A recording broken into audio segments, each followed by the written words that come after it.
It's super pretty on the outside. Good evening, and welcome to this May 20th, 2026 meeting of the Scarborough Town Council. If able, please rise now for the Pledge of Allegiance. Pledge allegiance to the flag of the United States of America and to the republic for which it stands, one nation, under God, indivisible, with liberty and justice for all.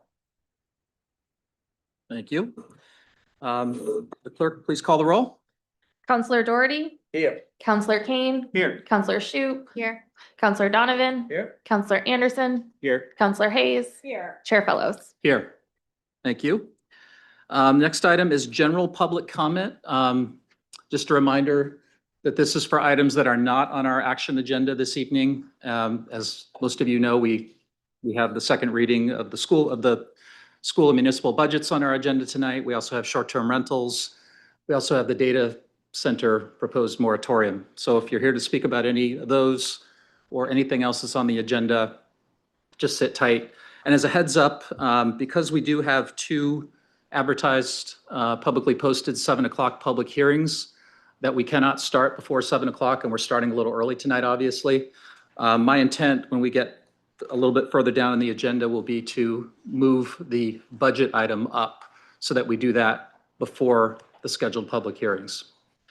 With that, I will open it up to public comment, general public comment. If you have anything, please just state your name and address in 3 minutes or less.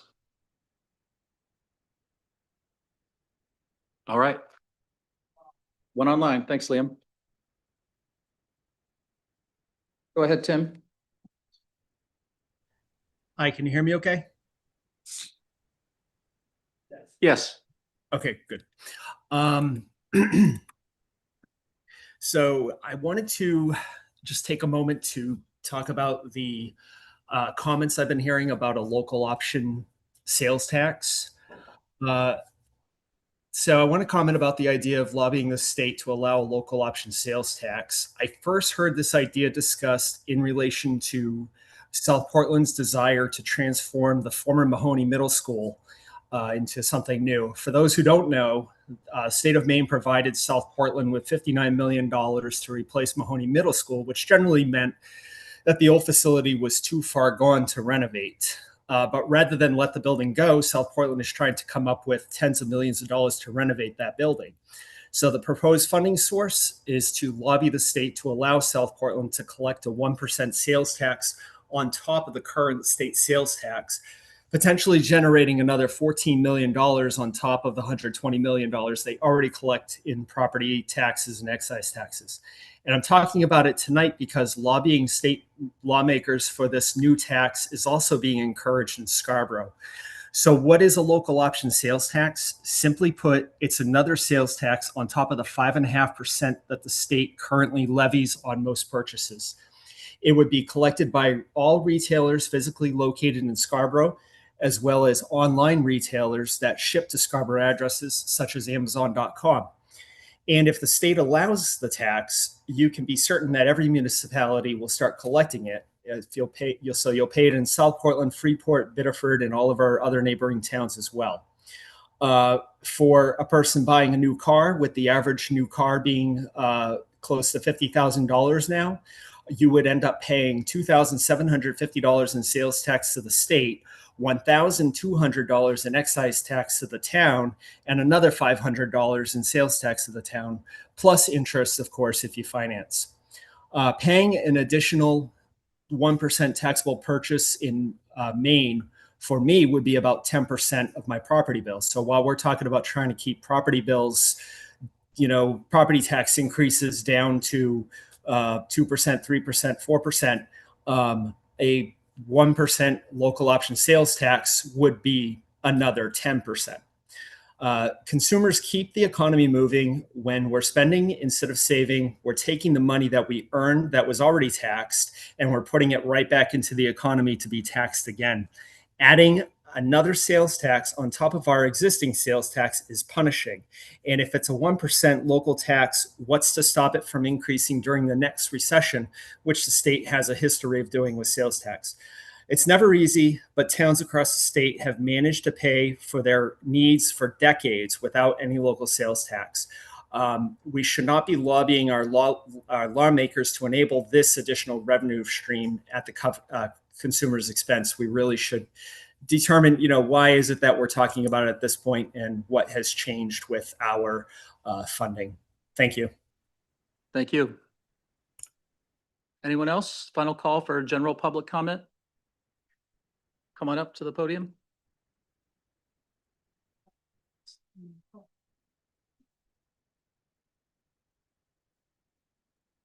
Hi, my name is Elaine Richer. I own property on East Grand Avenue. Everybody who's here tonight has an agenda item that is important to them. I am one of those people. I understand that the East Grand Avenue sidewalk project may be postponed or canceled altogether.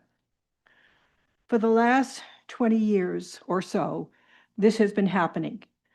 The town has meetings with the Pine Point residents on this topic where they ask for our opinion on what we'd like to see happen. We actually vote on recommendations. Then a lot of paper is generated. And then we even see surveyors along the stretch of East Grand Avenue giving us some hope. And then the project disappears. I imagine that if the project is canceled, we will continue with meetings. We will continue with more paper and surveyors to placate us and give us the impression that finally something is going to be done.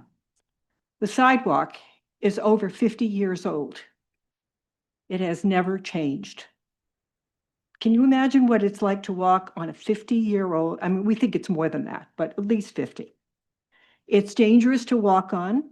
So most of us walk in the street between parked cars or on the other side of the street where there is no designation as to whether it is a walking area, a bike area, or parking for companies that are doing lawn maintenance.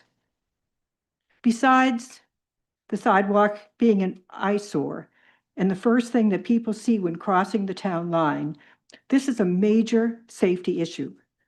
I guess what I'm looking for is not to cancel the project, but to have a real plan and to have real dates. Thank you. Thank you. And as a friendly reminder, anyone else with budget-related comments, just please wait for the budget discussion, which will be relatively soon in the agenda. If anyone has anything else that is not on our agenda, please come on up.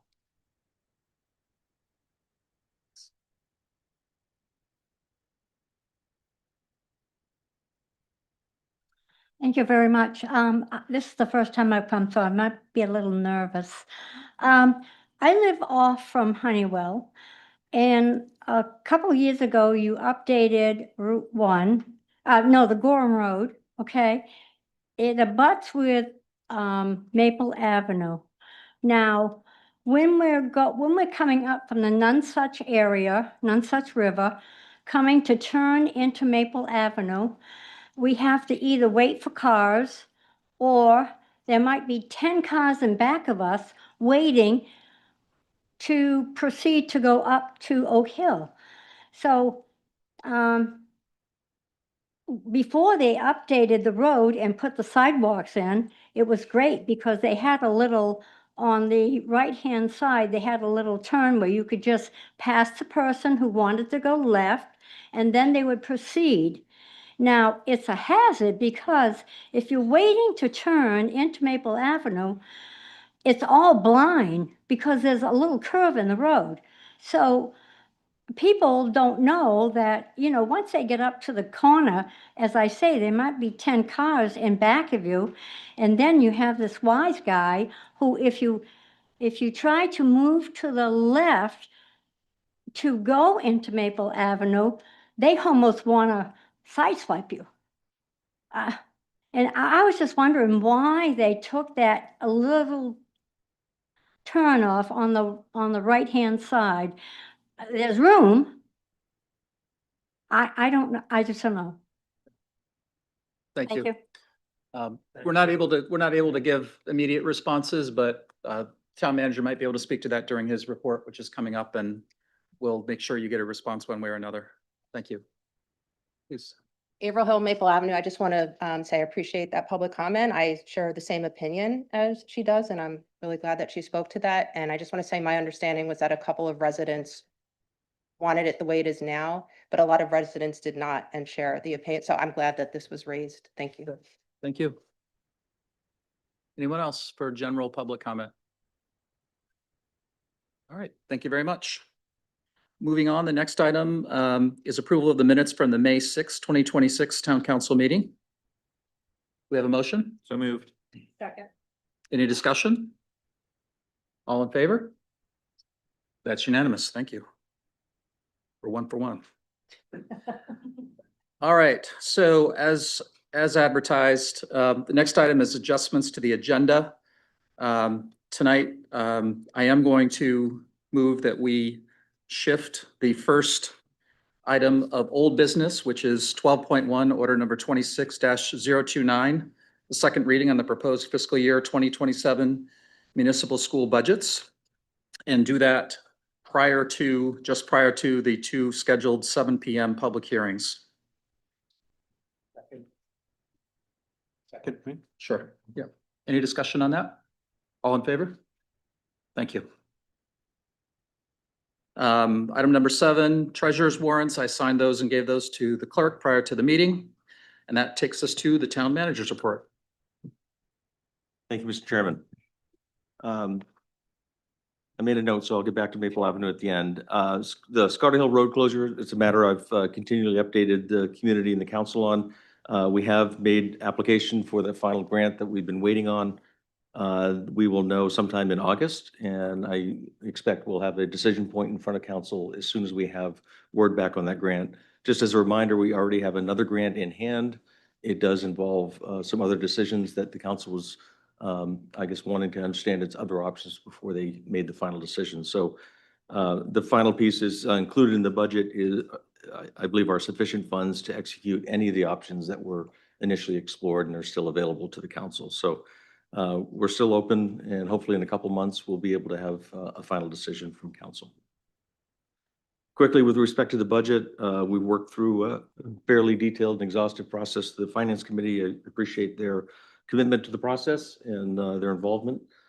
The net result, and perhaps we'll get into this in greater detail when the matter comes up, is at this point, the Finance Committee is recommending about a $2.5 million adjustment to the budget.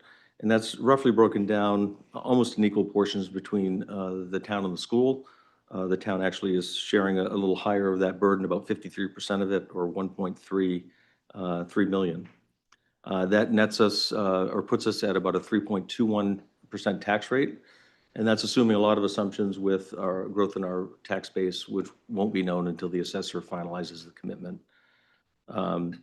And the council sits in session, formal session, and will consider final adoption of the budget this evening. With respect to road projects, we continue just the annual spring cleanup that involves street sweeping, catch basin cleaning. We'll be starting to apply paint all over town. Keep in mind that requires us to have at least 50 degrees temperatures and certainly no rain. And that can be sometimes challenging in the spring to find a string of days where all those factors cooperate. We also try to do this, a lot of this work at night, just for safety of our staff and convenience of the motoring traffic. So bear with us. Our annual paving is fully underway, and you've probably seen us around town, and we'll continue. Our practice is to communicate directly to homeowner property owners that are affected and advise them of what our schedule is and timing.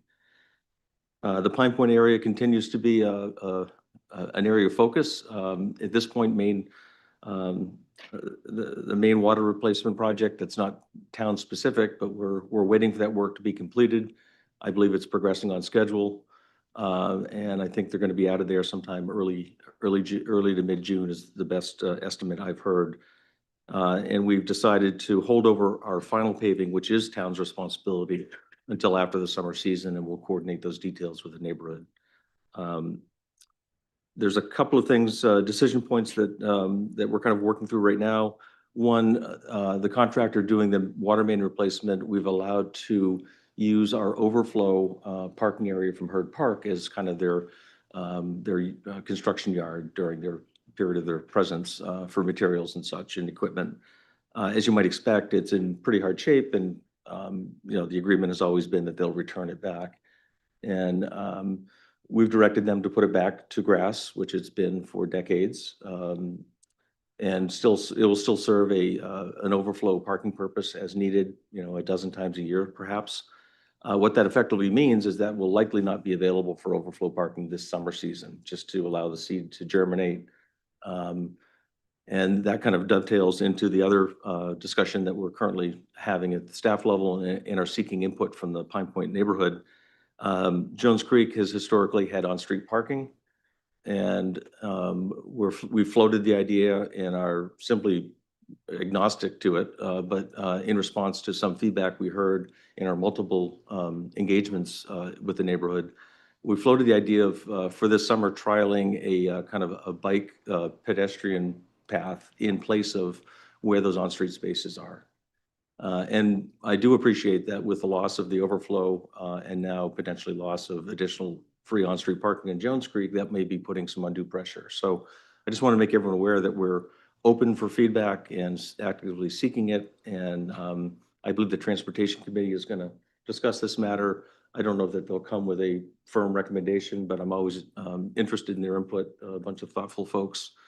So if anyone has interest, John, I believe their meeting is on Tuesday. Yep, next Tuesday at 6:30.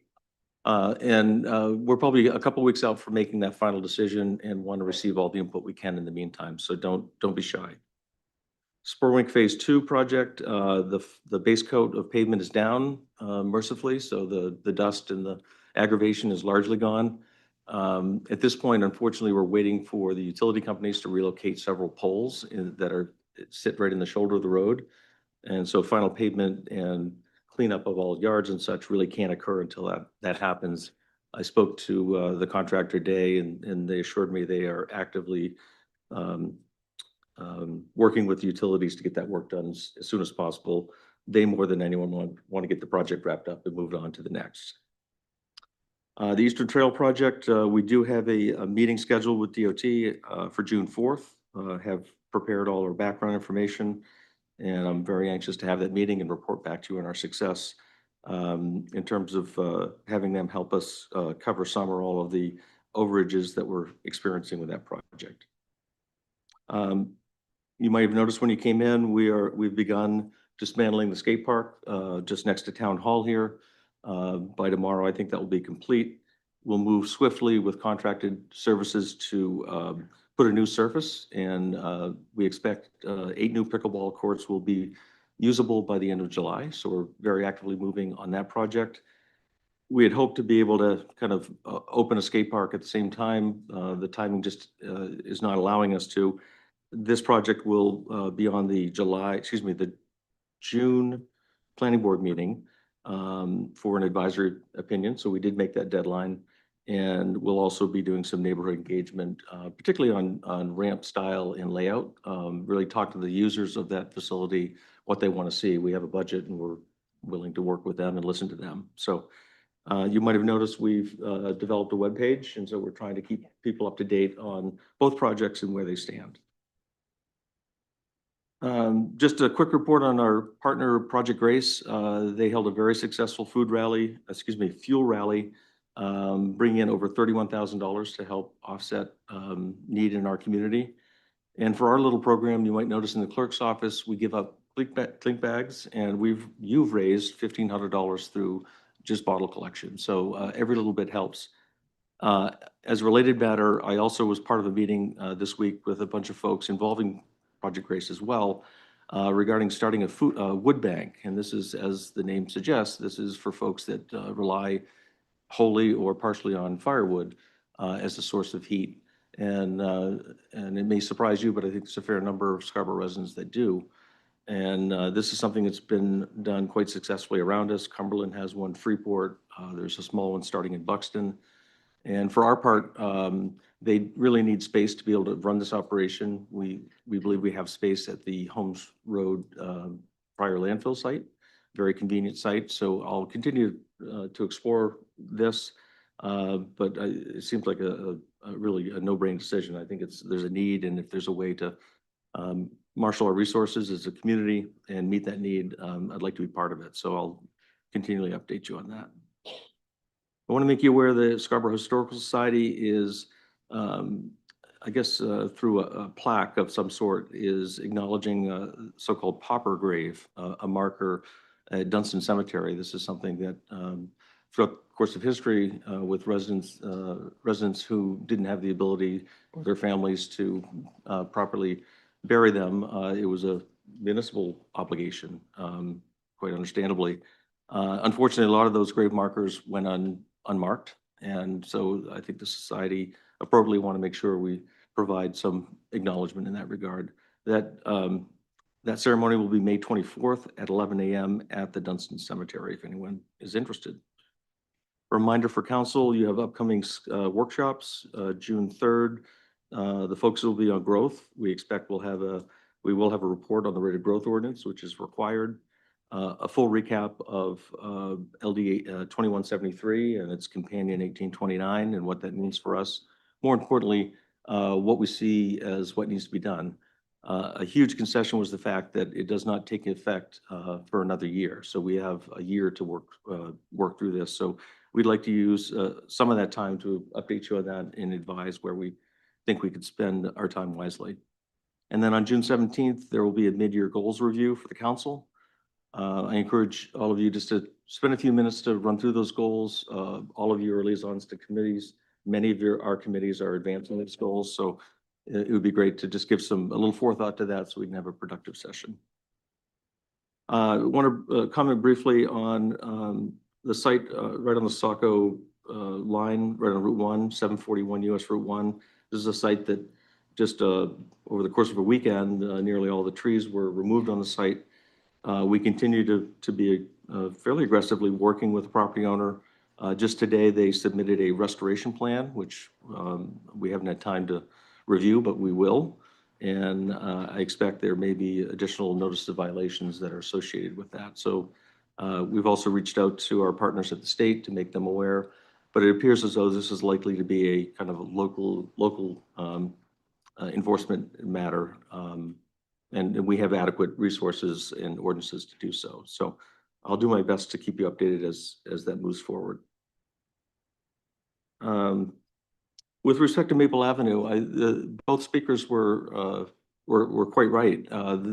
The so-called turn lane, and this would have been our slip lane. So if you can picture Gorham Road heading toward Oak Hill, for those folks wanting to take a left on Maple Avenue, needing to wait for oncoming traffic for a safe time to do so, there used to be a little slip lane, so the through traffic could kind of get around safely. We have that fully designed as part of the phase 2 of Gorham Road, based on input from a number of folks that I believe lived in the Maple Avenue neighborhood. I don't know if it was Maple Avenue directly, really spoke quite loudly about how they didn't want that. But we have that in the ability to kind of dust that off and put that in if that is something we want to reconsider. And I think the concern that was at least expressed to us is by doing that the concern was that there would be some encouragement of additional traffic that would use Maple Avenue that may not otherwise. Whether that's true or not, I'm not sure, but we were trying to be responsive to input and feedback we heard at the time that project was being completed. And I just want to recognize Ray Grogan. Ray's been a good partner for us through budget and all other sorts of battles and opportunities. Ray's been with the district 2 years and has taken a superintendency up in Vassalboro. So I just want to acknowledge and appreciate him for his time here. Thanks, Tom. Any council comments or questions on the town manager's report? Michelle?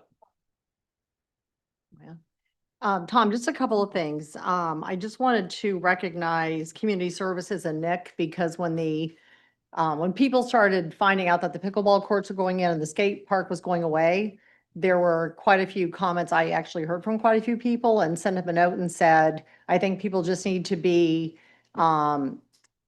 convinced that there is a skate park going someplace else and we're committed to that and there's a budget for it.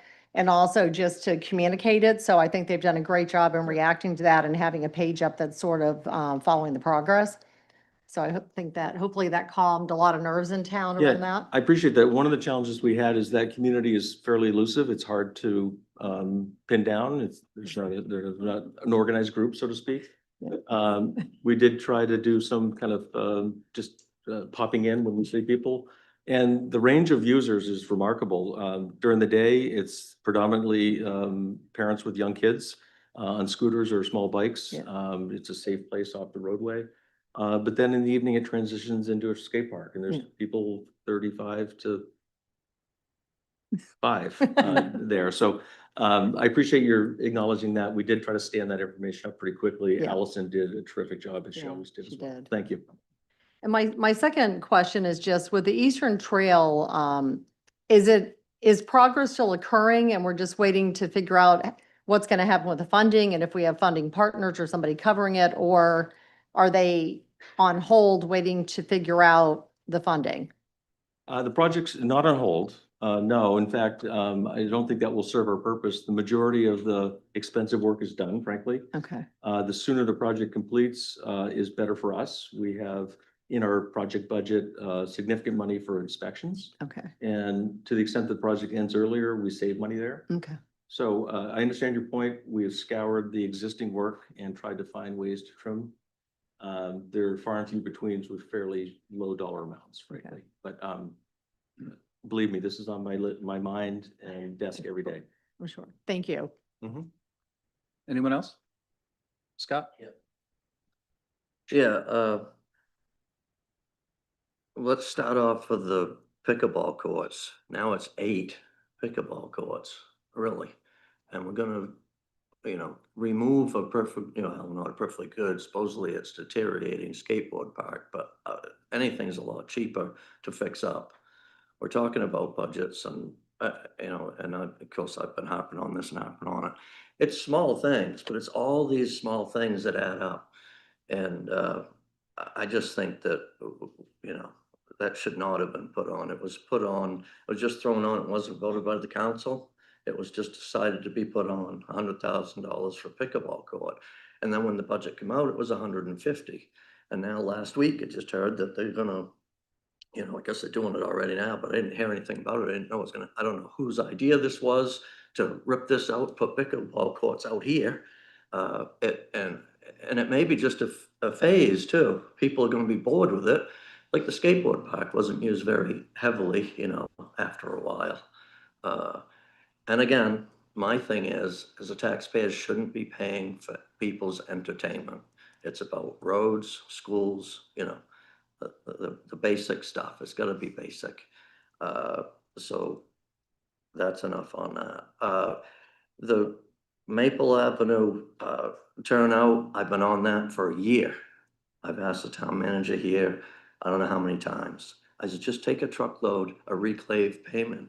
The potholes are 2 feet deep next to the pavement. If they just put reclaim there, so cars could go around. Now, maybe there was 2 people in the neighborhood that thought somebody's gonna cut through, but basically, if you've got 1 car turning left and everybody wants to go around them, if you're going around them, I can't imagine you're going to want to take a left on Maple Avenue. And if they did, that would be a very serious matter. I mean, there'd be police involved. So it worked great before. It was a great system, and it worked, and we got rid of it. And I'll go further on Black Point Road on the Old Easton. It's kind of the same situation. We had a perfectly good left turn lane, and now you don't have it. It was supposedly a safety issue. But then they put in the flashing lights. So, I could see if a car's turning left, another car wants to go by them and somebody is crossing in the crosswalk, that could be a problem. But now you got the flashing lights. So anyway, these things just don't make sense to me at all. Parking at Pine Point, that's another issue that I've been bringing up. These are all these issues that I've been bringing up since I got on council, and nothing happens. It falls on deaf ears because I'm the minority. But the parking at Pine Point, we have Karen Lothrop that's parked cars there for many, I don't know how many years, 50 years maybe, I don't know, a long time. And other people in the neighborhood do. And they do it at the Freiburg Fair all the houses before the fair, they park, because it's such a rush of traffic all at once. It alleviates the traffic. It helps the town. It's a benefit to the town. And, you know, they went to her and told her, we're gonna fine you if you keep parking cars, because that's against the ordinance. The ordinance is technically, like if a McDonald's wants to put one in, they have to have designated spaces, and there's an ordinance for it. But that's the thing with ordinances, is certain things, it's a good idea, but then you're gonna take it literally to everything, and as far as I'm concerned, it's grandfathered, and it shouldn't be. So now we got the situation of parking, you know, Herd Park, I assume, with the construction going on down there and stuff. This is the perfect time to let those people and make it very clear that that will help the town. Thank you very much for helping the town park some cars. And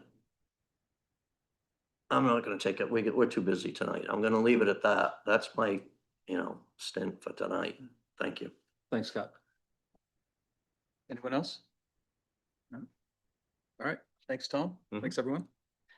Moving on to standing and special committee reports and liaison reports. And Scott, since you're warmed up, maybe we can start at your end this time.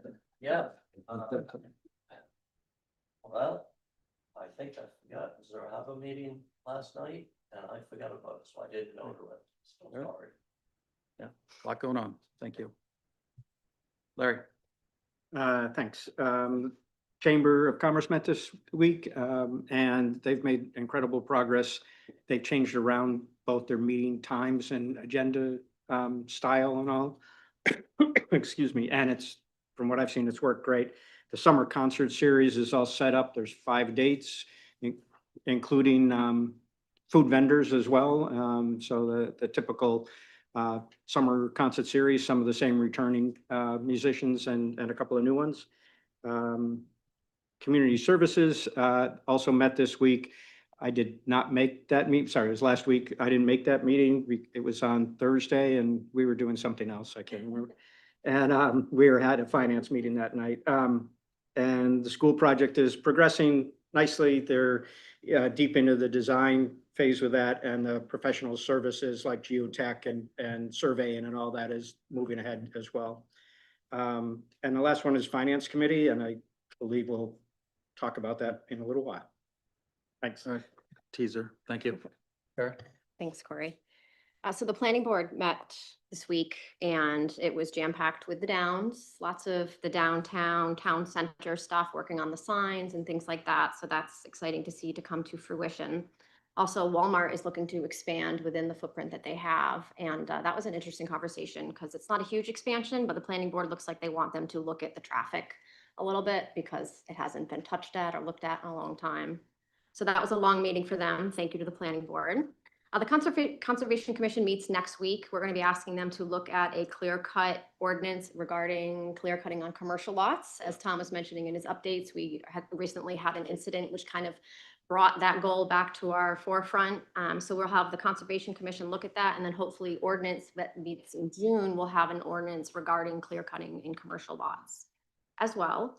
I also serve as liaison to Eco Maine, and they meet every month and they also have their own budget process. So I got to participate in that as well and approve their budget.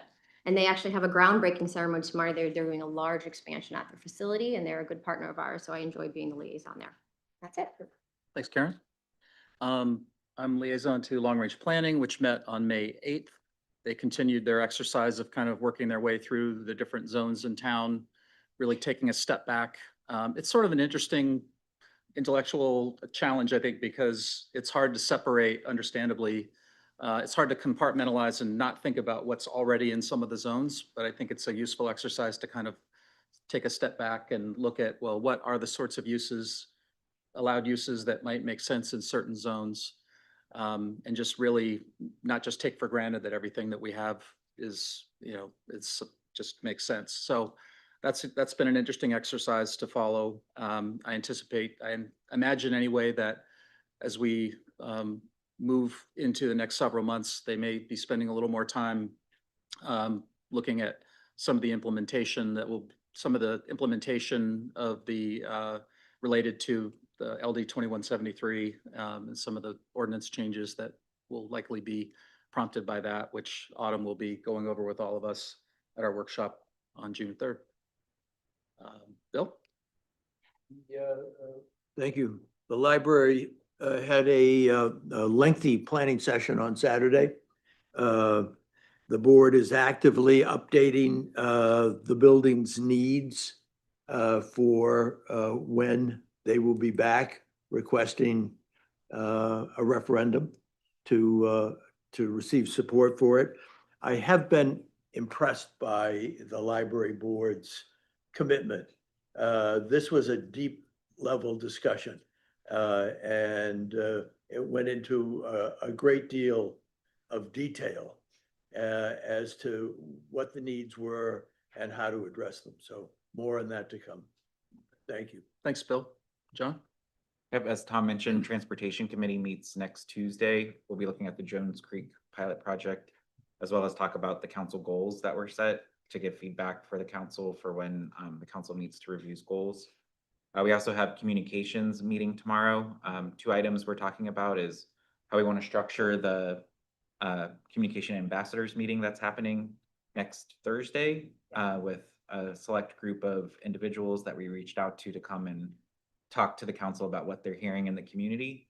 And then also we're planning to do a table at the June 9th election. And so if anybody's available and wants to come and support that, we'll talk a little bit tomorrow about, you know, what information we want to hand out, what we would have available, things like that. So just covering those 2 things tomorrow to make sure we're aligned. Thanks, John. Michelle? Just to add on to that, we finished our 7th round of counselor conversations. I don't know what day it was. There's Monday, I think. And I just wanted to thank people that I think we've done 21 now since November.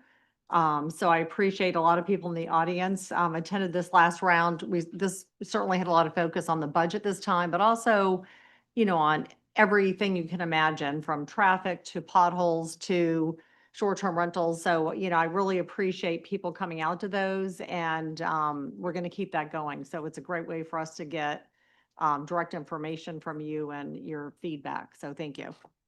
Thanks. And just to quickly piggyback on that before we move on, you know, I think it's been interesting as we've been kind of experimenting with different locations and times of day and days of the week, and, you know, some weekdays, weeknights, some weekend days. We've offered a couple of online sessions, which have been sparsely attended, I would say.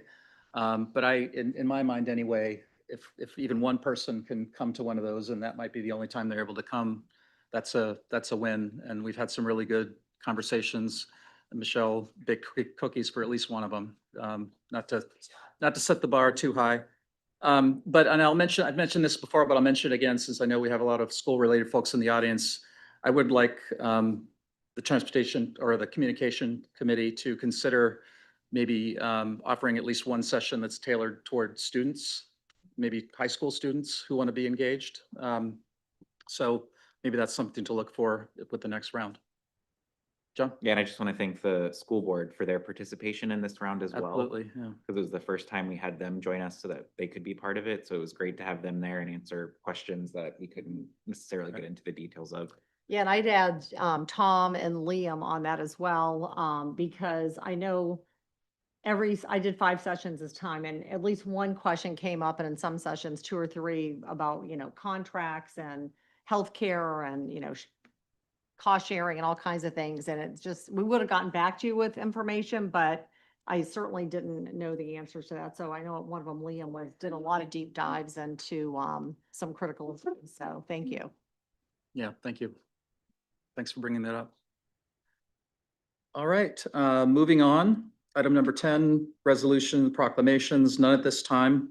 And that takes us to, per the adjustment to the agenda earlier, takes us to first item of old business, 12.1, order number 26-029, second reading on the proposed fiscal year 2027 municipal and school budgets.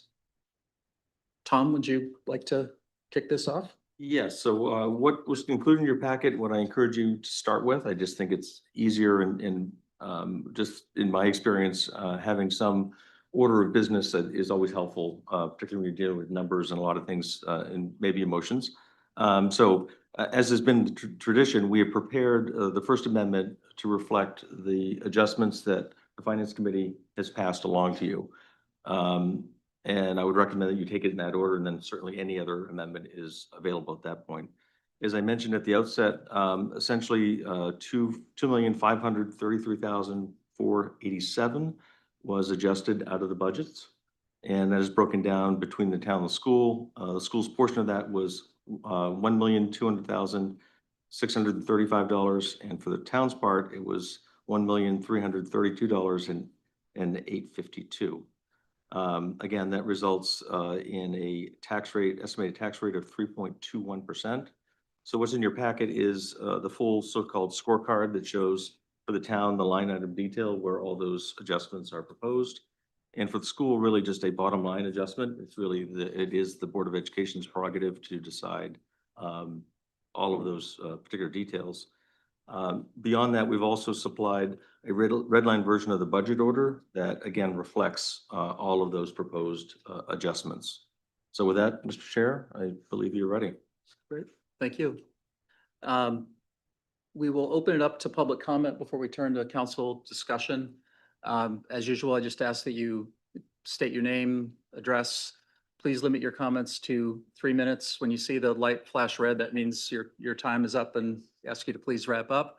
Out of respect for everyone here, we do have a lot to get through this evening. I would also ask that people refrain from cheering or applauding, because that also can just makes it uncomfortable sometimes. And we want to be able to, we want to hear from everyone, but we want to get through all of this. I will also note that we have received many emails from all different angles on this.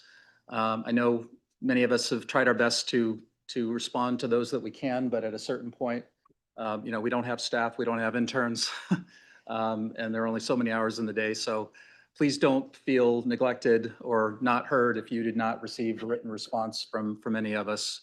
I know that we all take it seriously, and we appreciate all of the input. So with that, I will open it up to public comment on the budgets.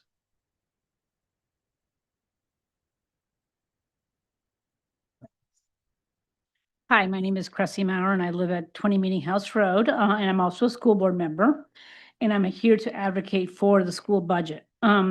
Yesterday, we voted to support a budget with a 1.2 million reduction from the original ask. The school leadership team and the Board of Education understand we are in a difficult economic times that impact everyone. But we want to make clear that the school district also faces steep increases in costs and declining revenues. Even so, the school district is doing its fair share to reduce the asks from our taxpayers. Our school leadership took out a scalpel and cut 1.2 million from its original budget. Yesterday, the school board voted to support this budget reduction. The 1.2 million reduction avoids staff layoffs. It also allows us to phase in and rather than completely scrap a new math curriculum.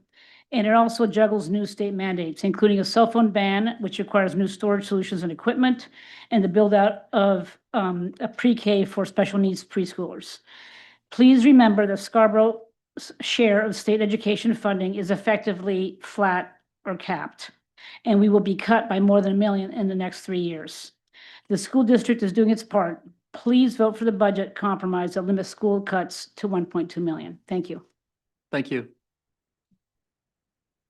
Hi, Nina McKee, 309 Black Point Road. Just very quickly, and before lots of people have comments, I just really want to thank the finance committees and the school board and the council and all the work and all the transparency and all the meetings. And I just think you've been a wonderful job. And you certainly kept the mill rate down, and that's pretty remarkable. So I just want to thank you all so much for the, and I'm allergic to numbers, so it blows my mind. Thank you so much. Thank you. Hi, I'm Abigail Henry. I live at 8 Longmeadow Road. My children attend Blue Point and Wentworth, and my spouse is a public school teacher in another district. Similarly, I want to thank both the school board and the town council for the transparency and the engagement that you've shown us all during this budget season. It's really appreciated. I'm here tonight, but there are many Scarborough parents who wanted to be in this room and couldn't. They're at home right now doing bedtime, helping with homework, washing Little League uniforms. So please weigh my comments accordingly. Let me be direct. The proposed school budget cuts are not trimming fat. They're cutting into bone. Classroom staff, intervention services, K-2 support, gifted and talented, multilingual learners. These aren't line items. These are people, and these are kids. And once these positions and programs are eliminated, it's nearly impossible to reinstate them. I understand that some residents are genuinely struggling with any tax increase, and that's real and it matters. But I'd ask this council, what does it cost when a child falls behind in second grade and there's no one there to catch them? What does it cost when we lose the educators who know those kids by name and how to help them? The original budget was set too low. We are not obligated to anchor every decision to a number that was wrong to begin with. I support a tax increase at whatever level is necessary to prevent layoffs and protect core services. This process exists exactly for this moment, so you can hear us and change course if needed. So again, here's my direct ask. Will a counselor please propose an amendment to reinstate this funding? And will you all support that request? I'm asking you directly as a constituent who you were elected to represent. The kids whose futures depend on this decision are not in this room tonight, but they will be the ones who live with what you decide. Thank you. Thank you. Hello, my name is Mariah Perrick, and I live on Riverwoods Drive. I'm a graduate of Scarborough Public Schools and a mother of 2 children who attend Blue Point and Wentworth. Tonight, I'm standing before you deeply troubled. Parenting in this moment in history is extraordinarily difficult. The world our children are inheriting is complicated and demanding, and it requires us, all of us, to show up for them. Yet what I witness time and time again is a pattern of decision-making driven purely by self-interest. Property taxes, retirement security, personal convenience. These are not illegitimate concerns, but when they become the only concerns, when we vote down libraries, schools, and budgets without offering an alternative plan, we have to ask ourselves honestly, what exactly is our plan? Are we governing or objecting? I am a pediatric nurse, and I will tell you honestly, not understanding the value of investing in young people is one of the most costly mistakes a community can make. Children's development, education, and access to resources are not line items to be trimmed. They are the foundation of everything that comes after. When we invest in our schools, we build workforce readiness. We raise graduation rates. We reduce long-term reliance on social services. These outcomes reduce costs to taxpayers. This is not ideology. It is documented, measurable fact. I also want to be direct about something. When the state mandates that our schools fund special education or provide specific services to students, cutting those dollars from the budget does not make the obligation disappear. It means we are legally and morally required to find another way. There is no sorry, not in the budget when children's rights and needs are at stake. And our educators and staff, the professionals who show up every single day for our children, deserve better than to be laid off, reassigned without consent, or asked to absorb increasing responsibilities without compensation. We would not accept those conditions in our own careers. We should not impose them on the people entrusted with our children's futures. Many of us in this room benefited enormously from the investments in education made by generations before us. It is worth asking whether we are prepared to extend that same commitment forward. I believe we have an obligation to the one group of people who have absolutely no voice in these decisions, our children. I'm asking this council plainly and urgently to fund our schools, not partially, not reluctantly, fully, and with the seriousness this moment demands. Thank you. Thank you. Good evening. My name's Lacey Bell. I live on Katie's Lane. I'm also the parent of 3 boys, 2 currently at Blue Point and a 3rd who will be joining Blue Point in the fall. Tonight, I'm asking the council to amend the proposed school budget by restoring all of the level 2 cuts and the remaining half of the level 3 cuts, which is approximately $885K, bringing the school budget to 95.4 million. This would cost the average household roughly $100 more per year, which is less than $2 per week. Less than $2 per week in exchange for preserved classroom sizes, intervention services, transportation staffing, gifted programming, multilingual learner support, and operational stability. As a parent to multiple special needs students, I was grateful that the importance of EdTechs was recognized through the funding restored at last week's meeting. However, it's not enough. We're still looking at eliminating 4 teacher positions at Wentworth, limiting the Gates program, and cutting operating budgets across all school departments by 3%, despite the fact that costs are rising significantly more than that. We're also eliminating bus driver positions. I want to call out that some of the cuts have been justified because they're currently unfilled positions, but just because a position is currently unfilled does not mean it's unnecessary. Consider the bus drivers, which, if filled, would help eliminate the issues of delays, school tardiness, and lengthy bus rides that many students currently face. Anything removed now will be incredibly difficult to restore. Every dollar we cut today will show up on top of any legitimate future increases, making the incremental impact of future budgets even more significant. Underfunding now is not a solution. It's kicking the can only to create further deficits and further discord in the future. It's important to note that the voters of this town have already spoken on this issue. We voted down a consolidated school with lower operating costs in favor of maintaining 3 separate schools. That was a community decision, and supporting that decision requires an appropriate operating budget. But let's look at how we got here. We started with a completely unrealistic target of 0% rate increase, shifting to an arbitrary 2% once it became clear how unrealistic 0 was. There is no reason that target should ever have been set, especially when inflation is 3.8% nationally and 4.4% in the Northeast. Now we're in a situation that looks bad optically, but could have been avoided completely. Please remember that schools are being asked to make cuts while being forced to absorb unfunded state mandates like public pre-K and significant reductions in state funding. In evaluating a 4 or even 5% increase, we're not talking about excessive spending. We're talking about responsibly funding our schools in a volatile macroeconomic environment. And for community members who are truly struggling, I absolutely support targeted solutions. Let's increase the senior tax relief program to offset the impact for many who genuinely need help. Let's explore increasing tax rates on second homes. But let's avoid adversely impacting some of our most vulnerable residents, our children. Please, again, I ask you to submit an amendment to restore the remaining funding and fund our schools accordingly. Thank you. Thank you. Okay. Hello, everybody. My name's Maureen Kirsch, and I live at 126 Black Point Road.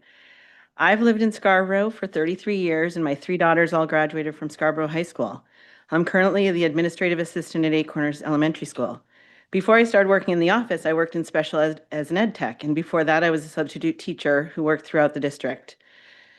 Many times this past year, I've made a joke comparing our school and some of the shenanigans happening in it to the show of Abbott Elementary. For those of you who are not familiar with this show, it's a feel-good comedy about an underfunded public school in inner city Philadelphia. However, in light of the potential budget cuts that could decimate the way our schools are run, I started to realize that this comparison with Abbott Elementary is way off base.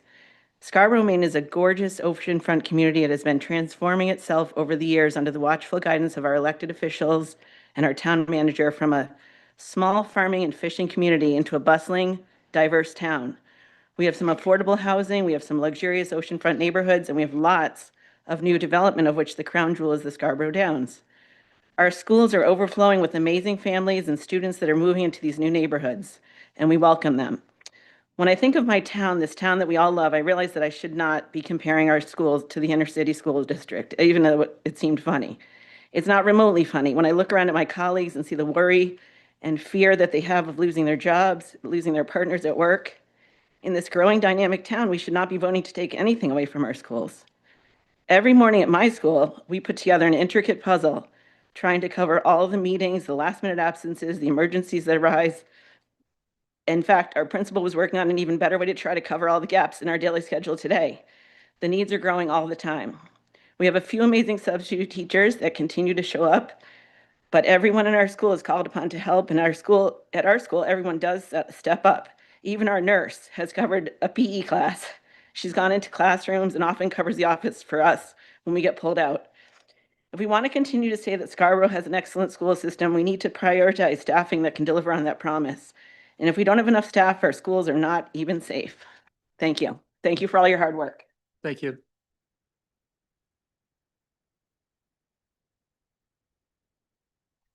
My name is Marie Fritchie, and I live on Longmad Ave.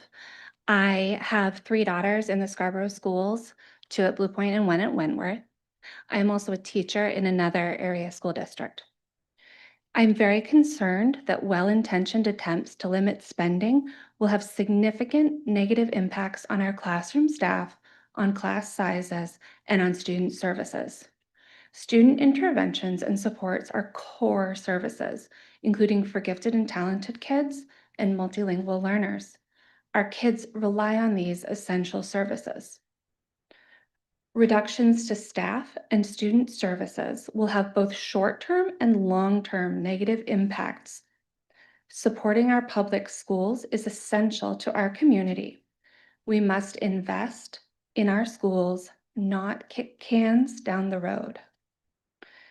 My daughters have been fortunate to have caring, dedicated teachers whose hard work and compassion are vital to students' academic growth and their social development. Please help our kids' teachers to feel supported, respected, and valued. It is very challenging to continue to give your time, energy, and passion when your well is running dry because you are stretched too thin. I support strong, well-funded schools, and I oppose cuts to the school budget. Thank you. Thank you.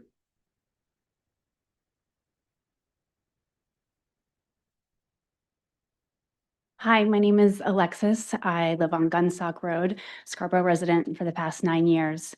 I was here last week, and I just want to say thank you to all of your effort for going line by line through the budget. But I want to emphasize what someone said earlier, that when we saw the budget last week, it was very obvious that we are at the point of cutting bone, not fat. And I'm in support of not cutting more of the school budget. And I keep thinking about the fact that when these children grow up, they're not going to say, oh, I'm more successful because my school had massive budget cuts. I'm more successful because my school cut my favorite ed tech. I'm more successful because my class size went from 17 to 23. You are making decisions that have a long-term effect on these children. The public schools and the teachers are the backbone of this community. They're one of the reasons why many people move to Scarborough. So I just want to repeat myself, please, please give the schools the funding that they need. I'm standing here saying I'm okay with my taxes going up. If it supports this beautiful community that I feel very lucky to live in, I'm okay with that. Thank you. Thank you. Hi, my name is Lindsay Allen. I live on Sterlingwood Drive. I'm here to echo the voices that come before me and also just speak for my 3 kids. I have a current first grader, an incoming kindergartner, both at Blue Point, and a 1-year-old. Both my older kids need services, and I can't say enough good things about just all the work that the Blue Point staff has done to help my kids, help my older son excel, and that I just getting ready to welcome my younger son this coming fall. I would second that. I would hope that we can amend the budget as currently drafted to add back in the funding, at least at level 2. Just because roles are not filled does not mean they don't need to be filled. This properly staffing the schools is crucial to make sure that every kid gets the attention they need. I'm very mindful of how hard it is right now financially for a lot of families. I would just ask that, we not ask the kids to both incur the stress of the tariffs and just all of the financial instability at the moment and have cuts to their safe space. This is a safe space for many of these kids. They go to school and they need to have their supports there. And if they don't have it, they might not be getting it at home either. So I just ask you, please fund the school as they asked initially, and not, if you have to, adopt the current budget, but I prefer it be amended to add it back in. Thank you. Thank you.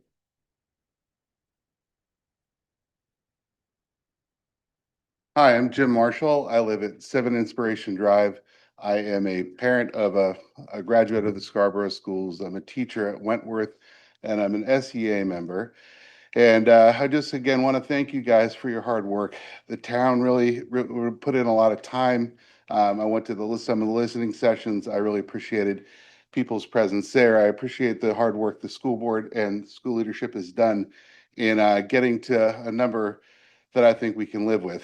And I'd prefer that we have the schools funded at what the ask was, but I also understand reality is that we have to get the budget passed. And I really think that a 3.21% rate really does achieve a lot of our goals. I would love to see more of it get done, but I understand that we need to also have a budget that the town can approve and validate. And I also feel that there's just been a lot of back and forth and a lot of compromise. And especially if it includes the ed tech positions in particular, including the open positions that are filled by emeritus, and also the 4 positions at Wentworth, which I believe in the reading last night were included in the proposal that we see before us today. That's my understanding.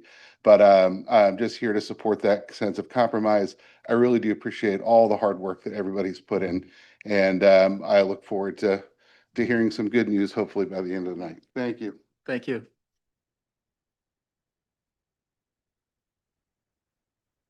Hello, my name is Kristen Varico. I live at 23 Farmhouse Road, and I have a Wentworth student and a student at Pleasant Hill. I'm here tonight because I believe that Scarborough schools are one of our greatest strengths of the community. Strong schools support our students, attract families, protect property values, and contribute directly to the quality of life that we expect here. The data presented, and I'm not exactly familiar with what exactly changed last night, but what I saw at a 0% tax increase and even the lower 2% target is not a hold steady budget. It means real reductions to student services and supports. These are not abstract numbers on a spreadsheet. They directly affect students, teachers, and the daily experience in our schools. I really understand that taxpayers are feeling the pressure, and I respect the importance of fiscal responsibility, but we should also be honest about the long-term cost of reductions. When we cut early support, students need more interventions later. When class sizes grow, teachers have less time for individual attention. And when programs and staffing are reduced, we erode the quality that makes Scarborough schools so strong in the first place. This budget is not about extras or luxuries. It's about maintaining the level of education and support our students need and our community expects. I urge you to support a responsible investment in our schools and to recognize that maintaining excellence requires sustained commitment, not cuts that weaken student opportunities and strain the people working hardest to support them. Thank you. Thank you.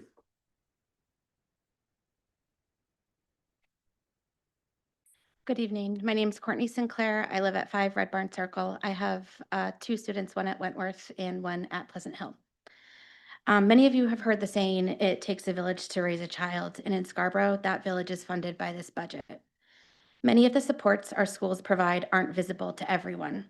You may not see the reading specialist, the counselor a child trusts on their hardest day, or the intervention program that keeps kids on track.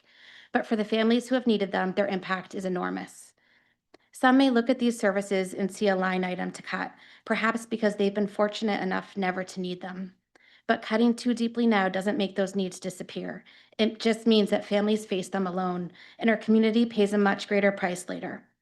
And for the fiscally minded people in the room, I am one too, which is why I'd say this. Strong schools are not separate from the financial health of our town. They are part of it. They protect property values, attract families and businesses, and reduce far more costly problems down the road by supporting students early rather than reacting later. Strong schools are one of the most important investments we can make as a town. Thank you. Thank you.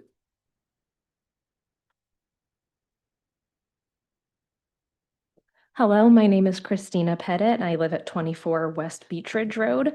I'm here to support Scarborough schools and stand against the cuts that involve eliminating ed tech and teacher positions specifically at the primary and Wentworth schools. I appreciate the effort to keep the budget increase as low as possible, but the exercise that was done to identify areas where cuts could be made it clear to me that there are not many places for cuts that do not take away efficiencies, increase the burden on teachers and staff, increase class sizes to a potentially overwhelming number, and weaken the morale and retention of staff. When teaching positions are cut, class sizes increase. That means less individual attention for students, fewer opportunities to identify learning struggles early, and more pressure on the teachers who remain. Ed techs are important because they support students who need additional help, assess behavior and classroom management, and help teachers keep classrooms functioning effectively. Losing those positions affects the entire learning environment, not just a small group of students. Strong schools are one of the main reasons families choose to live in our community. People pay attention to class sizes, staffing levels, student support services, and whether a town is investing in its schools or pulling back from them. Decisions made now will shape how our community is viewed for years to come. Thank you. Thank you. Hi, my name is Kate Cody. I live at 9 Red Barn Circle. I'm a parent of a 2nd and a 6th grader. I understand the difficult balancing act before you during the budget process, and I appreciate the council must consider many different constituents. And I recognize that rising costs are affecting every household and every level of local government. Scarborough has long been known for excellent schools, and that reputation is the primary reasons many families choose to live here, including mine. Strong schools are not separate from the health of our town. They are central to it. They support values, property values, attract families, and they strengthen the overall fabric of our community. So I implore the council to treat education as a core investment and not just a line item to cut. Cuts to staff, classroom support, student services, or program may balance a spreadsheet in the short term, but they can have lasting consequences for students, teachers, and families. You've already heard from other parents and educators who've raised some critical concerns about these cuts. So I respectfully ask the council to continue approaching the process thoughtfully and collaboratively, and to avoid budget decisions driven primarily by arbitrary caps or percentages rather than the actual needs of our students and our residents. Thank you. Thank you.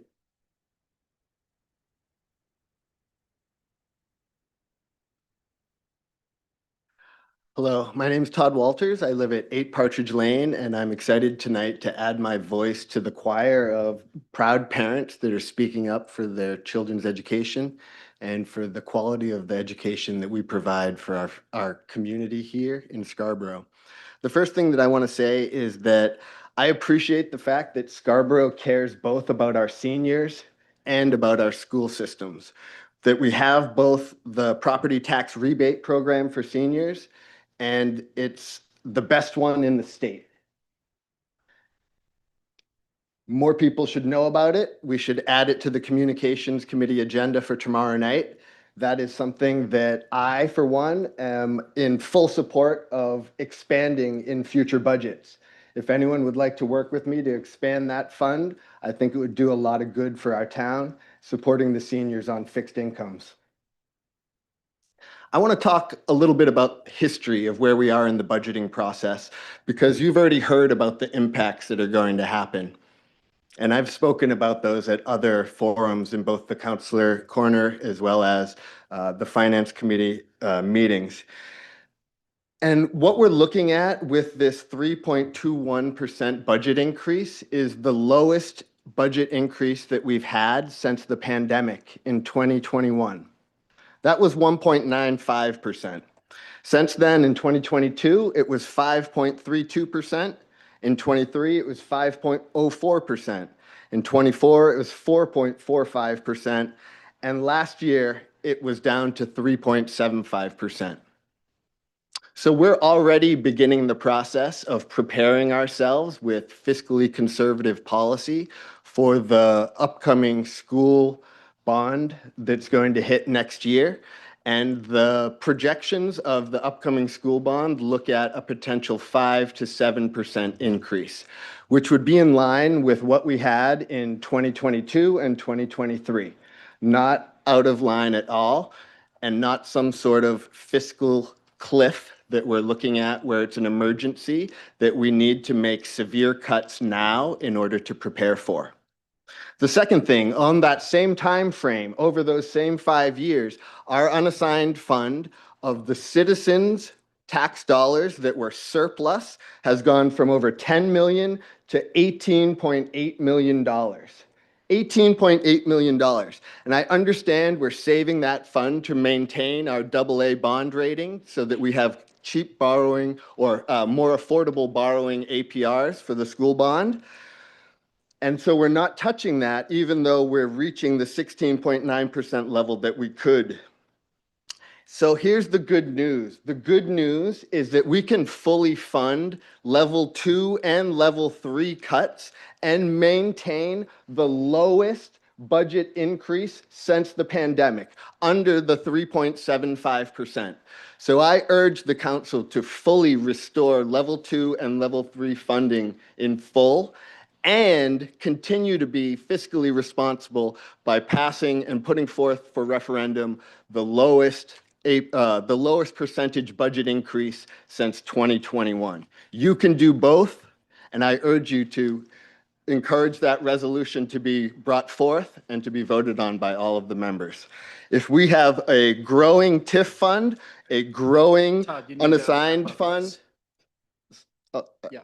it says 40, oh, okay, that's going up, I'm sorry. Okay. Okay, thank you Thank very you. much, I appreciate Thank your you very time. much. Appreciate it. Hey, good evening, fellow council members and also fellow Scarborough residents. If it looks like I ran here, it's literally because I came from the cross-country meet where I was coaching the Scarborough cross-country team with my wife. I'm saying this because we as parents are incredibly busy. Bring my kids to school, I go back to work, I bring them to piano. You know, we do all these things. We don't always have the opportunity to get here and speak. I live at 17 Arborview Lane with my wife, 2 children. My name is Galen Ritchie, and I grew up in Central Maine in an underserved school system. Paper mills were shutting down, industries were disappearing, unemployment was high, already limited resources were becoming strained. I was fortunate enough to grow up in a family that had additional resources and valued education. Those opportunities that my parents afforded to me allowed me to go to college and eventually consider a career here in Portland. As I met my family, as I met my wife and we developed our family, we decided to look outside of Portland, and Scarborough was one of those communities. We have family members that raise their children here. Those children are now adults. They're nurses and pharmacists, former Scarborough students who now contribute directly to Maine's economy and healthcare system. Scarborough has an outstanding school system. That's all we ever heard when we moved here. That matters because strong schools attract families, strong schools support property values, strong schools strengthen the local economy, strong schools create long-term stability for the town itself. Unfortunately, Scarborough is facing the same financial pressures affecting all municipalities across this country. Healthcare costs are rising, food costs are increasing, gas and transportation are impacting everyone. I recently reviewed both budgets. The school system is facing a 14% projected increase in healthcare premiums alone. An 11% projected increase is what the town is seeing just for healthcare premiums. We're talking millions of dollars. At the same time, the school department is already working to find efficiencies where possible. Transportation costs in the original budget were reduced. Shared municipal services are already being utilized, and many other additional resources are being reallocated. We cannot allow inflationary pressures to negatively impact the children of Scarborough and due to an arbitrary tax limit. I'm opposed to any cuts to the school budget. In fact, I'm requesting a reinstatement of the original funding. Investing in students is investing in the future of Scarborough, and I believe protecting educational quality must remain one of Scarborough's highest priorities. Thank you. Thank you. Hi, I'm Kristen Zubrow, and I live on Farmhouse Road. I'm a parent of 2 kids in the Scarborough schools. I cannot speak highly enough of the school system and the staff members at the schools who serve our children every day. I greatly appreciate the substantial efforts that the town council, town officials, and the school board have made throughout this budget process. Meeting the needs of an entire town is incredibly challenging, a truly delicate balancing act. Despite what some people may want, managing a budget is not as simple as deciding on a 0% tax increase for all, and then everyone in the town just needs to deal with fewer municipal and school resources. And residents blaming the schools for increasing everyone's taxes is unfair and divisive. It is unrealistic to expect the school budget not to increase in the time we live in. Just look at our current inflation numbers.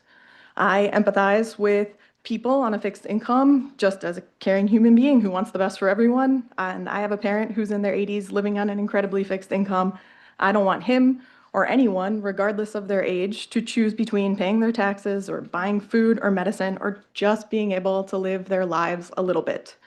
And at the same time, I'm asking people arguing for school budget cuts to put themselves in the shoes of educators who are just trying to do their jobs. They are constantly being asked to do more with less over and over again, and that is equally exhausting. School employees are not out to get the taxpayers. A large amount of educators in Scarborough are taxpayers in Scarborough. They don't want to needlessly have a tax increase either. They are trying to serve our children, the future of our society, of our world. And I cannot stress enough how deeply I value the wonderful staff of the Scarborough schools and how they go above and beyond to meet the needs of our kids every day. So on that note, I'm asking town council to fund our schools. If we take resources away from them now and things just continue to become more and more expensive, that seems to be the path we're on, how will we ever get them back? It just becomes a slippery slope from which we cannot recover. Thank you, and I appreciate how difficult your jobs are. Thank you.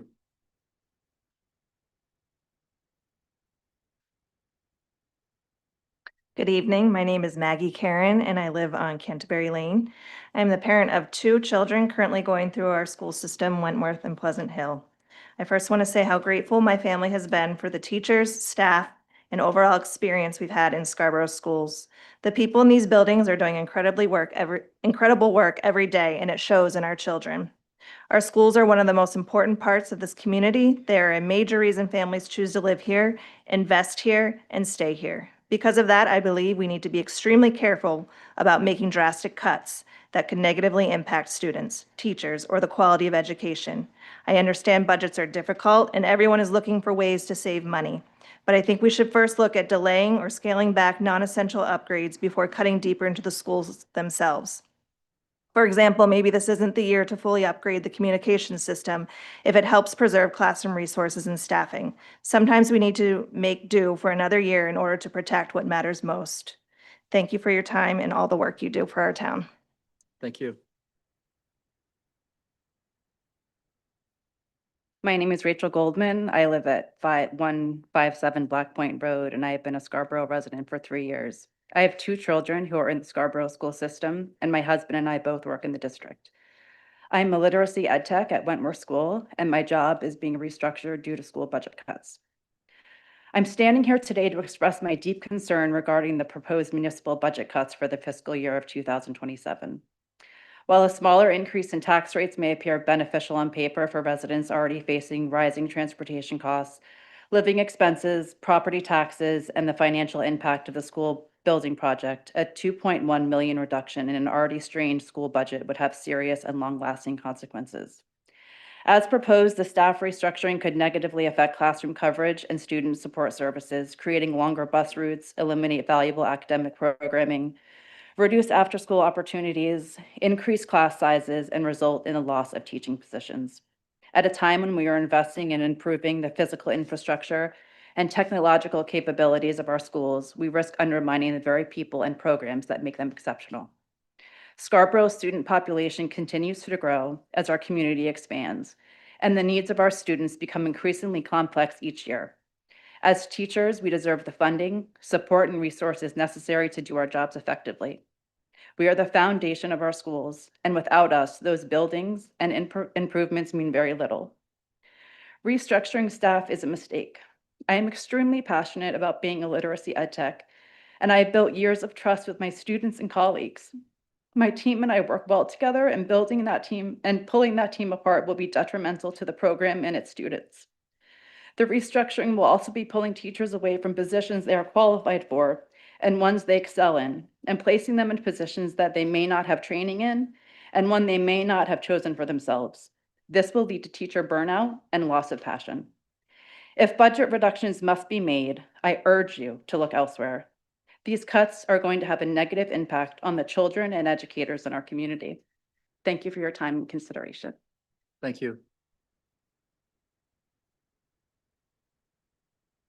Hello, my name is Isha. I live at 57 Jasper Street, and I'm a mom to a child who goes to Blue Point Primary School. I wanted to first thank the counselors who took time out of their busy schedules to respond to my emails, and I'm sure many of the other emails that you received in the last few weeks. I'm very worried about the level 3 cuts that are being proposed. And in particular, I'm worried about our ability as a community to meet the needs of all students who are being educated in our schools, including students who have special needs as well as students who are gifted. I'm very worried about the cuts proposed to the second Gates teacher. I think the Gifted and Talented program is one of the very attractive things about the Scarborough school system. And I already think that they're being asked to do a lot with the limited resources that they have. In the most recent document that was released by the Finance Committee, there was some notes about how not having a second Gates teacher would make it difficult for the existing Gates teacher to be able to meet their job requirements, how they're already the primary teacher of record for the 5th grade math and reading. I don't know, there was a long list of things, but it seemed very concerning. And I don't know how we can ask individuals to be doing more and more without the resources. I just urge the town council to think if it would be possible to reinstate at least the level 3 funding in the school budget. Thank you. Thank you.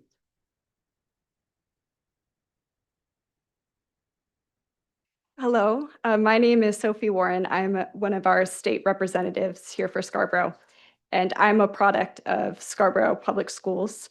And my family has benefited tremendously from the exceptional special needs services our schools provided to my sibling. As a state rep, I felt it was important to both be here tonight and also to speak. I think I have a responsibility to speak about the impact of this budget and this conversation we're having from the state level. For one, I want to say you've all done a truly wonderful job to find compromise, and I know that's can be very difficult, both as a council and also our school board. This goal of trying to limit the budget increase, I appreciate and respect it, and I think it's extremely well intended, because I think there are people who are going to be disproportionately impacted by these increases. And I wanted to speak to that very legitimate concern that you all have, and I take it very seriously. At the very same time, I don't think it should come at a cost of cuts to our schools. Instead, I believe that we need to do more at the state level.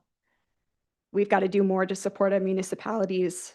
A couple specific ways I think we need to do more are increasing the exemptions for those on fixed income, like those in our community who absolutely cannot bear this additional burden. I think we need to talk about increasing the real estate transfer tax and explore a second home tax.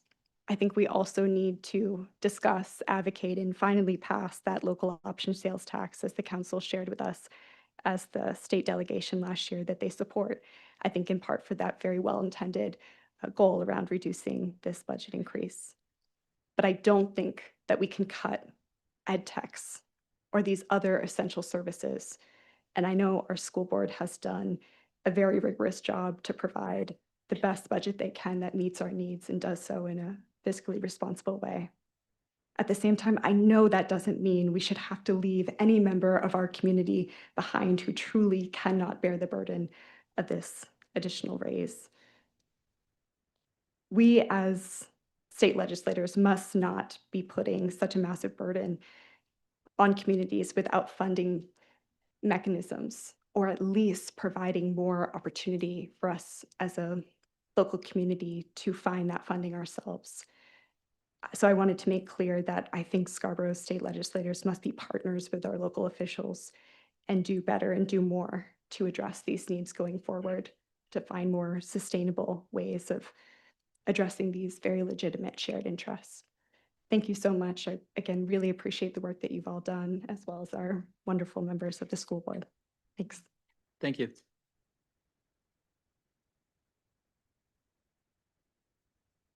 It's a little easier when there's a full board. Mitchell Rockensteyer of Howard Lane. I am also a school board member on the Scarborough School Board. Services and not entertainment. Schools are a service that will last a lifetime. It may not be mine, may not be yours, but it will be those behind us. You will not be remembered by your peers, but the institution and those who follow you. Cutting based on arbitrary goals is not an effective way to lead. In fact, these goals do not follow core goal-setting guidelines taught in our schools. We use the acronym SMART goals to teach our students how to make good goals. Goals need to be specific, they need to be measurable, they need to be attainable, realistic, and time-bound. These goals the council set for their budgets do not meet SMART goal setting by failing to be attainable and realistic. These specific numbers were set into consideration without even looking at the cost and the already items in motion. Words are hard. This budget also failed to take into consideration state mandates, state legislators, and an ever-changing economy. I appreciate the town council for looking to be fiscally responsible and treating the taxpayers' dollar with the utmost respect, and I would urge the town council look at the budget without the arbitrary goals in their head and listen to their constituency where they feel that the budget would be best used to serve them in the town of Scarborough. Please take a moment to realize your goal to pass a working budget. Thank you.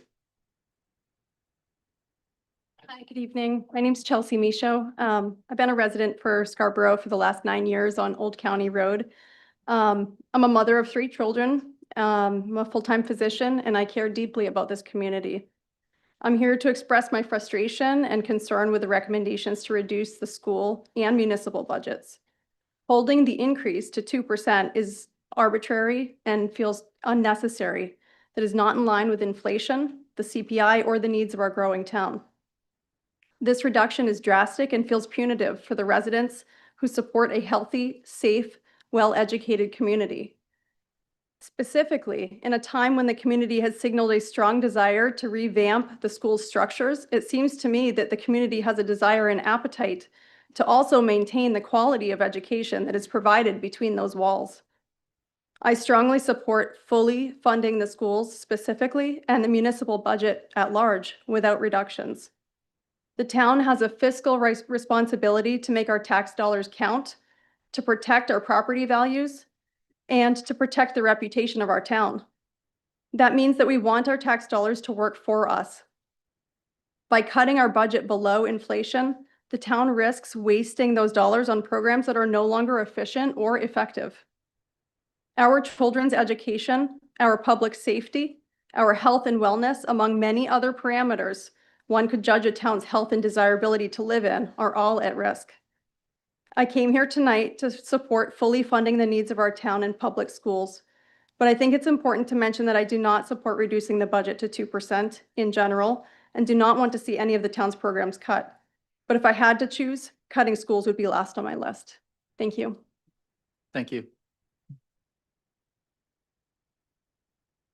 Hi, Hannah O'Neill, Elmwood Ave. I have 2 kids. I have nothing new to add. I echo all of that. But I will say that I think that I have a kindergartner this year, and it's my first experience in the Scarborough schools. And we ask so much of the schools, and we ask them to catch and help so many things. And if we don't fund them, we're just asking too much for them. So I ask that you fully fund them. Thank you. Thank you.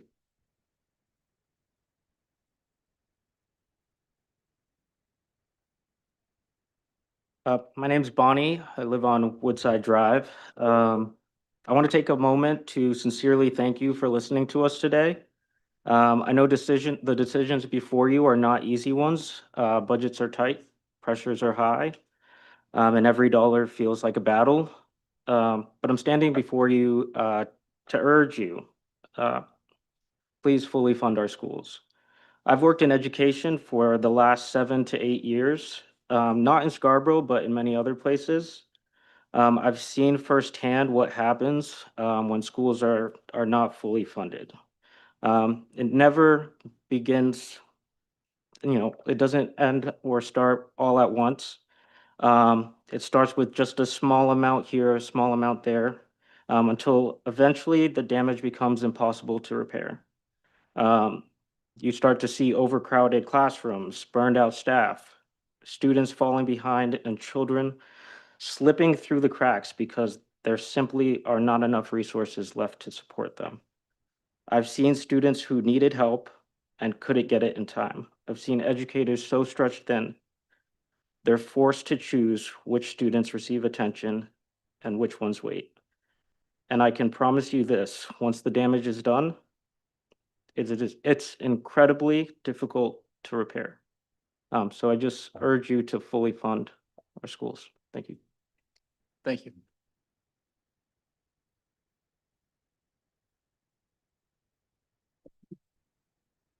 Hi, Jillian Trapani Huff. I still hate doing public comment, so excuse me while I ramble through this, but I am asking the council to move forward with the recommendations from the most recent Finance Committee recommendations. And, you know, there's some unfortunate losses in it, yes, but I think that represents a compromise. No budget is going to satisfy everybody, but this work really reflects a ton of thoughtful, meaningful conversations and work that the district and the council have all done this season. These investments impact families, schools, services, and the long-term strength of our community. I hope the council recognizes the value of the compromises that have been made, and will reach an agreement for tonight. Thank you very much. Thanks.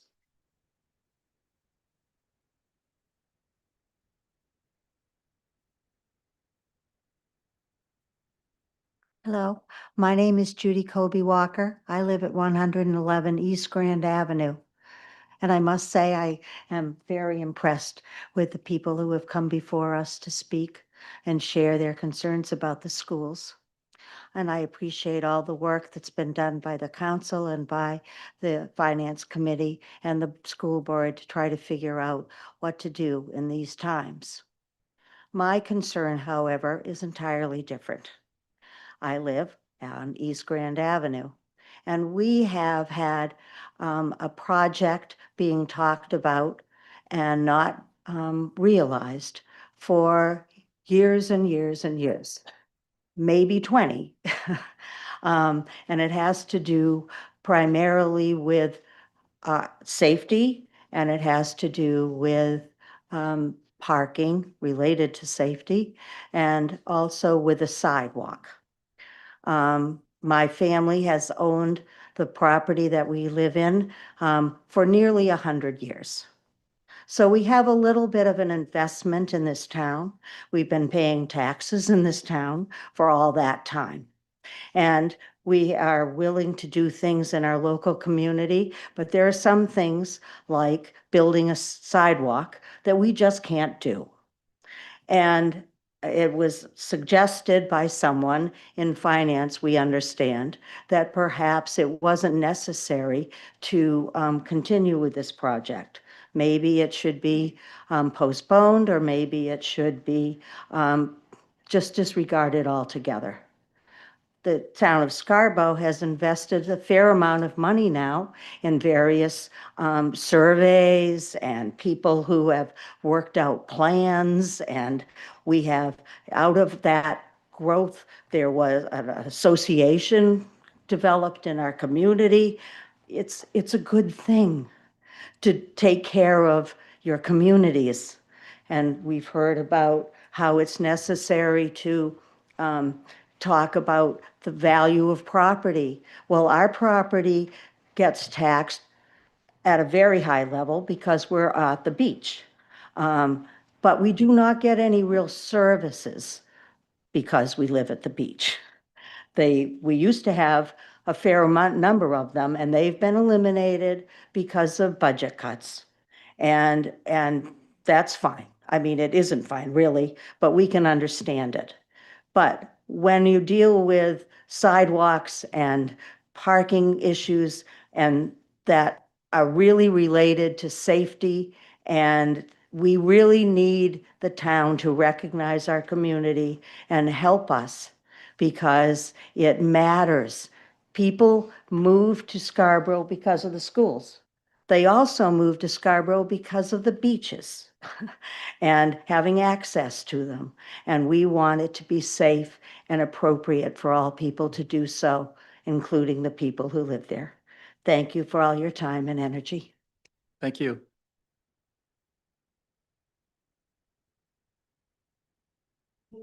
Good evening. My name is Dave and I live on Long Meadow Road. I'm here tonight to support the schools. So, I'm struggling to understand why the town seems so committed to continued growth and development while we're also sitting here talking about cutting support for our schools. If we're going to support continued growth, then we need to prioritize the infrastructure that supports that growth, especially schools. Now, if we need to hit a number, then I'd ask the council to work harder to find it elsewhere before cutting classroom support, student services, and educational resources. Excuse me. As a busy parent, I unfortunately don't follow local issues as much as I'd like to. That said, it's quite perplexing to hear about proposed projects like 8 new pickleball courts and a new skate park, while we're also here tonight discussing cuts that directly affect our students and teachers. Strong schools are one of the main reasons families choose to live here in the first place. Please commit to the future of our town and our next generation and fully fund the schools this evening. Thanks. Thank you.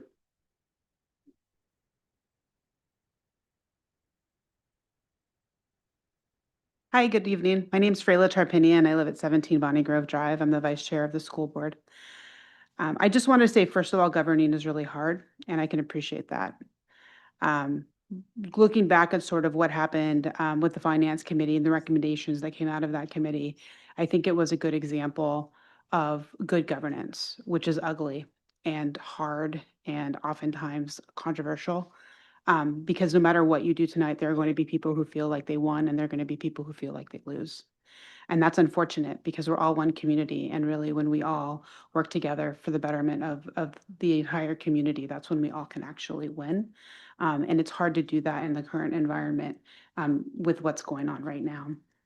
I voted in favor of I'm going to call the compromise budget yesterday for the school, which was the $1.2 million recommendation that came out of the finance committee. It's not a place where I supported going into that meeting.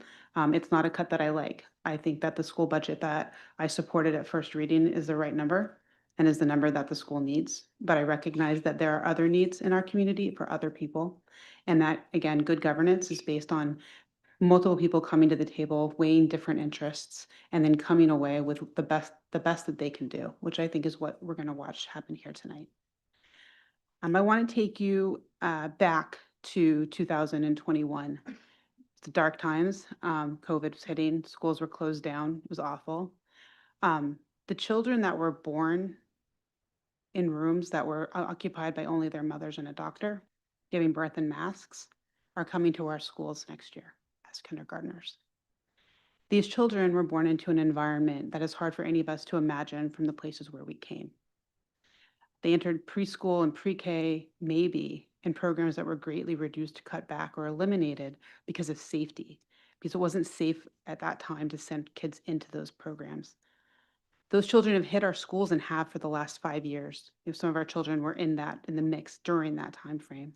And you can see the results of that in the state studies, school scores that have come since then, and the impact that are still being felt. We've recovered from COVID, thank God, but our children have not. Their experiences that formed them are still ricocheting through them, and they need the support.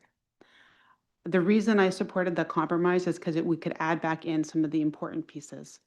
It's important that we have people in our schools supporting our teachers and our students, because these children need that help in order to be successful. And sort of as a contract in society, as somebody who went through public school, it's important that we support our youth as they go through their school experience so that they can have a chance at the same opportunities that we have.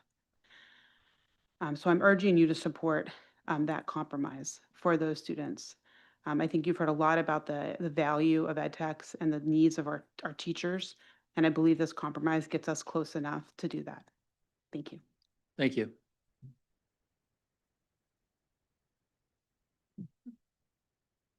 Anyone else comment on the budgets? Sorry.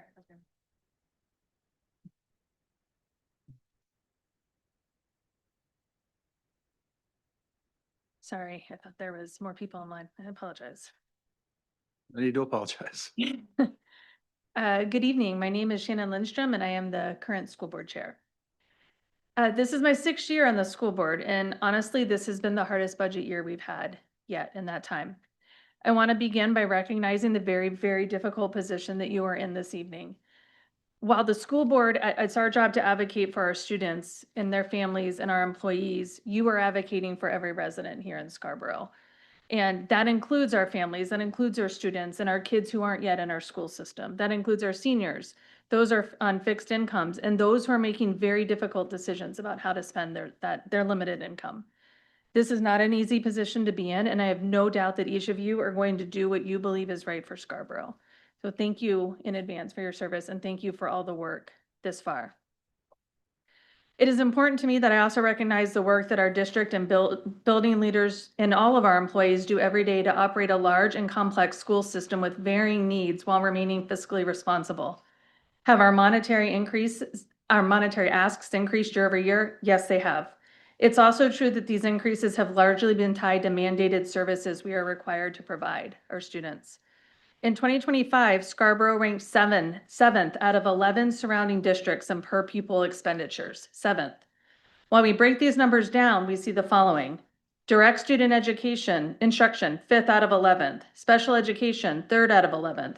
Student and staff support, 2nd out of 11th. Transportation and facilities, 11 out of 11. School and system administration, 11 out of 11. So what this data shows us is that our dollars are responsibly spent in the areas that directly support students and staff, while we remain significantly lean in the areas of administration, transportation, and facilities. I provide this background because when we are looking to make cuts to the budget, the impact is often student-facing, simply because the district already runs so lean. I believe that the council is carefully weighing the impact of tax increases on all residents while also considering the impact to education. And I believe that the current iteration of the budget strikes a reasonable compromise. I don't take this position lightly, and I recognize that those that are in incredibly tough times, these are incredibly tough times for many residents. And I imagine it's difficult for me to hear me stand here and support an increase to our tax rate. But I also know that for many families, seniors, and individuals on fixed income, every single dollar matters. But at the same time, I feel a responsibility to be honest with you about what it takes to maintain the level of education our community expects and our students deserve. I really do want to say as well, I appreciate Sophie Warren's comments about looking at what we can do at the state level, because I do think there's a lot that can be done there. And I appreciate the direction that she's going to provide. As you move towards a final decision, I trust that as always, you will make the decision you believe best reflects the values and needs of our community. I know the responsibility before you is significant, and I appreciate the thoughtful way you are approaching it. Thank you for considering the full impact of this budget on both our residents and our students, and for your service to our town. Thank you. Thank you. Anyone else? Okay, I saw someone online at one point. Sir. Anyone online can raise their hand.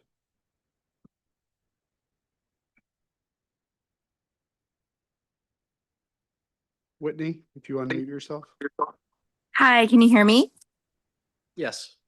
Hi, my name is Whitney White and I live at 18 Saratoga Lane in Scarborough, and I have a kindergartner at Blue Point.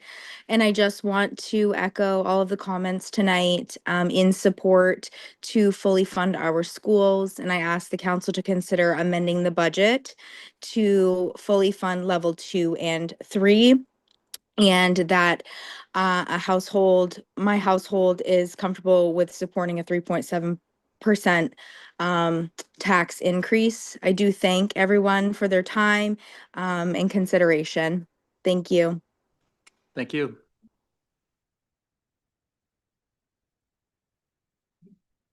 Paige, Hi, can you hear me okay? we can.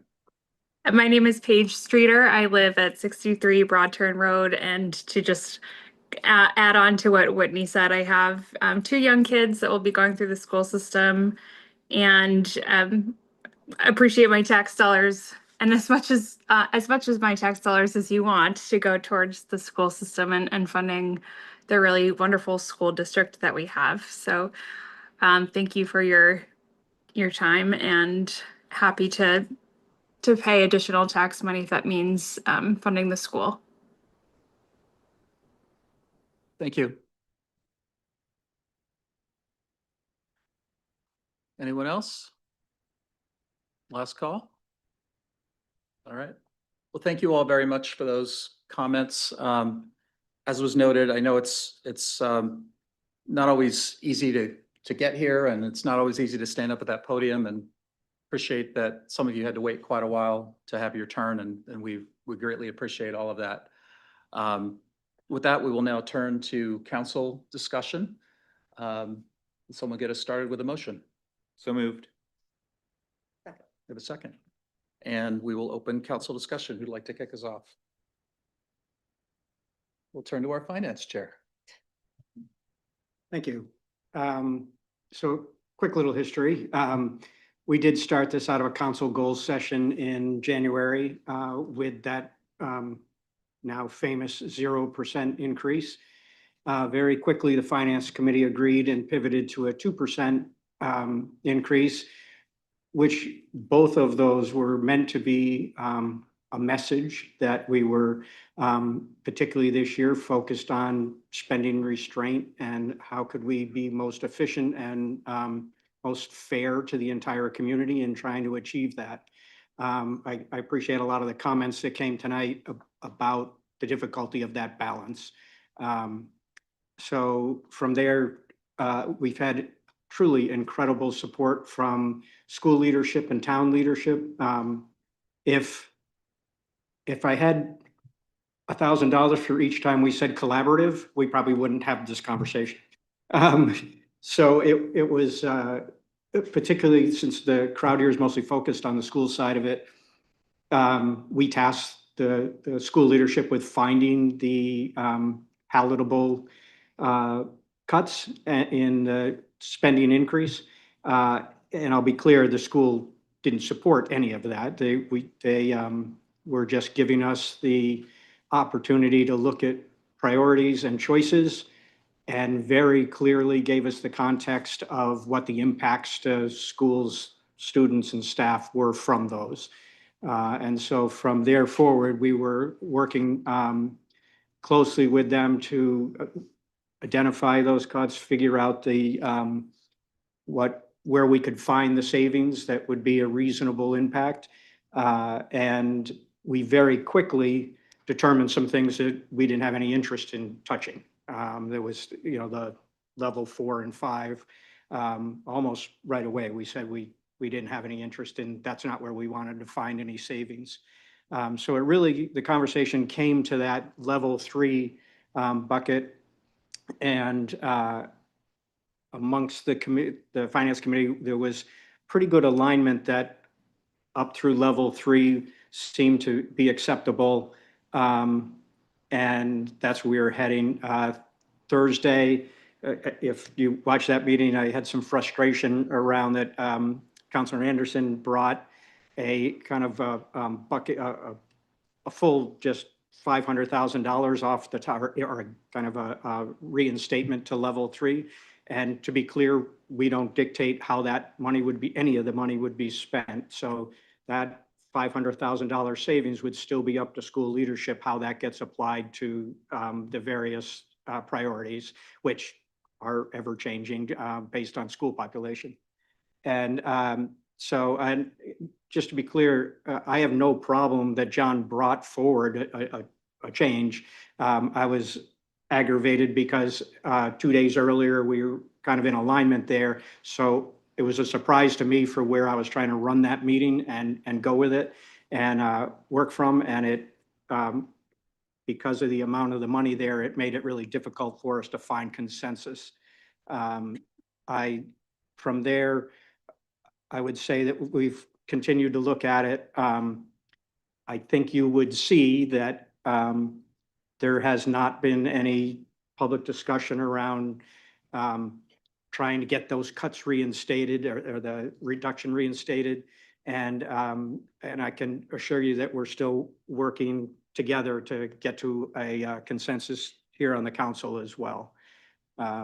So that's my quick run on kind of where we got to. I'll just say that the challenge in this truly is a balance around town population of different needs. And for speaking for myself, my intention is never to just arbitrarily make cuts on either the town side or the school side. And that the way we set up this process, while it was probably really upsetting and difficult to watch go through it, the result of how that worked was really, really well done. For all the people involved at the town schools and all truly worked with integrity, thoughtfulness, and compassion, I believe, for trying to address all the different needs in the community. I'm going to speak for myself and say, while I definitely was pushing for some more cuts to, in my mind, even that balance further. I have no intention of changing what we did on Thursday night. And I can, a couple of quick facts that from where the lowest we got publicly was 2.91, I believe. And so, and this is 3.21. When I did the math on that, that comes up, the difference in those two things in an actual tax dollar impact to the average home in Scarborough is only about $25. And so while I never, ever want to say what people can and can't afford, that seemed like a reasonable compromise. I will also point out for the people that were pushing harder for more cuts and get to the 2%. Again, it was our intention to show as much strain as possible. But I do want to keep in mind that the original proposed increase for taxes was 5.97%, 6%. And we're going to land, I believe we're going to land at 3.21. So that means for people who were looking for that restraint, we cut the original amount of the tax increase almost by half. And that where we're landing today is equal to a $216 on the average home, which is right now we're valuing at $600,000, a $216 annual increase in taxes. So both of those, to me, are compromises, and I do hope we move forward tonight. I'll also say the opportunity to kind of fight along harder and have more decision-making amongst us is, as much as that was a surprise on Thursday, I truly am not, would pride myself on, I'm not an obstructionist in any way with this, and I would not want to be ruining the process that we had for just kind of the sake of argument at this point. So I appreciate it all. And sorry, I do also very much appreciate the school board people who got up to speak and indicate that from the school board side, they're also finding this to be a good compromise. And that gives me a lot of faith in our opinions that we've kind of gotten to a good balancing point. So thank you. Thanks, Larry. Anyone else? Karen, go for it. Yeah. Great, thank you. Larry did a great job as chair of finance. I want to acknowledge everyone that came out here tonight supporting the schools. I want to thank you. I am a Scarborough parent. My daughter is in 10th grade and my son is in 7th grade. So I can truly appreciate the juggling act of what you guys have to do and the engagement and living in Scarborough for the school system. My daughter had ed techs throughout her primary and middle school experience. And so those women, those people were very valuable, and I can't imagine them without it. But then I sit here as on the town council, and I sort of have a different role because I can't be selfish and want to just strictly fund my children and the school system and things like that. Because I'm also a Scarborough resident looking at my tax rates going up continuously. This is my 4th budget year, my 4th year on the town council. I've been on the finance for 4 years. I've been through the process. And as Shannon said, this was the hardest year we've ever done. John Anderson has been on finance for years as well. This was tough. you know, I really value the goal setting sessions that the council has. You know, we spend a lot of time gathering our goals, meeting in January, you spend a whole day, a whole morning doing those goals. And I want to point out that when we have those goal setting sessions, staff is there. So I just want to say, at no point was staff saying a 0% goal is unattainable. Don't do it. I don't think you should do it. I don't think it's a publicist. I don't. So that message was not received by me. I understand it was very aspirational. That's why when we went to finance and we said 2%, I said, that makes more sense. I feel like this is more reasonable, and it is in response to the fact that we have this huge school project that's going to come and hit our real estate taxes next year. Our agenda this evening has other of our goals on there with short-term rentals and mobile food vendors. So what goals do we decide to stick to, and which goals do we choose not to stick to? Every year, we've typically chosen a goal for our budget. We usually try to do 3%. Last year, we were like, let's do none and just kind of see where we are. This year was different. I personally felt like we had a responsibility where, yes, we got the support for the school, but we need to be mindful that we wanted a school to pass, and people said we need to do something, but we need to be mindful of how expensive the school is really going to be on everyone.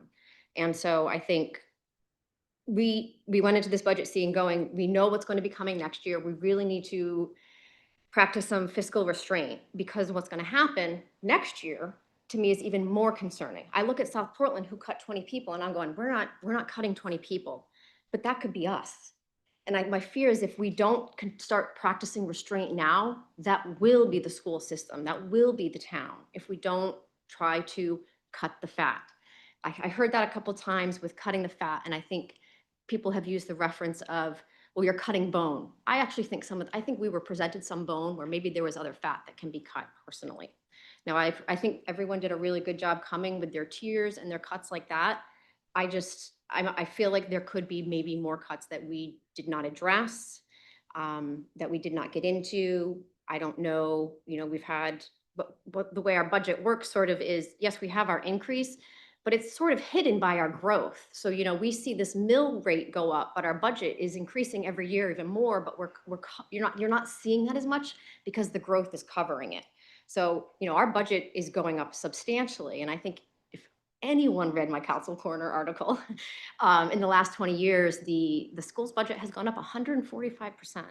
And so I do understand that is in regards to state mandates and stuff, but when you think of just how that impacts a resident of 145% of the school budget going up each year, that's a very big thing.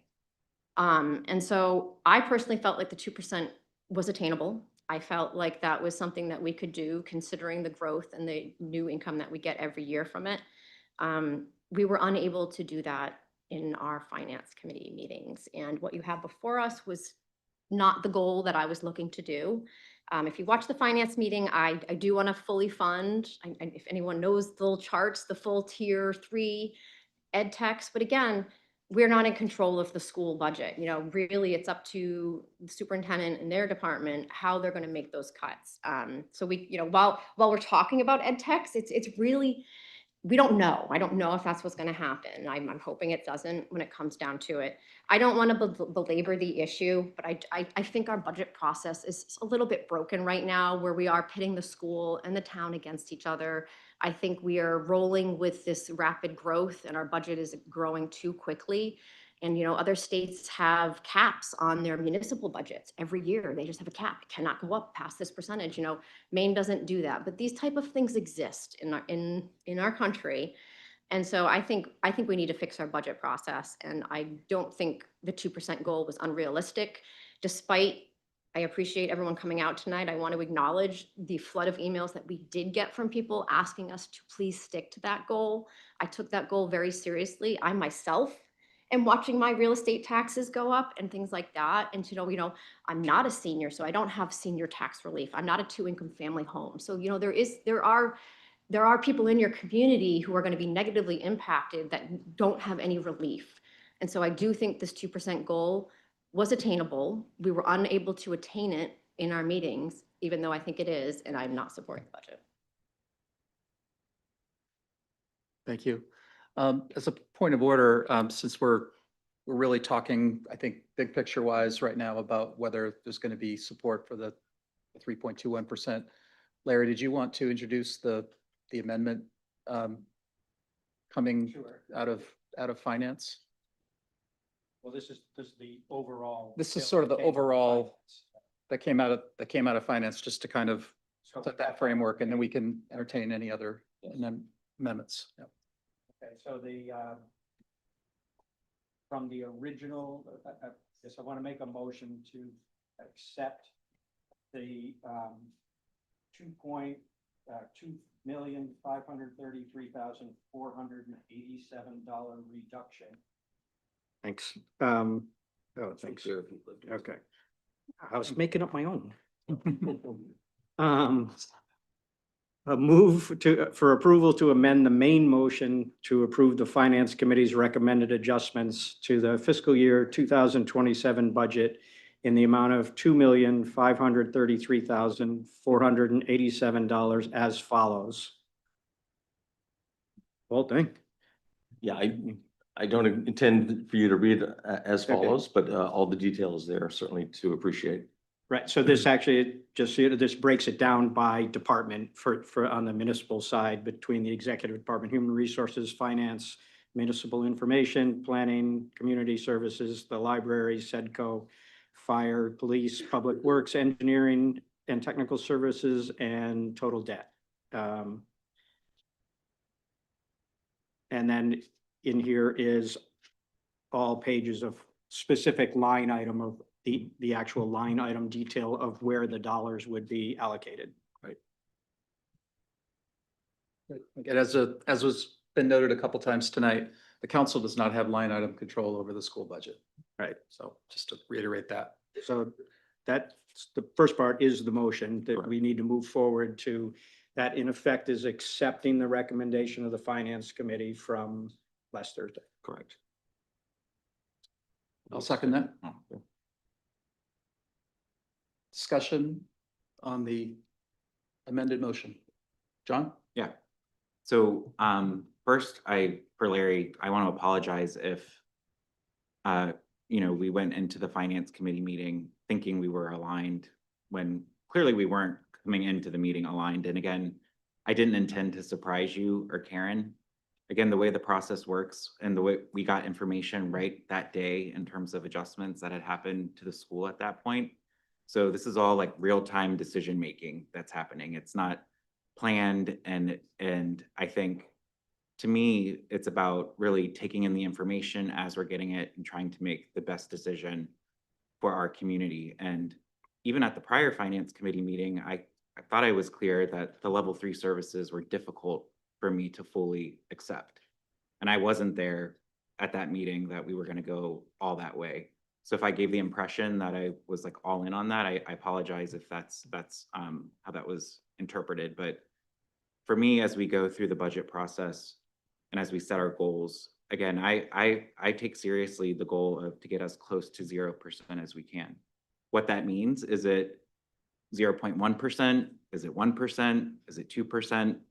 I can say for me through the process, it got to 3.21%. And I get that's not closer than maybe some other counselors wanted it to be. When we set the 2% target, again, I felt that was, attainable potentially. But again, we still didn't have all the information from the school and the town in terms of the trade-offs that we had to make. And so to me, good governance isn't just about setting goals. It's about going through the process, getting information, using that information to ultimately inform your decision. I feel personally that I would love to see all of level 3 covered. But unfortunately, I think we do need to show restraint. I think we are trying to do our best to balance what is needed by those that are, struggling to pay their tax bills, but also making sure that we're investing in our schools and our public safety and our public works appropriately to provide services. And I also believe that when we make these cuts and if we go too far, we're also disproportionately impacting the people who need these services the most. So when I look at the cuts to the school that were put before us, I see the students and the families who are on fixed income as well, who are relying on the schools to provide those services, who can't afford tutors, who can't afford to do other things. And so to me, that's important that we also think about that. I also see, to me, it wouldn't be good financial management making decisions just based on short-term impact to the tax rate this year. It's also about avoiding long-term liabilities that we'd be creating by cutting too far. And I felt like both on the town and the school side, with the choices that they offered us, that I think were the best choices that they had, that those things would go too far, create more pain down the road, and honestly wouldn't be good long-term financial management. And so that's how I ultimately got to comfort with what we are proposing tonight, what's in this amendment. It's still very painful. I don't like the idea that we're continuing to push out hiring of police officers who we need to serve our community. I don't like pushing out public works departments to maintain our roads and plow our roads. I don't like some of the options that I'm sure the school is going to have to do that are still tough choices. But again, that's compromise, and trying to balance both the needs and the real challenge that many of our residents do have in terms of paying their bills, not just their tax bills, but their health insurance bills, their medication bills, all the things that I know that are a struggle right now. To me, it doesn't mean that we take away services that they also lean on and need most as it relates to public safety, school access, and those types of things. So I do think this is the way the budget process is supposed to work. I don't think it's broken. I do think there's opportunities for improvements. There's always room for improvement for every process. I really appreciate the work that the school and the town did, being both transparent and thoughtful. I think you guys did take our ask seriously to go and explore and help us understand what it would take to get to a 2%. And again, for me, the trade-offs just weren't worth it. And I think 3.21% is still an amazingly low tax rate compared to other communities throughout Cumberland County. I saw yesterday, I was just curious, Cape Elizabeth, 7.13%, Falmouth, 5.52%, Cumberland, 8.3%, Biddeford, 6%, Westbrook, 7.61%. So when we take that in context, the 3.21, we really are pushing ourselves. And I can only speak for myself in that this is my 6th budget, and this is the first budget where my stomach hurts being up here thinking about the tough choices that we had to make to get here. I do think they're the right choices, because I do think it's important, again, that we try and strike that balance. I still think even with some of these reductions that's happening on the school side, we're still going to have absolutely excellent schools. I think it's going to definitely create some hardship for some teachers and some students. And again, that I'm not proud of that, but I understand that we are here to serve the entire community. And we also did, to Karen's point, get tons of emails from other people who are asking us to please help them, to please keep this as low as possible. And to me, I think 3.21% is very fair, reasonable, and it's a good compromise. And while I would love to fully fund level 3, I'm going to show my own personal restraint and support the compromise that finance brought forward, that it sounds like the board ultimately supported. And hopefully, we can get this moving and get it out to voters for voters to support and pass, so that we can fund our schools and focus on next year and building the schools and going from there. Thanks, John. Any other discussion on the amendment that's on the table? Thanks. Well, it's the overall thing, but it's the amendment, and if we vote for this, then yeah. And I've heard the compromises, and this is a good thing. This is a democracy. This is how it's supposed to go. But you get people want a whole bunch, so they put a big budget in. Next year, it could be that Scarborough, with the new school and stuff, we're going to be the 7 or 8%, and the other towns will be a 3%. I mean, it's according to how you spend it. That was a vote by the people. They voted it down for the schools, and then finally it came back and they voted it in. And the people are the boss. I mean, if we pass this, I mean, we've worked on it really hard to try and get it the best we could so that it will do well in the polls, maybe. We hope, or you hope, because I want 0% too. But I get it that with the inflation the way it is and fuel prices and stuff, that, it's really difficult to do. But again, if you increase every year and you figure up the 145%, every year it goes up. And in business, it doesn't go like that, in government it does, but in business it doesn't. They keep it level, and there's increases in business, but not like this. And there's wasteful spending. And so with this budget, we need to, it should be just really simple because we can't go through line item vetoes, So you just have to give it to the department heads, and our job is to say, we're gonna give you, this is the money you're gonna get, deal, to it, this is how it's gonna have to be. And I've seen things in this town where I think we really need to cut those department budgets, and we need to cut it down. I think the school board, like they say, they have state mandates, they have, you have to have the buses, there's certain expenses that you can't get around. And the people voted for the new school, and we're gonna have to pay for that. And I've said it right along that I think it shouldn't be all on us. I think a lot of these issues that come up right down to pickleball courts, I think every November, we should have something on the ballot, 5 to 10 items on the ballot. Do you want pickleball courts? Do you want to get rid of the skateboard park? Let's ask the people, and then the people can't complain, because even if you didn't like it, the majority said yes. And it doesn't matter then, because that's a democracy. The majority said yes, and it isn't us, like they think that we're ramming it down their throat. So this is a very, intricate thing, because we're basically voting on the overall budget. It isn't just the school budget we're voting on. We're voting on the overall budget. And there's many things in the budget that I don't agree with. So if there's one little minor thing I don't agree with, then I feel as though I can't vote for the budget. But, so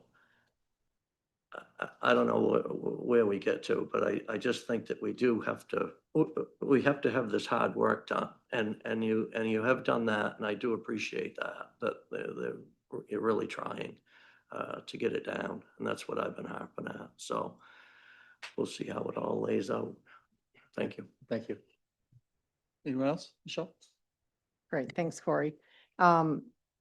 A couple of things. I do want to thank everybody who attended all the meetings with us, have called us, emailed us. After John kind of stated that it was like 63-2 all school, we got 100 emails like in the last 2 days from people that were saying keep it at 2%. So I lost count of where we are, but there was a lot of passion and a lot of just sincere, really well stated notes. And I would say 99.9 of them were incredibly respectful. And I read every single one of them. I didn't, as Corey said, I didn't respond to 250 emails, but I read them, I processed them, and I really seriously took into consideration what every single one of those folks was saying. I also did have 2 kids that went through the Scarborough schools. The last one graduated in 2019. I volunteered 20 years. I feel like I understood quite well the challenges of running schools and classrooms and class sizes, and appreciate the education my children received here. I've had a lot of people ask the question, not only at the counselor conversations, but everywhere, like, where did 0% come from? Why are you here? Why are you there? And I really thought about it and kind of made a timeline, because we had a goal setting session in mid-January. I'd been on the council 8 weeks. I think it was like my 3rd meeting. And we were talking about a percentage, and John's the one that threw out and said, I think we should be at 0. We just approved a school. We need to be, fiscally restraining ourselves. We need to thank the community for approving a $139 million school and all this. And, he'd been on finance. I'm like, okay, well, he knows numbers really well, and nobody said, and so that's how we got to 0. And then within, I don't know, a few weeks, we realized that's kind of crazy unless we want to lay off a lot of people, which I never want to lay off people unless we really have to lay off people. in my corporate life. I ran HR at a company and did 7 major layoffs, and they were probably the 7 worst career events of my entire life. So we never want to do that. So then we went from to 2%. And I think what I'm very disappointed in is the miscommunication. If we had just from the beginning said, we think 3 is, a responsible place to be, we would have saved a lot of time, a lot of energy, a lot of angst. Tom's staff did a ton of work in that 2 months. Diane's staff did a ton of work in that. People in the community were wondering, am I getting laid off? Do I have an ed tech? Don't I have an ed tech? We had ed techs coming to meetings, pleading with us, like, just because you move me, it's a totally different job. I know Mandy Fernald, and she did a fantastic job of that first meeting, really explaining things, which I really appreciated. But there was all this angst and all this, anxiety in the community. And I think about it was, I feel like it was all unnecessary. And I feel like we could have put out a reasonable goal to begin with and communicated one number and not kept changing our communication like every 3 or 4 weeks. So to me, I think part of leadership is you establish a goal, you have a strategy, you figure out how you're going to get there, and you communicate it. And of course, it changes and shifts. But this has felt like, I feel like I've been on a budget roller coaster for like 2 months. So I just, it's not even to me about the number where we are now as much as it is all the anxiety and angst and frankly distrust that I think has happened. And one of our goals was, transparency and communication. And we're going to be out there talking to people all the time. And, we want to be listening. And I personally feel like this has set us back. And I'm really disappointed in that. I was sitting in the audience at the finance meeting and I was just watching it and I was really upset with how surprised Karen and Larry were, having no idea that this was going to happen. And I just thought, as a peer counselor, like, I don't ever want to do that to somebody and I don't want someone to do that to me. So I'm okay if we disagree all the time. We agree sometimes, we vote yes, we vote no, and that's all good. And as Scott says, part of democracy, but don't catch me by surprise in front of an audience of 50 people. So I personally just didn't like that. I think that when I look at the feedback too, one thing I really would hope that we don't carry forward from this process is just sort of the retirees or, they don't like kids, and the school people, they don't care about money. And I mean, everybody sitting in this room is trying to balance a budget at home, and they're filling up their tank has doubled, and, fuel's doubled, and food's gone up 18%. Those are realities that we're all living in. So, it isn't, I've had people on, that have kids in school say to me, we've got notes saying, I'm a single parent, like, I can't afford more taxes, like, I'm just hanging on. And then I've had people that are retired saying, I love schools, I always support schools, I'll do whatever I need. So I feel like it isn't like this group and this group. I just feel like as a community, I just don't want us to end up in that kind of dynamic again. I think it's really unhealthy. And I think that, I'd love to keep having more conversations about next year when we get into the budget process. Maybe we have a cross-functional group like we do in companies and bring people together from all different, arenas and say, how do we? I agree with Karen. I think we can improve the budget process. We always can. But how do we improve it and so it's more seamless and so we don't get to a crisis point like this and have, hundreds of people feel like they have to show up to really, save things. So I would love to get to a process that enables us to be more effective and efficient and more collaborative. And there's always going to be tough decisions. I mean, frankly, I ended up with Frayla like in, I think, 4 of the 5 budget meetings and had fantastic conversations. And they were educational and insightful, and they were very respectful. And I really appreciated that. I wish I had those prior to this. So I guess at the end of the day, I support the schools. I like the retirees. I mean, I like the community. I think we have fantastic schools. I think Diana and her group did a fantastic job. I just would like, I guess, to apologize for any part I played in creating, I think, a lot of unnecessary anxiety, I guess. And I don't want that to happen next year in my second year. Thanks, Michelle. Bill? This is the 8th year that I've been doing this. So I've had a lot of budgets to deal with. And I try to take the same approach every year. I have certain priorities. And I think the job of a town council is to protect the public with a strong fire department, police department, public works department, and school system. Those are the 4 cornerstones of what we have responsibilities to do in the budget process. So that kind of tells where I'm coming from. Property taxes are a progressive tax. You own a multi-million-dollar house at Prouts Neck, you're going to pay a lot more with this budget increase than if you own a more modest house. So at least I look at from a perspective of those who are able to afford that are going to end up being the ones who have to pay more. And people who are of more modest means are going to pay less. And I think that's helpful to me in my judgment. I also have a great deal of trust in the school board. This process is a tough process.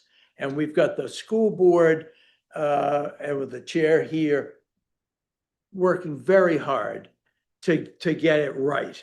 Because why do people really like Scarborough? Well, the school system is highly regarded, and therefore the value of our properties is maintained and goes up as a result of that.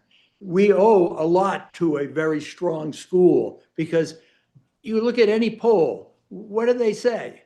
They say, well, if you have a good school system, you're going to have good values in your homes. So every one of us who owns a home benefits from the decision to support the schools. And I guess and I'll close by saying, after all these years, our finance committee works hard. And I'm ready to look at the judgment of the school board and the finance committee's recommendations as to compromise, and that this is a compromise.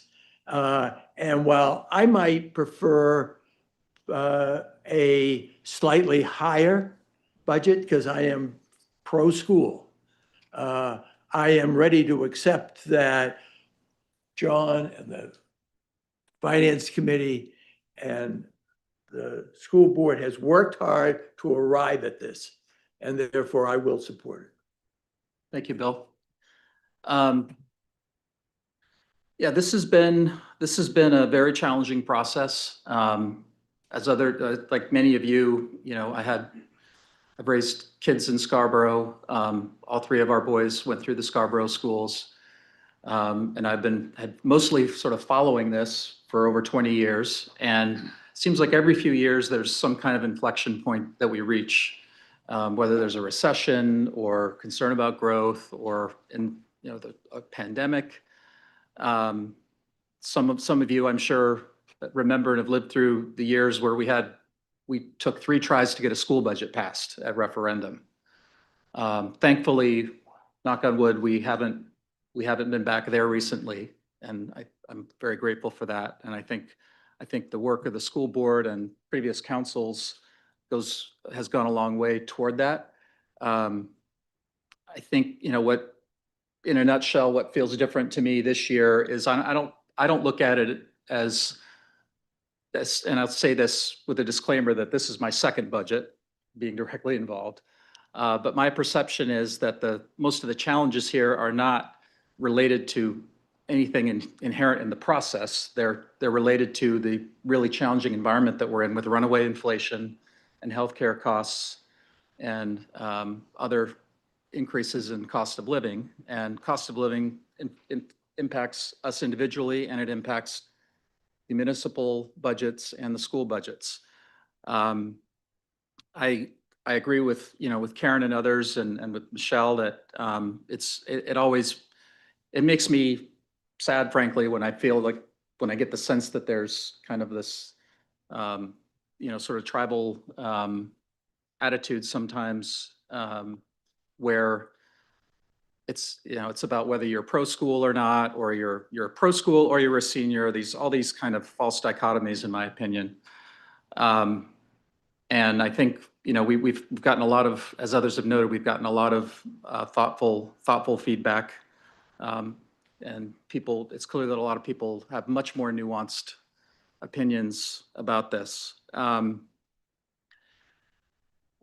There's been talk about, the people and what the people want. And we've talked before about, the kind of the perils of trying to speak for the people. I think, one thing that comes through in a process like this is that the people disagree on really critical things, and sometimes they have positions that might seem contradictory, because they want the best schools, they want the best services, they don't want to lay anybody off, but they also want their taxes to stay below inflation, which by definition requires real cuts.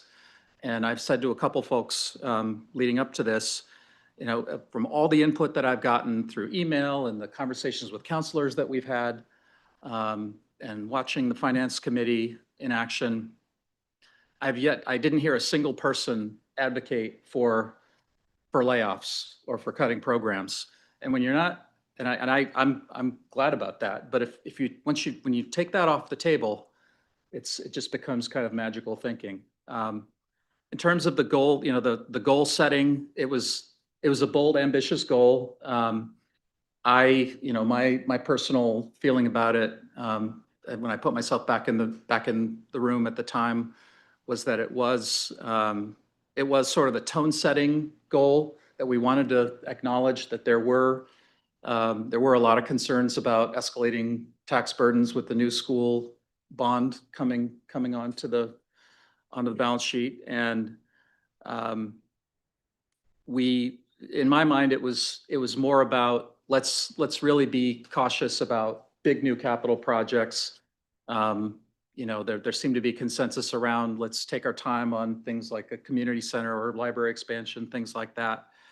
And it's interesting when I look back at the way that different people and different groups of people interpreted the school solution vote last fall. It passed by really remarkably wide margin, considering some of the past votes in the town. And I think some people looked at that and said, well, now that that's passed, we have to really tighten our belts, and we have to really show some austerity. And then there are others, and we've got feedback along these lines as well, saying that, well, the fact that passed so overwhelmingly should signal to the council and others in town that there's a real appetite. And we have a couple people tonight say that should be viewed as showing that there's a real appetite for spending, and where we say our values are. So it's tough to sort of draw the cause and effect there, and then it's just a moving target all around.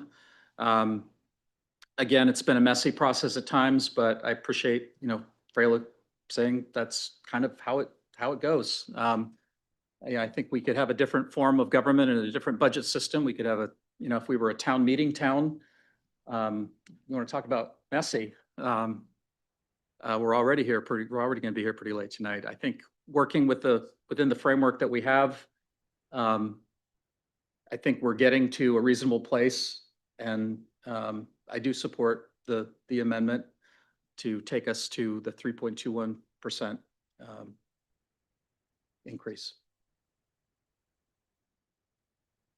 With that, if there are no other comments, I will call a vote on that amendment, and then we'll return to the main motion, and there'll be opportunities for additional amendments.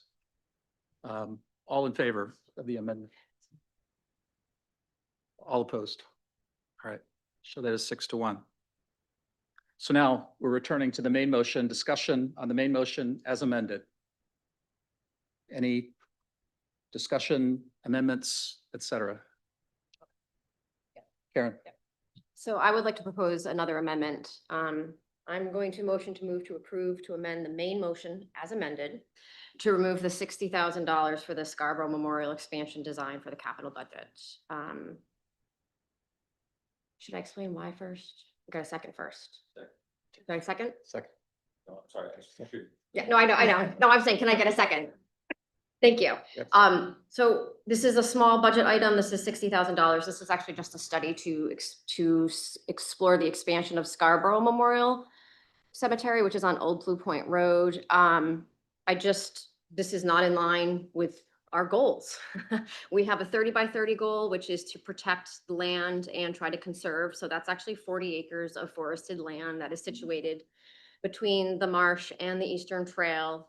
And we also have a goal this year to try to stop clear cutting. So when I think about, we have the last 40 acres of forest in Scarborough, next to the marsh, next to the Eastern Trail. And yes, we did establish a cemetery there years ago. I just do not think that is the place to continue expansion. And that's exactly what this budget line item is to explore expansion at that location. And I do not support that. I'm looking for you guys to support that because I do believe it is in line with our goals. That does not mean that we cannot continue to pursue other avenues. I understand that maybe there is an obligation to have cemeteries, but also it is a business. So I don't know if we're in that business. But generally, I just don't think it's in line with who we are as Scarborough. I don't think we should be cutting down trees next to the marsh for a cemetery. Thank you. Any comments on that? Scott? Yeah, I'm not a big one on spending money on studies, so that alone would get me to say no to it. But on the other hand, a cemetery, I can't think of a better way to preserve land along the marsh than a cemetery myself. And to make a cemetery, you can't make it in the woods. You probably have to clear, and you can replant, strategically and maybe leave some of the trees, they do that. But usually trees are a real problem in a cemetery because they come down and they bust the stones. So, I think it's a good idea and like you said, they can move on with it. But I think your big thing is, because you're big on not cutting trees, and I'm a tree cutter.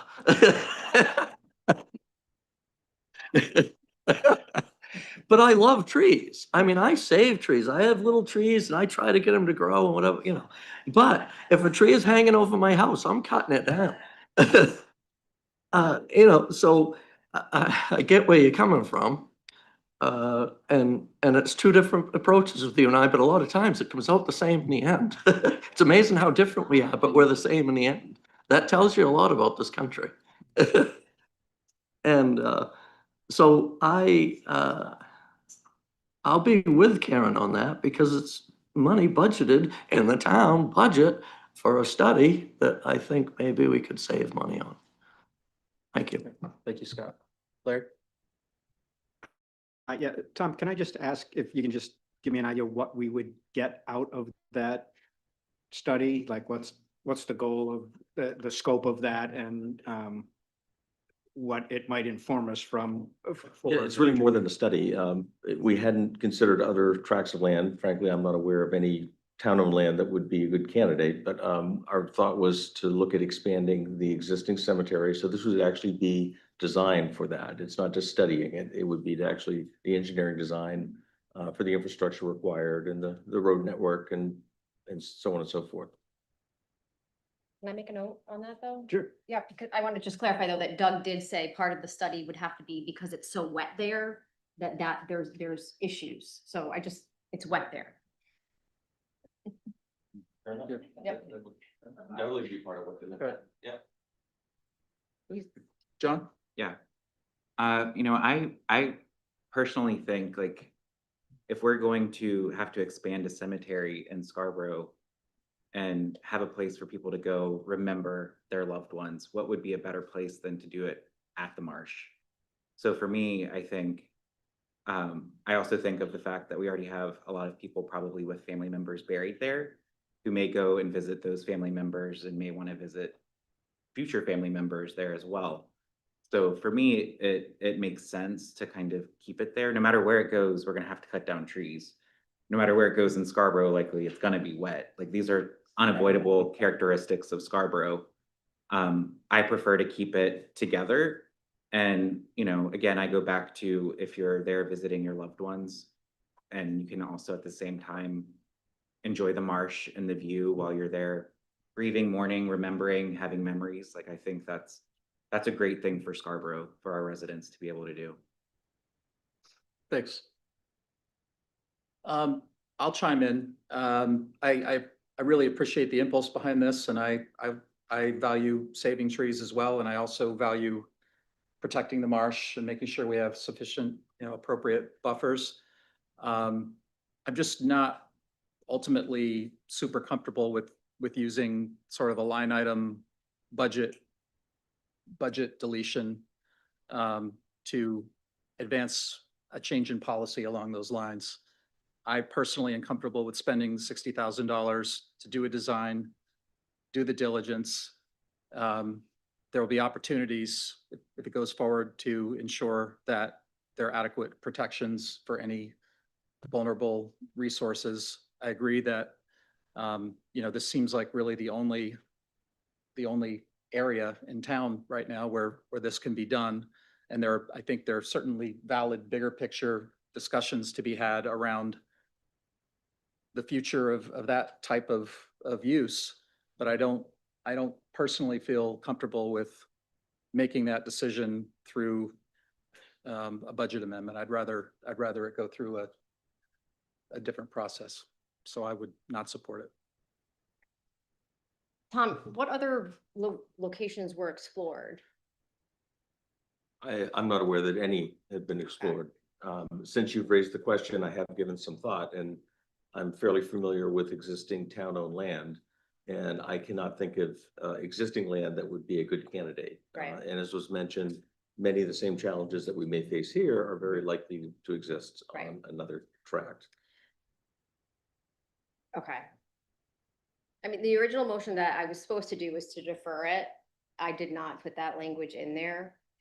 There is other options. I think my first goal was let's make it all conserved land so you can't cut it down, but that's not something we do here. We could ask Conservation Commission to look at it. We could kick it back to long range planning and say, where do you think we should put a cemetery? Because I'm willing to totally change my amendment to at least defer it. I don't think I'm not criticizing staff at all. I think Doug's like, here's a cemetery. Naturally, let's expand it. I'm going, can we take a pause and say, maybe there's another place in town where we could logically do this? Is there actually want? I know that there's specific want for more environmentally friendly type of burials, but so I mean, obviously I advocate very strongly for this. And I don't think, because we haven't really explored any other place in town or had a conversation about the impact, the environmental impacts and things like that, I would be willing to defer it a year if they could maybe come up with something. But I don't know. I obviously do not agree with spending $60,000 on an expansion that close to the marsh and the Eastern Trail. And I sent you guys all pictures earlier today of the trail network that actually exists behind there, and Community Services was trying to integrate that trail network as part of their system. So I think it wasn't an impulse. So I want to say that this wasn't an impulse. That plot of land has been part of a conversation that I've been part of since I've been on the Community Services Advisory Board.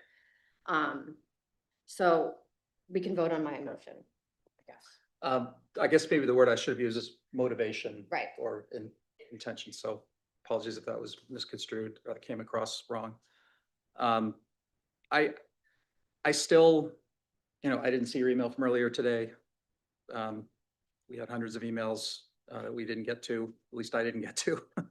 I appreciate that you did that work, Aaron, and that you care deeply about it. I wasn't aware of this proposed amendment until I got here tonight and it was on the desk. Oh. So at finance, we actually had a long discussion about it, and I was Yeah. surprised it wasn't cut at finance, and that was actually Yeah. my fault, because at finance, we were kind of like, oh yeah, like, Yeah. but now it's up to the full Yeah. council.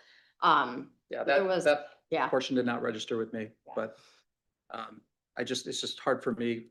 We can put up for a vote, but it's hard for me personally. For the reasons I've stated, I'm not comfortable with it, but I appreciate your reasoning. Any other discussion? Yeah. Scott? This is the first I've heard of it too. In this discussion, you change back and forth. So now I'm back the other way because Tom's saying that it isn't just about the study, it's about infrastructure, money towards infrastructure and doing the cemetery. And I'm for not prolonging things and spending a bunch of money prolonging. Make a decision and do it. You know, if it's a good thing, do it. And it does sound like a great thing to me. The cemeteries are already there to it. They always expand onto them. And obviously it's a need, you know, but not for me. I'm on the Black County side, but but people over there You need had it. another reason. But yeah, thank you. Okay, thank you. So Karen, just to be clear, are you're maintaining the amendment as you proposed it to? Well, should we vote on it, or should I withdraw it and amend it? Tell me. All right, well, let's vote on the amendment that was seconded and that we just discussed, which was to remove it from the budget. All in favor? All in favor of eliminating Eliminating. the $60,000 for the cemetery expansion? So all in favor? Okay, all opposed? Okay, so that does not pass 2-5. We're returning to the main motion as amended. Do you want, should I bother, Corey? I can't speak for anyone else. I can't speak for anyone else on the council. I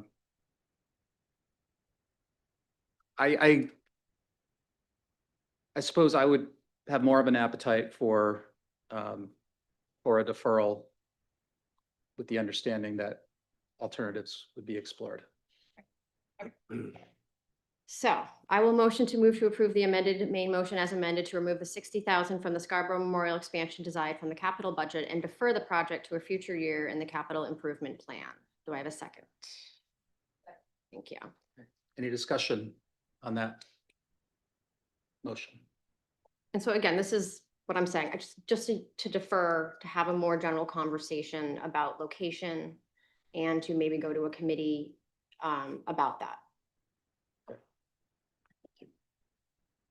Any discussion, questions? All in favor? Opposed? All right. That motion passes 6-1. Thank you, Karen. All right. So now we're returning to the main motion as further amended. Does anyone have any other comments, questions, or amendments they would like to offer? Go ahead, Michelle. Thank you. Motion to move approval to amend the main motion as amended to remove the $750,000 for the East Grand Avenue Complete Streets project from the capital budget and defer the project to a future year in the capital improvement plan. Second. Any discussion? Would you like to? Good. You can go, and I can add to it. Go ahead. We've had some discussion about this at finance. I did speak to a couple residents who live in the area. I did attend, I think, the February workshop that Angela did with feedback from the residents. It's an amazing design. It's very innovative. I feel like I'm in the Hamptons when I look at that design of just like the sidewalks, and it's all about safety. But it is a big price tag. It is huge. And when we think about the constraints that we're facing this year and the years coming, and we did receive specific feedback from the Transportation Committee who this went through. I do feel like this is a large sum of money to spend on a half a mile. I would love to improve the sidewalks and maybe do some improvements down there, but this is a huge project. This is a big undertaking. for a small part of our town. I frequently go down there. That's how I access the beach. I actually don't get a beach pass. I park down there. it- I understand. I think you could probably pick any intersection or any half mile in Scarborough and make it better and make it safer, but we have to make tough choices. And I think this is a really big price tag for a small strip of road. Thank you. Anyone else? Scott? There was a woman here, a couple of people, I think, that spoke on this. And they've been waiting and waiting and waiting, and, you know, it hasn't. And I haven't actually seen it before. And I get out of it, it's a sidewalk that's there, that's in really bad shape. I've been a big advocate for not having sidewalks. I don't think we should have sidewalks because they're expensive and curbing is expensive. And years ago, we did a pedestrian bike lane down Black Point Road, both sides. The greatest thing ever. It's just a widening of the road. And it's a place for pedestrians. I mean, you know, if a car goes off the road, that little curb is not going to stop them from hitting the person. It's going to bump up over that curb. So I don't get that curbing is a safe thing. Maybe in a certain situation, it might deflect the car enough to not hit the person, but I don't know. Who knows? It's God's way. But, so with this, it's a big ticket item. I just wish if we do vote this down, and again, I'm with Karen on this. This is cutting the budget, yeah. But I think that we should move quick and revise it to just do a bike lane, you know, and just pave the road wider. I don't know if the road is up for paving or not, but it would be really cheap to do when you're paving the road anyway, to tell the contractor, we want you to do 2 more feet on each side. And then you have a bike lane and a pedestrian lane. And I always say that the bike lane and pedestrian lane should be just that the bikers have to give way to the pedestrian, and the biker cannot come across into traffic all of a sudden to avoid a pedestrian, you know, but anyway. I think it's a more efficient way of doing it.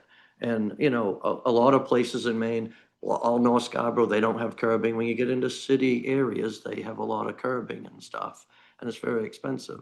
The curbing in front of the schools and the islands in front of the school, hundreds of thousands of dollars. And I think those left turn lanes were wonderful. I think it made traffic go way better. But for some reason, we wanted to get rid of them and spend hundreds of thousands of dollars for curbing in.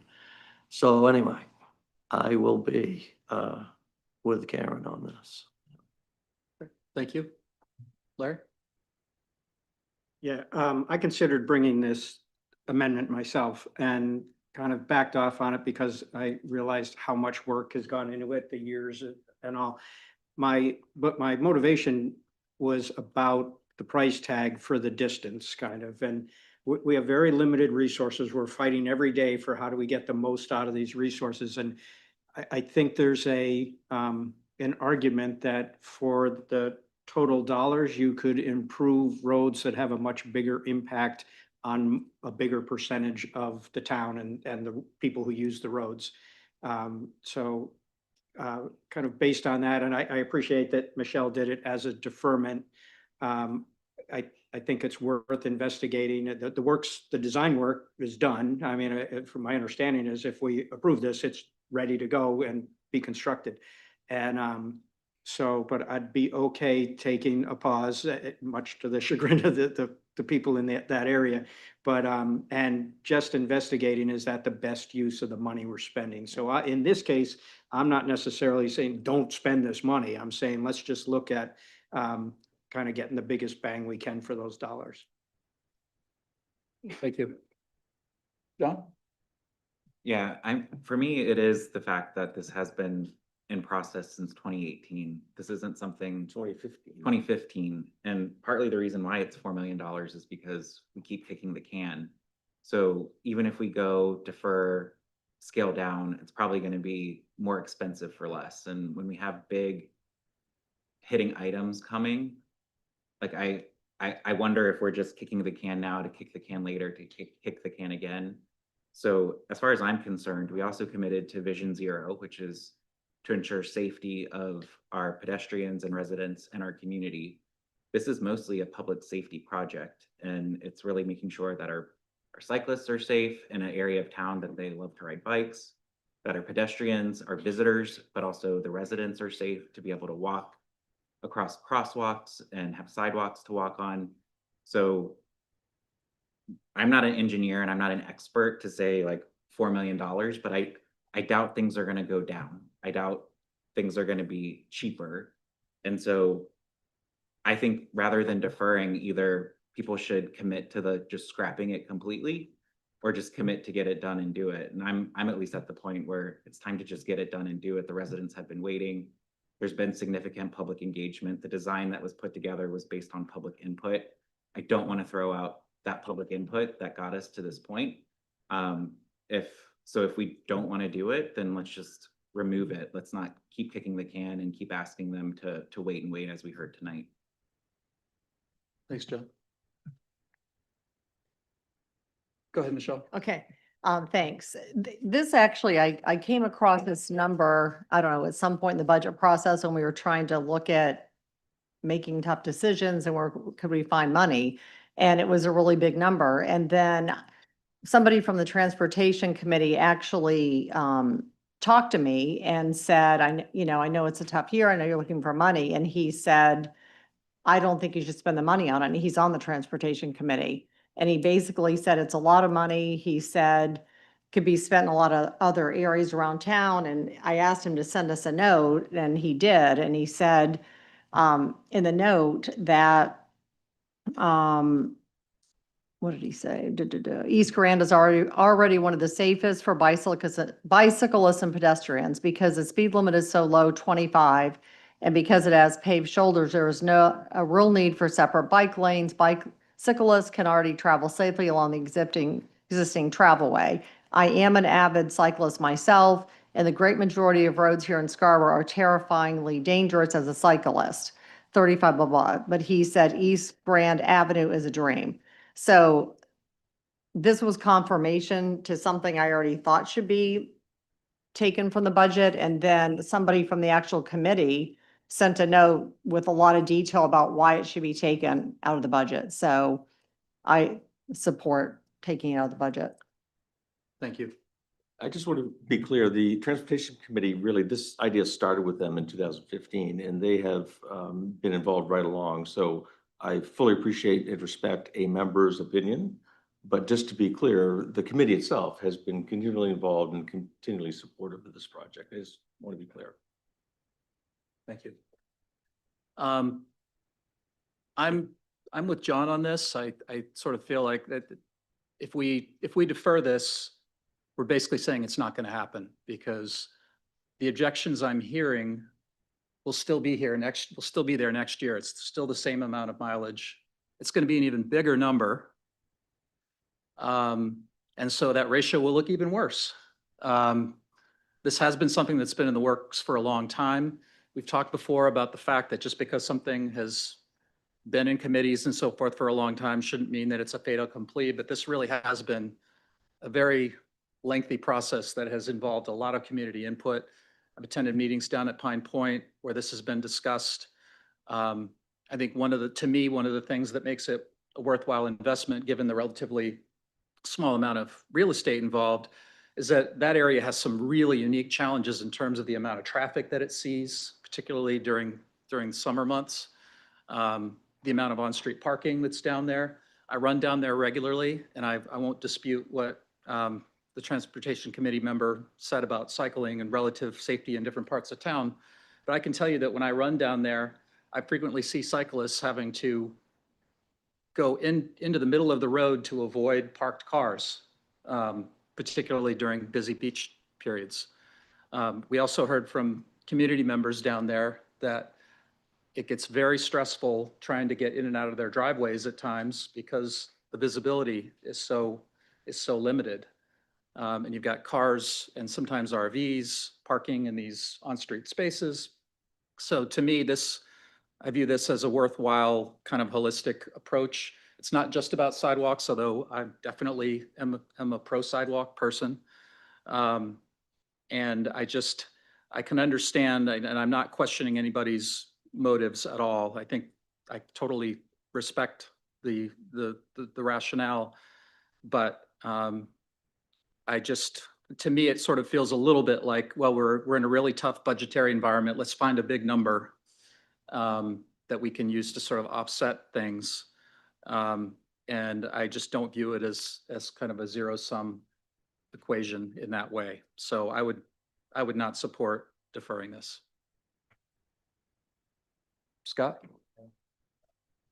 Yeah, sounds like it's parking spaces, but even if they do the 4 million, is it 4 million? Holy cow. $4 million, there's still gonna be parking spaces? So you're still gonna have a problem seeing by a motorhome. You know, I mean, if you're gonna spend 4 million, you're still gonna have that problem, so it's not gonna fix that problem. But it sounds like if there's parking spaces, then East Grand is a very wide road, and then you've got the other one too.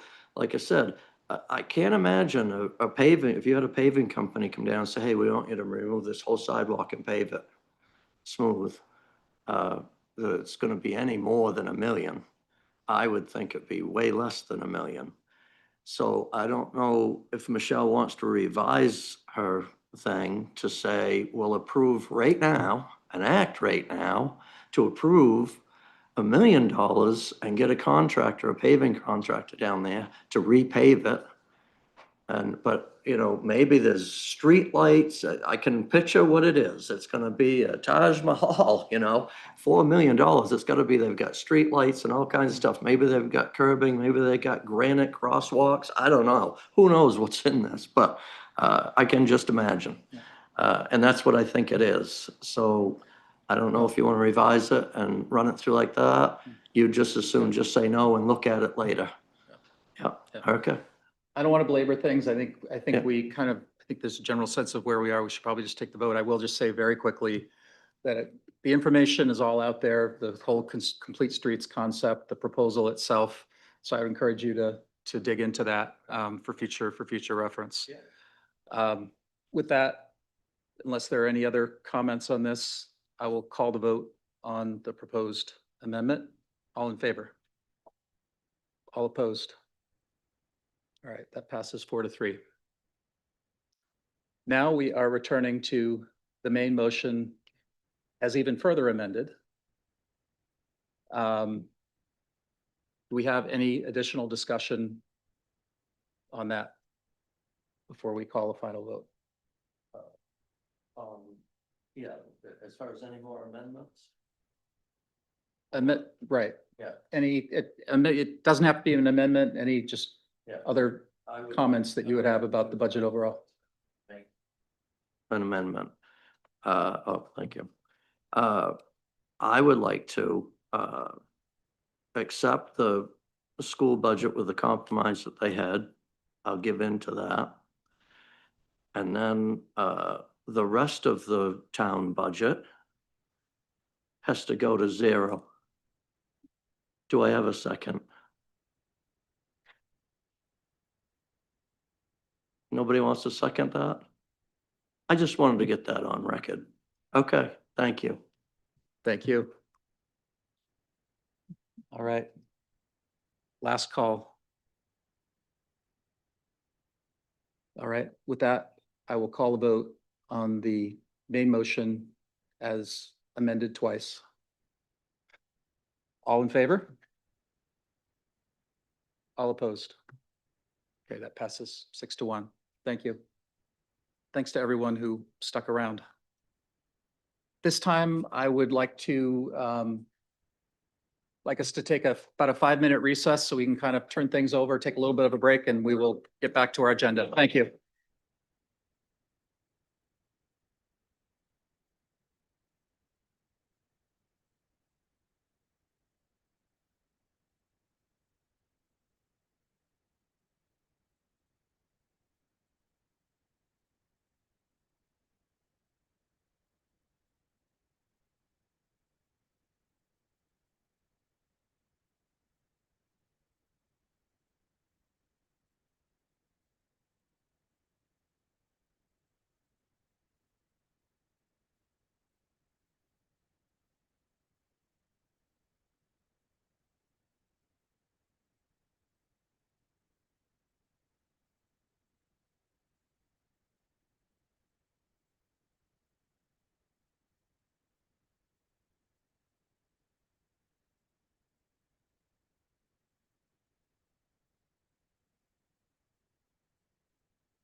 All right, thank you. We are back in session and we are returning to the normal agenda order. So we're returning to item 11, public hearings.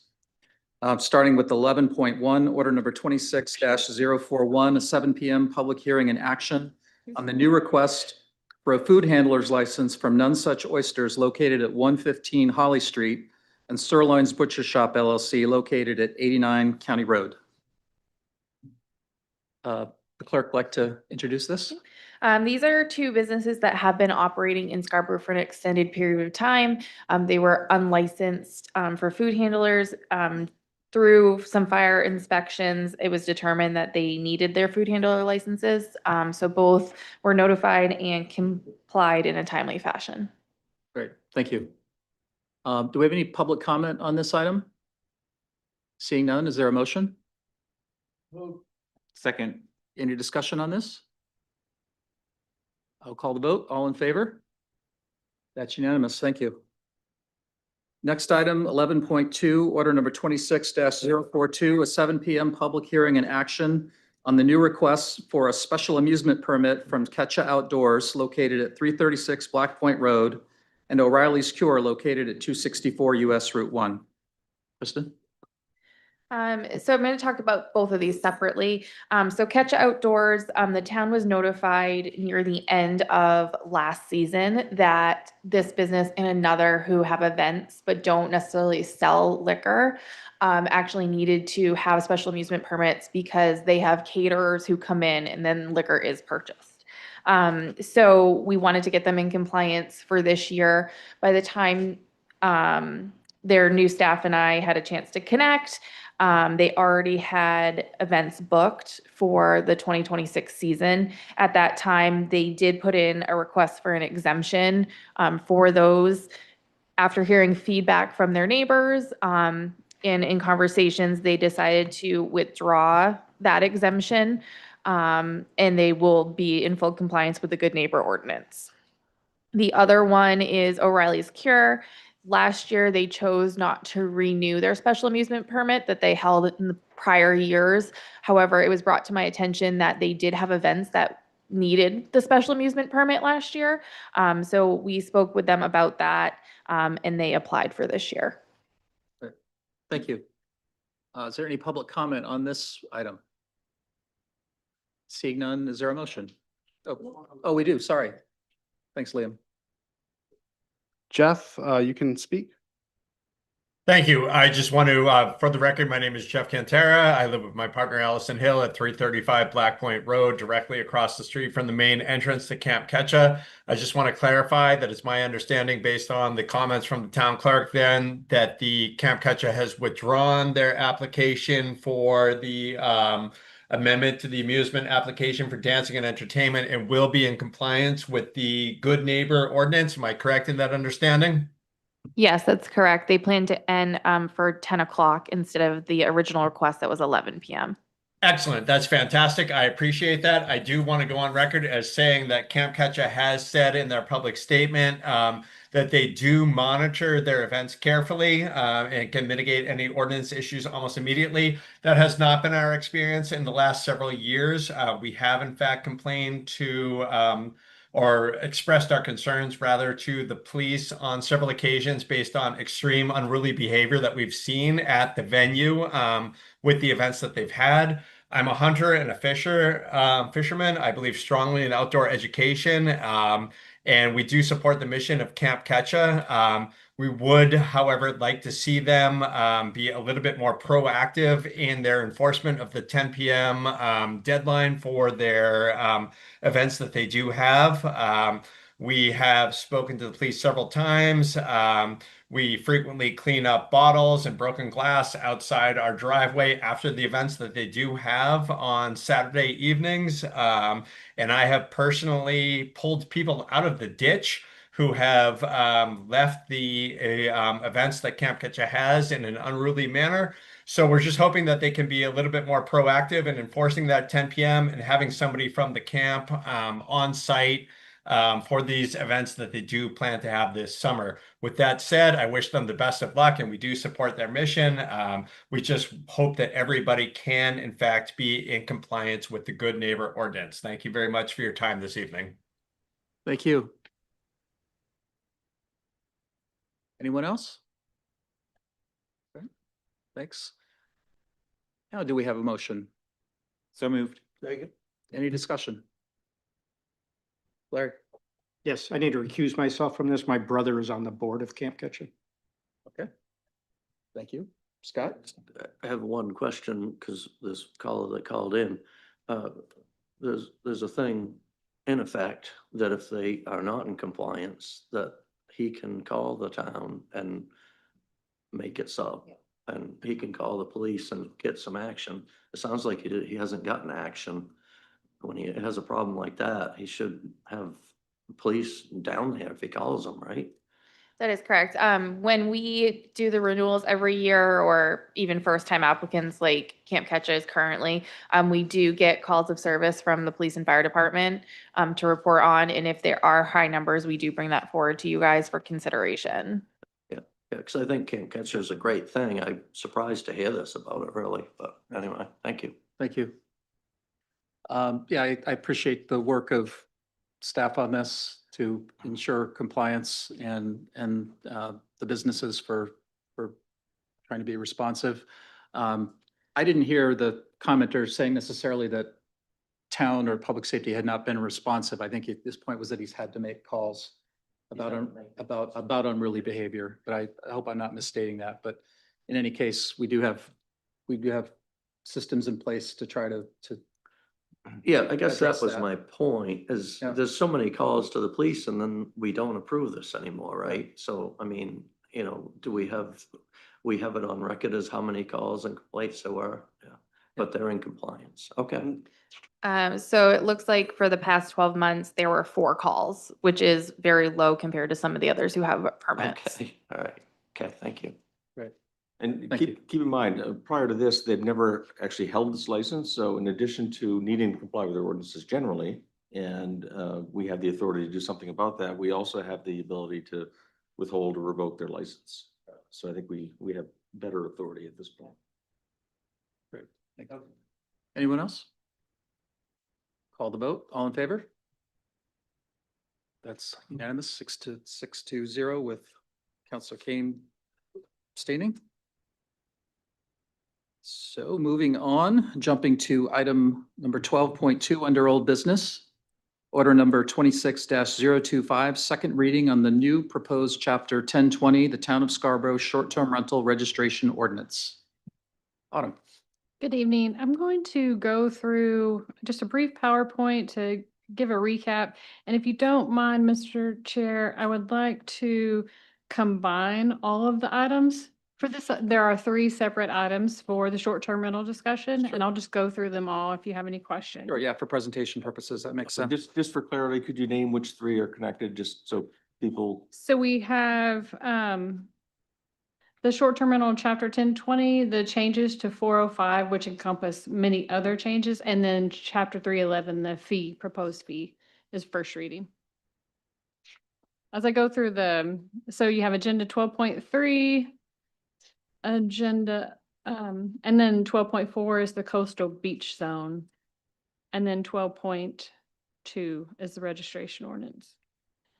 And then 13.3 is the fee schedule. There's actually 4 items on this. Sorry, I misspoke. I agenda. forgot about the beach zone. Yeah. So this first slide is just a recap of where we have been with this. So we first started our discussion of chapter 1020 in March. And then in April, that's when we brought forward the zoning ordinance amendments to chapter 405, and then that official zoning map change that created the coastal beach zone. Those 2 items had to go to planning board hearing for a public hearing, and then you all had the first reading May 6th, and now they've all come back together. So there's 5 parts, as I just mentioned. So the first part, agenda item 12.3, that's the zoning ordinance, and this is really creating the 2 new uses for short-term rentals, owner occupied and non-owner occupied. And then we are also establishing which districts the uses are permitted in. I will say that in the bulk of this, there are 22 or 23 other amendments included during the planning board public hearing, and during these public hearings, we didn't have any amendments or changes proposed at that other than what you all did at the very first meeting about car washes and light industrial. So that's the only thing that's been proposed to change with this. So short-term rentals as written are proposed to be special exceptions in our residential districts or permitted in the coastal beach overlay. There are performance standards that are written that no more than one short-term rental would be permitted per single-family home, and no exterior signage, and that traffic should not increase the volume of traffic to create a hazard. The special exception criteria, I think we've gone through it a few times, but that's also something for the Board of Appeals to take a look at. It requires a notification to your neighbors within 500 feet, and it requires going through a list of criteria to make sure that the use of the use of a short-term rental is not going to be negatively seen for the neighborhood. So for agenda item 12.4, that's the coastal beach zone. It's approximately half a mile from the coastline. It includes, and on these maps, the red properties signify the properties that were identified in April of 2025 as short-term rentals. GPGOG provided us some information and we mapped what we had at that time. It's not an inclusive list, but that represented, I believe, about 75% of our short-term rentals in this area. So this is the Pine Point area.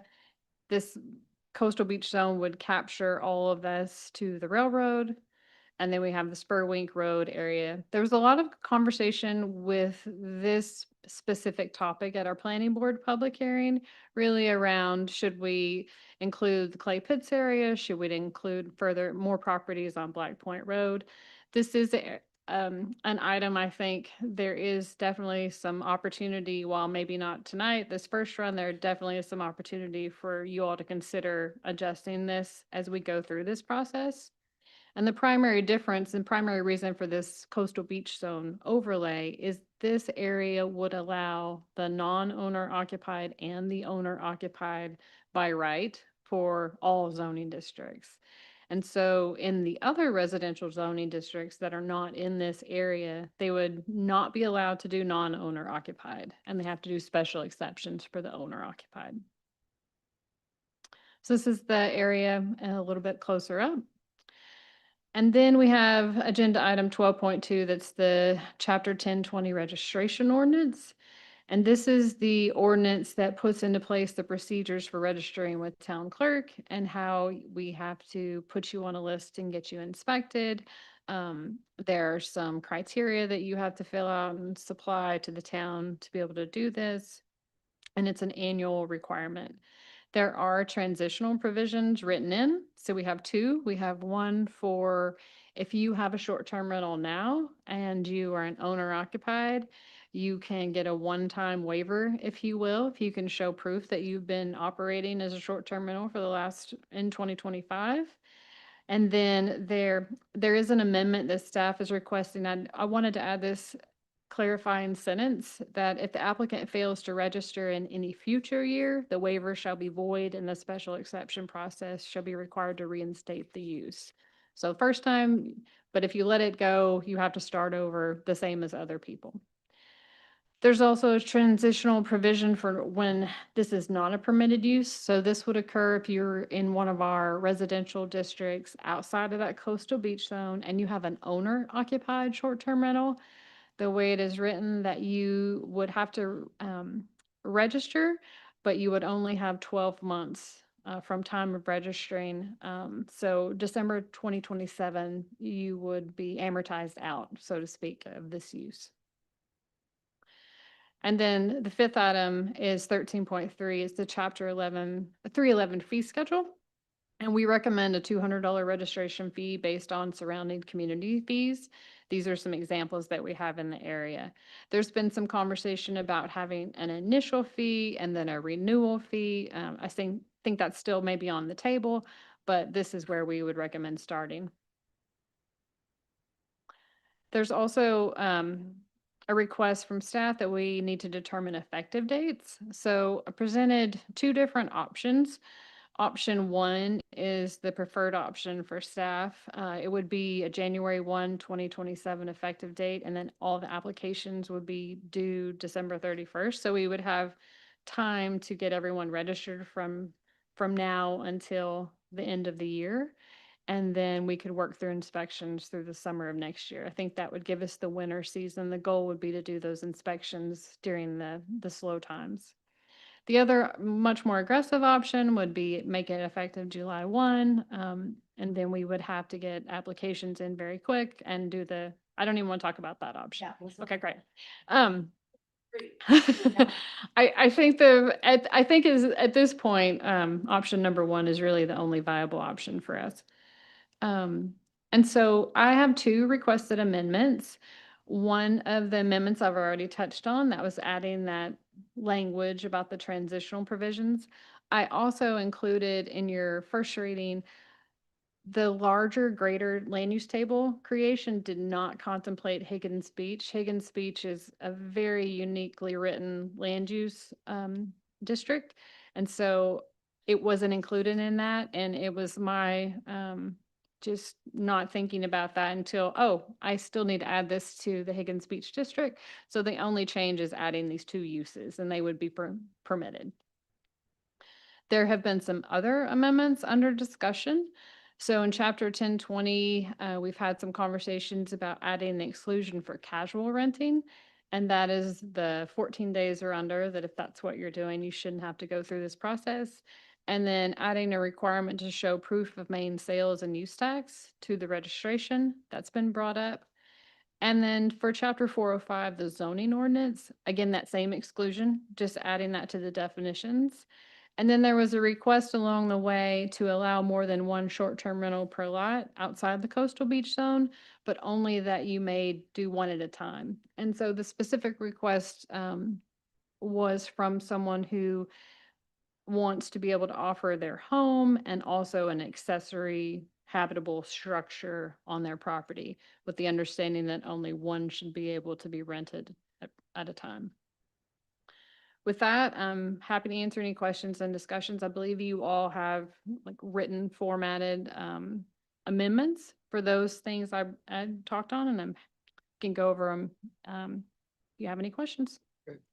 Thank you. So I'm opening this up for public comment. We'll be deliberating and voting on these separately, but they're, as evidenced by Autumn's presentation, a few of these are kind of inexorably linked. So feel free, if you want to give comment, to comment on each of them. If you could, just please try to keep it within 3 minutes. Thank you. Thanks. Feel free to speak on any. Feel free, you could speak on any of the four. That's what I was trying to say. Thank you. Hi, I'm Matt Garrett. I live at 4 Marsh Rock Circle. I own an investment property next door to 238 Black Point Road. And the initial exercise was to purchase that for short-term rental in 2019, but I moved my tenants into that property, carried 2 mortgages for 7 months to be able to acquire it. And so, kind of like me, there are a lot of people in town that may have 1 investment property. I know of 5 that currently operate as short-term rentals. And I was thinking about another dozen or so, none of which lie within this coastal beach zone. And the majority of them are non-owner occupied. From that property, I can see 4 short-term rentals, and these people own 1. They're not a big corporation that has multiple units, and it's money that they use to put food on the table. Or one of them is abutting, and her grandfather built the house. It's abutting her own property, and the only way that it may be practical to keep that within her family is to operate it as a short-term rental. Another point I'd like to make is the distance between 238 Black Point Road and Scarborough Beach is less than walking the front 9 at Willowdale. So it's not very far. And the fact that there's a village center up by the train tracks at the end, at the intersection of Highland Avenue, where these would non-owner occupied things would be allowed if it's a village center. They drive by all the ones that are closer to the beach and are otherwise more affordable to visitors and more appealing to people that, as Karen had said at the DOT meeting, people don't just come here for the beach. They come here for the marsh. They come here for the resources that aren't necessarily, salt and sand. So these investors that I know, it's not like we have a club. We all talk about rental properties. They're plumbers, electricians, policemen, firemen, contractors, teachers that use short-term income and investment properties to feed their families and put food on the table. So by either not allowing an abutting provision if you own an abutting investment property, or not allowing, a resident that has been in this town, the majority of the people that I'm talking about have been here for 40 years. 40. So, or greater. And I think it makes it difficult if the exercise is to keep the machine of greed out of town from scooping up all the properties. Then there should be a mechanism to keep the engine that drives the community operating. Thank you. Thank you. April Hill, Maple Avenue. I'm sorry, I'm not clear. Are we doing public comment for all of the short-term rental stuff? So I should be commenting, like if I want to comment on zoning. I should have been more clear. I will open it up to public comment for each item. You But will, if you okay. prefer to speak to all four together, since it's been presented together, that's your choice. It's late. How many times you want to get up? April Hill, Maple Avenue. Here are 5 reasons why I favor the zoning draft. I'm speaking of zoning in front of you tonight. 1, this has been in the works for years now, and recently has been in front of the ordinance committee, the planning board, and town council twice previously, meaning that this process has been public, which follows our zoning and state laws about any proposed land use changes. 2, housing stock miles away from the beaches will be protected from being converted into mini hotels by prohibiting non-owner occupied short-term rentals in these traditional residential neighborhoods. 3, it permits owner-occupied Airbnbs in those same residential districts, allowing homeowners to supplement their income as costs continue to rise. 4, there is a fair, well-thought-out transition period for existing non-owner occupied short-term rentals in residential zones where current zoning prohibits them. It gives these investors 19 months to make a business decision. If they sell or convert their houses into long-term rentals, that is more available housing in our inventory that doesn't involve new builds. 5, those living in these residential districts will have their property rights and values preserved, since most retirees, workers, and families with small children don't want to live next to a non-owner occupied Airbnb where there is a revolving door of unsupervised, unscreened strangers, even if they aren't rowdy. These homeowners try to sell their house while living next to an active non-owner occupied Airbnb. A recent study revealed that a large number of potential buyers would offer a lower amount or wouldn't want to buy it at all. On a final note, having been to every related meeting since last fall, I had the pleasure of meeting and talking with people on both sides of this issue. I appreciate the new connections I've made and the overall civil manner of most participants in this process. Thank you. Thank you.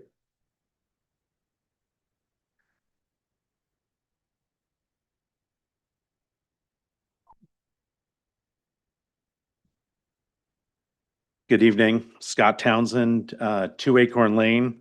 I'm a 3-year honorary town council and ordinance committee member with no voting rights. You guys have heard me speak before. A couple points that I just want to reiterate regarding the registration process. Number 1, it sounds like the July 1 is off the table. So I just want to reiterate January 1st would be the way to go with this. The other thing to discuss is casual renting. I'm all for that, less than 2 weeks.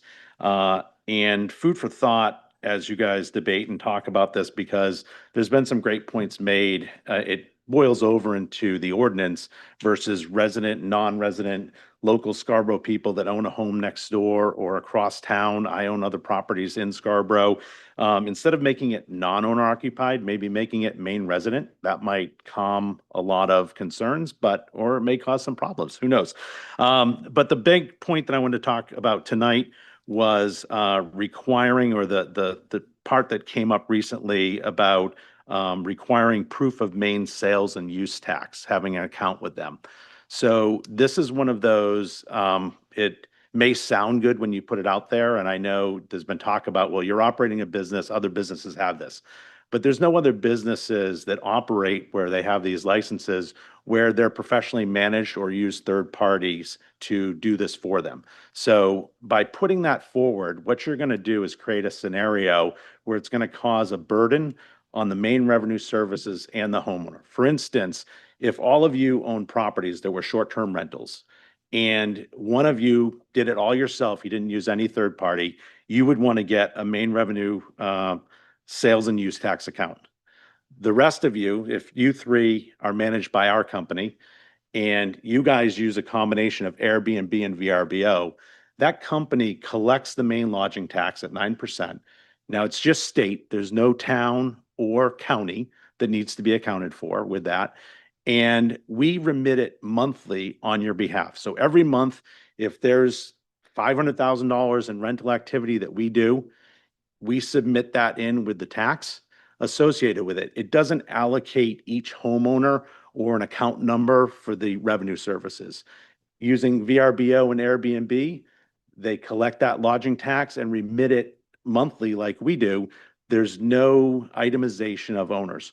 So what's going to happen is I go to first of all, these owners don't have them. So I go to the IRS and say, all right, I need to get a sales and use tax account. Okay. But my property is professionally managed. So I'm never going to file anything here. The main revenue service is like, well, this person's registered, but they're not sending us any money. What are they doing?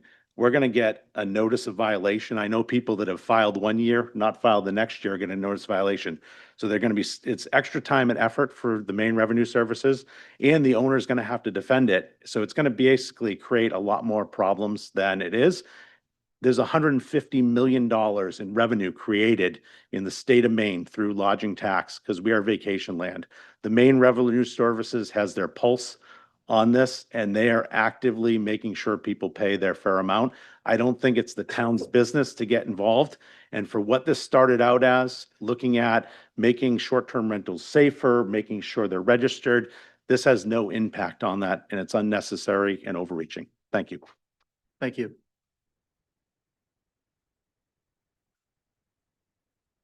Anyone else in the room?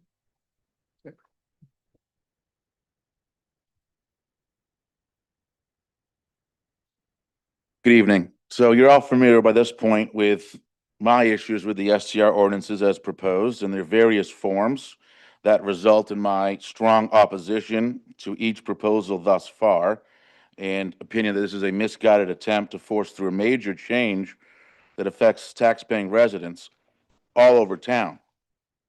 I haven't shared a lot about my personal experience with Airbnb, but I do have neighbors that I've known since high school who are in similar positions. I've tried to argue on principle and how it affects real taxpayers, residents, and the economic impact on this town. I may not have sat exactly in your positions, but I did go door to door in this town, campaigning for state representative, and was elected to the Maine House. I've served on boards and committees. So I started thinking earlier tonight, after I sent that email, I didn't think I was going to come here tonight because I had an eye infection. It's gotten better, and you guys went so late, I decided to join you. And so I started making a list of questions that I would ask myself if I was in your position or a similar position. Here they are. Has this version been fully vetted by the town's taxpayer-paid legal counsel to ensure that it is ironclad legally and not subject to challenges by lawsuits that will cost more than it's probably worth?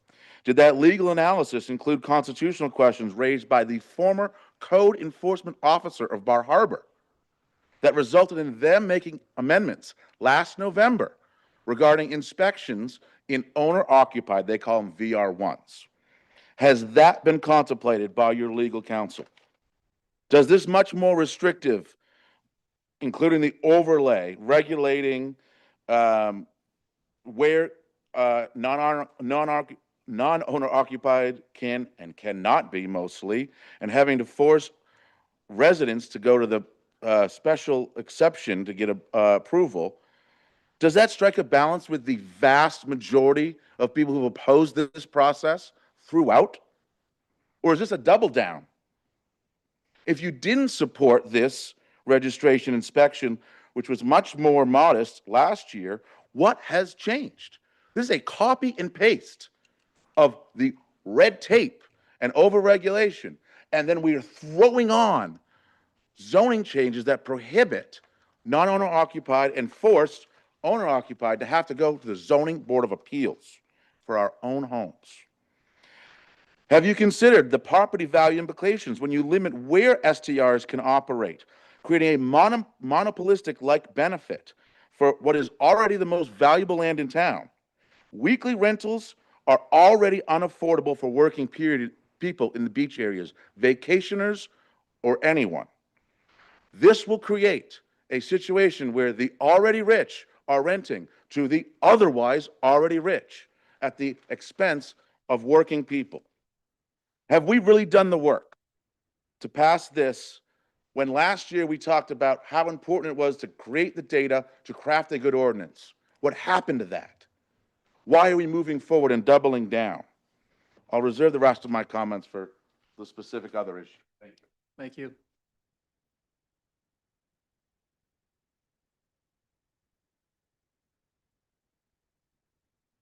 Hi there, Katie Foley, 7 Acorn Lane. You all know where I stand on this. I don't have to go into too much detail. I think this is a beast, right? And I've come around to accept the registration process, the inspection process. I think that is all good. I think the rest of it is a bit onerous, and I think you're going to have a really tough time with enforcement. I'm not here to argue or fight anymore for any of those things. I just want to make a few other points, though. To Scott's discussion around the proof of main sales tax and use tax. You know, a lot of this discussion stemmed again and began because it was around safety for neighborhoods and, you know, potentially a little revenue for the town. That piece doesn't do either of those things. It doesn't make anyone more safe, and it doesn't create revenue for the town. So I would ask that you strike that option because it will create a lot of headaches at the state level. The other point I'd like to make, and I think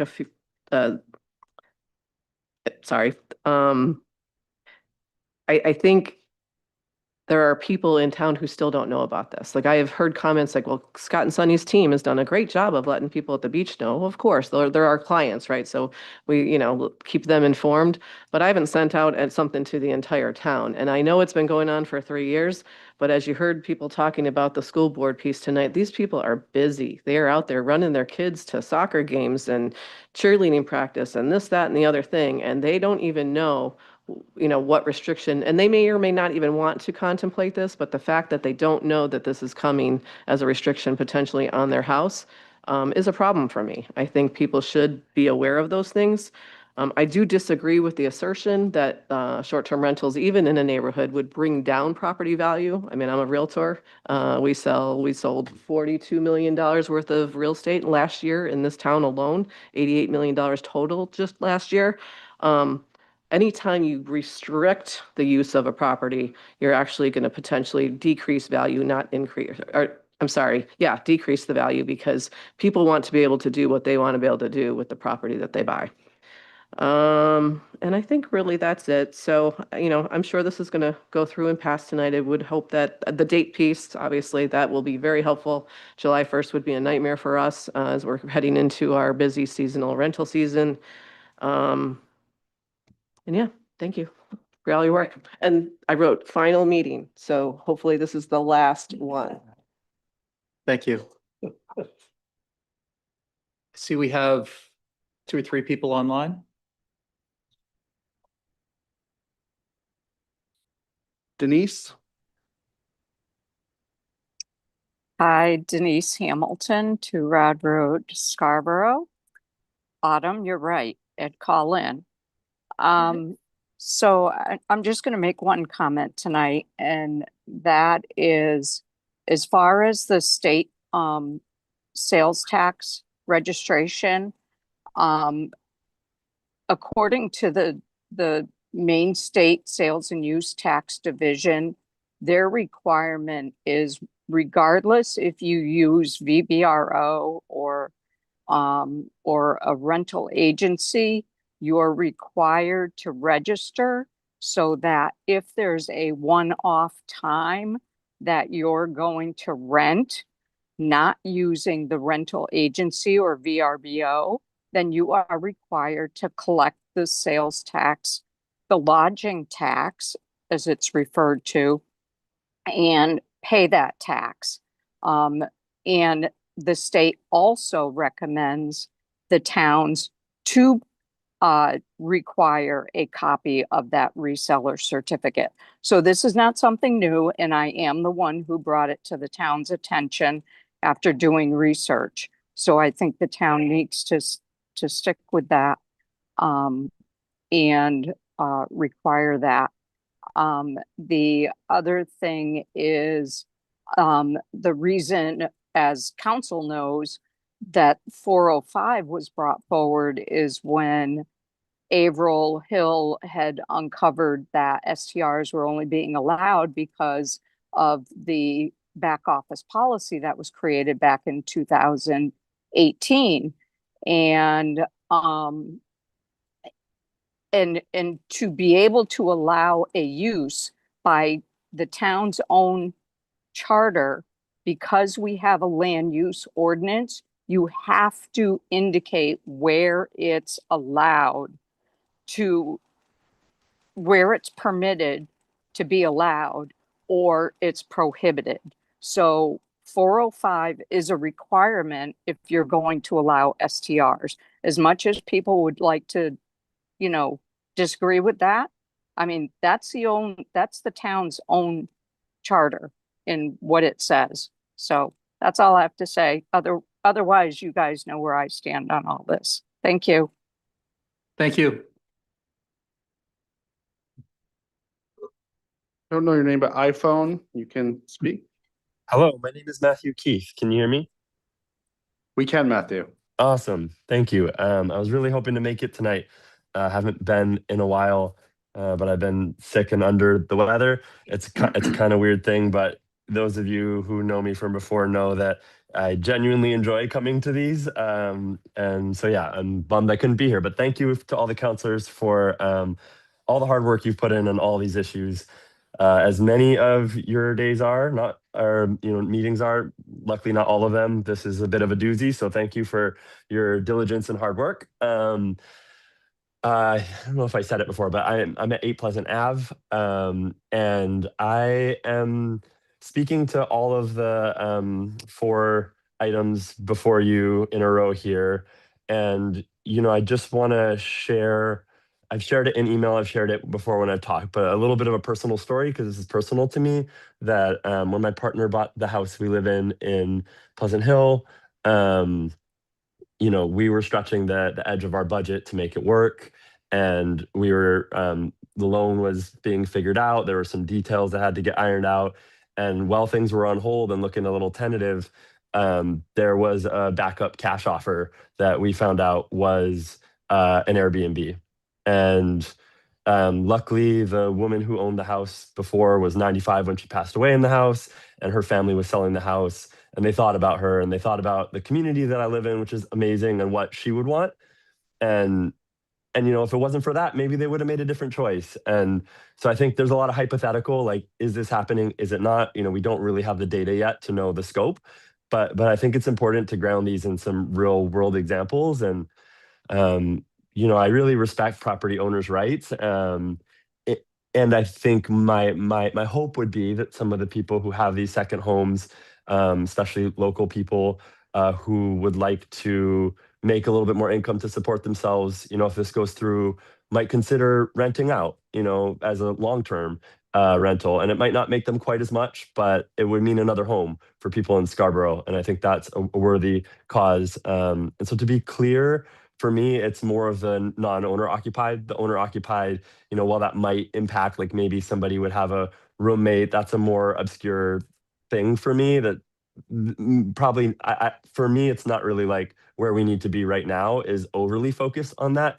I think restricting the non-owner occupied to the beach areas and the tourist areas makes a lot of sense. And so that's really my focus, is really encouraging you all to follow through on that part, because there are a lot of amazing community members who would love to be a part of our community that aren't here yet. And, I think it's important that we make sure we can make some space for them. Thank you. Thank you. Anyone else? All right, thank you for those comments. We'll now turn to council discussion. We have a motion? So moved. Second. Discussion. Can I ask Autumn a question? Of course. We never got the chance to ask Autumn a question. You had said one of the amendments that was going to be proposed was to possibly might be discussing allowing properties to have more than one Airbnb on their property. How do you plan to enforce that? Through the registration process, they would have to actually register both properties. And through that review, part of the review, town clerk accepts it, and then it goes to planning and codes, public safety, and assessing. But part of the review would be able to define what those were and to make sure they both match. And then essentially it would be complaint driven, or I would have to find out maybe through the software that we purchase if they're doing it. It'd be really hard, to be perfectly honest, that you're not renting them both at the same Okay, time. so there's no mechanism in place to actually enforce Other that. yes. All right, thank you. No, yeah, questions are fair game. Anyone else? Scott? Yeah, this is government bureaucracy at its worst. It's just so involved and so difficult to understand, and it's gonna be so difficult for our residents to, we shouldn't have other state investors have rental properties, but our own residents here in town can't have an investment property. I had another woman that called me that her parents lived here and they passed away. She lives in Cape Elizabeth. But then, she doesn't live in town, so she'd be from out of town or, So I have a fix for this. It's my radical fix. You guys don't usually agree with me, but I'd like to make an amendment to it. And it makes it really pretty simple and really to the point. And I kind of got it from the people here in the audience too. And I've been thinking a long time on this. And how we can get rid of all of this is, I guess you can keep all this on. I don't know about the tax thing. It sounds like that's another issue that should probably be struck. But if you have all this for people who don't live in the state of Maine, this is an ordinance for people who don't live in the state of Maine. But if you live in the state of Maine, this does not apply to you. There's my amendment. Simple as that.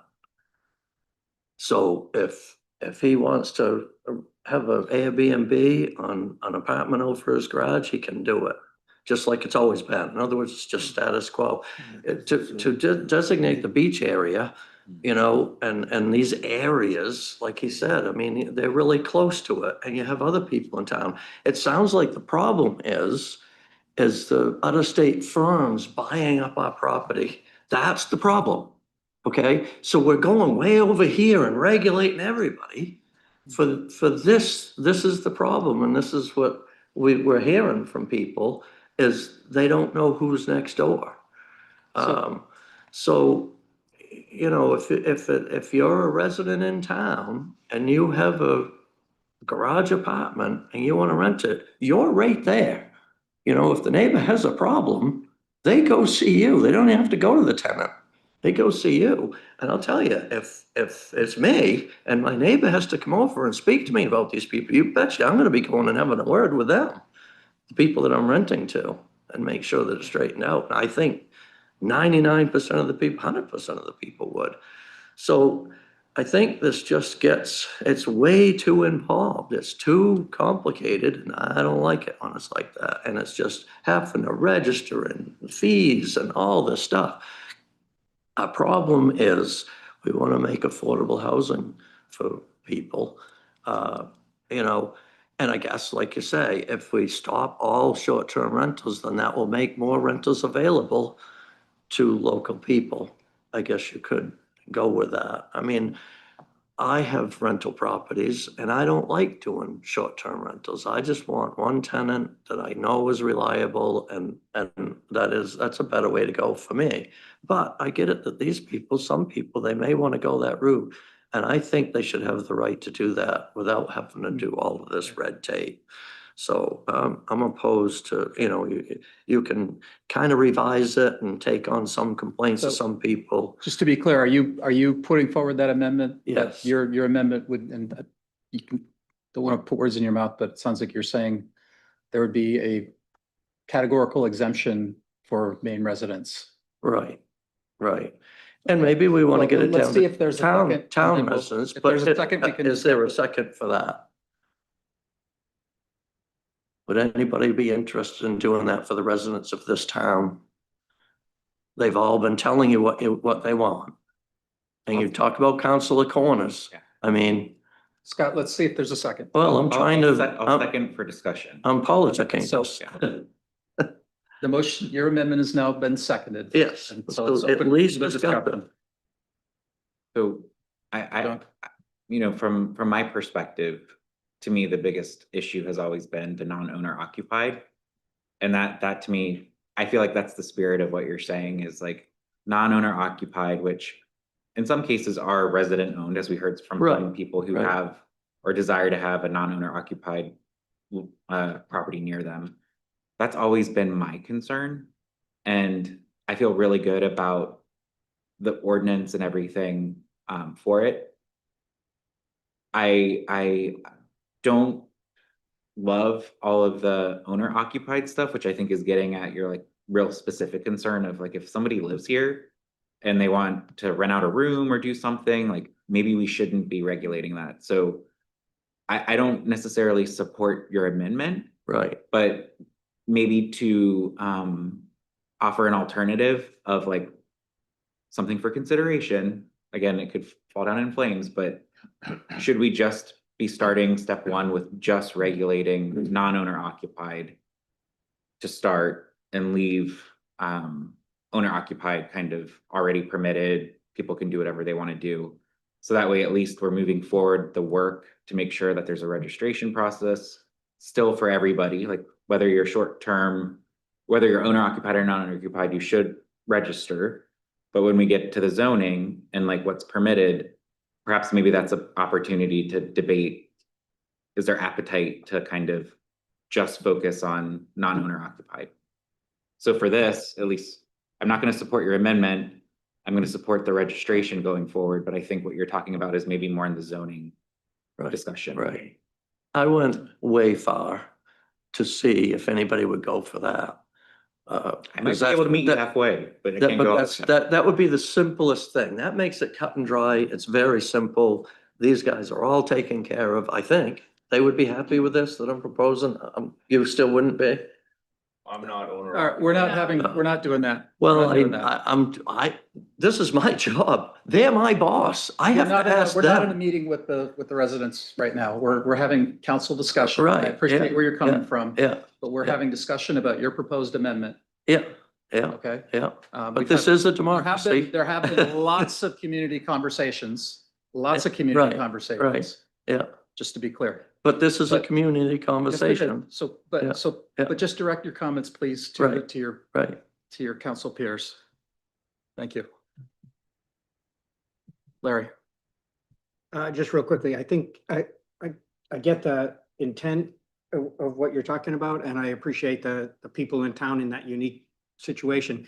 But this thing is so complex. The simplicity of that seems easy, but what if somebody from Augusta buys 7 houses? They're from Maine, but they buy 7 houses. So there's, every time we think we can make it simpler, there's complexities to it. And I think I'm at the point where we got to start somewhere. We got to, and we got to go and so that's right. But it's very hard, I think, to have really simple answers for this. Right, And a lot of work is going into trying to take into account all different housing situations, residents, non-residents, all that. So I don't think you can make it simpler right now. I'm with you for the future that we should be looking for ways to tweak this, but I'm really interested in seeing us Well, I'd rather get a just do- starting I'd rather point. go just a little ways and then tweak it more if you need to, but, so would you want to revise the amendment, Jonathan, with an idea of yours? Maybe not for this, because this is the registration that we're talking about. Right. And I feel like it's appropriate to register all short-term rentals, Okay. which is really what this is saying. So Yeah. I'm okay with this moving forward. We can discuss other options when we get to the item for 405. Right. Any further discussion on Councilor Doherty's proposed amendment? I appreciate where you're coming from, Scott. I won't support it. I don't, just philosophically, I don't like the idea of this sort of perpetuating the whole Manors versus away and all that stuff. And it could be unintended consequences as well. I'd be really concerned about the potential precedent that something like that might set for policy. And again, I appreciate where you're coming from, but It may be we talk about property It rights. may be a good That's- precedent. Yeah. You never know. Well, yeah. Any other comments on that? And then we'll call the vote on that amendment. All in favor? Opposed? Right. Thank you. Fails 1-6. Thank you. All right. Yes, point of order. We're now at 9:59. Need a motion to suspend the rules to continue beyond 10 o'clock. So moved. Second. Any discussion on that? No. No. Okay. All in favor? That's unanimous. Thank you. Thanks, Larry. All right. So now returning to the main motion, order number 26025, chapter 1020. Can I ask a question? I feel like we're getting conflicting, yet it seems complicated on one of the potential amendments around provide proof of main sales and use tax account. So I'm wondering if that's something, Tom, you or staff could talk to, or was this? Yeah. I can say that when I reached out to the state, they said it was required. But I can also understand the situation where it would create the type of situation that Mr. Townsend was speaking to. So is it something that we need to put in a registration ordinance to administer the main state revenue tax? That's up to you all. So. Thank you. Do we collect that data from any other type of business in the town currently? We do not. I can speak to the town clerk's office only, but we do not for any of our licensing. Okay. So to that point, is this, like, are we implementing something specific for this type of use that could also be implemented for other licenses? I truly don't know anything about this tax, so I'm not sure. I'm assuming it would apply to our innkeepers as well, and we do not require them to provide anything. This simply requires that they show us that they have it. We have no interest or involvement in the matter whatsoever. Right. So I think the state would, of course, love us to publicize the fact that taxes are due and you need to register. Well, But and it really has no bearing on us. Right. Well, it's just reaffirming that it's being done. So I appreciate we have agencies that are doing it. There are people that aren't with an agency that we don't know are doing it and the state requires it. So I mean, I'm fine with adding it. Should it be written in there that if you have Airbnb or a realtor doing it, that you don't have to provide it? But if you're gonna do it yourself, then you'll have to. That's complicating it more. But It is. Larry. Since we're doing this, John and I worked with Autumn to kind of put all these into amendments, all these changes that are on this list into amendments. And so that is one of them. So I'd probably say thanks. So my intention was to kind of bring these up one at a time and then we can have that same discussion. I'm happy to bring that one up right now and kind of finish out that discussion on it, if that's all right. So these are amendments set by the various chapters that we're working with. So the first one, or this one now, would be to amend the main motion to chapter 1020. And I'm going to do all of one chapter at a time. Amend the main motion to chapter 120 to add the following amendments. And number 3 is add proof, provide proof of main sales and use tax under the registration application requirements. A second. So now we're already in the middle of the discussion, I think, right? Okay. Back to discussion on that amendment. Larry? I think because of the conflicting answers on this, I'd be in favor of not adding this because to me, let's just leave that responsibility with the homeowner or the renter. It's up to them. If they're not filing their forms when they're supposed to, or they get fined or whatever because they're late. And I just don't think it should be up to us to kind of, I know we're not policing it, but be responsible for collecting that and whether or not the person turns in their tax receipts or not. Thanks. I agree with that.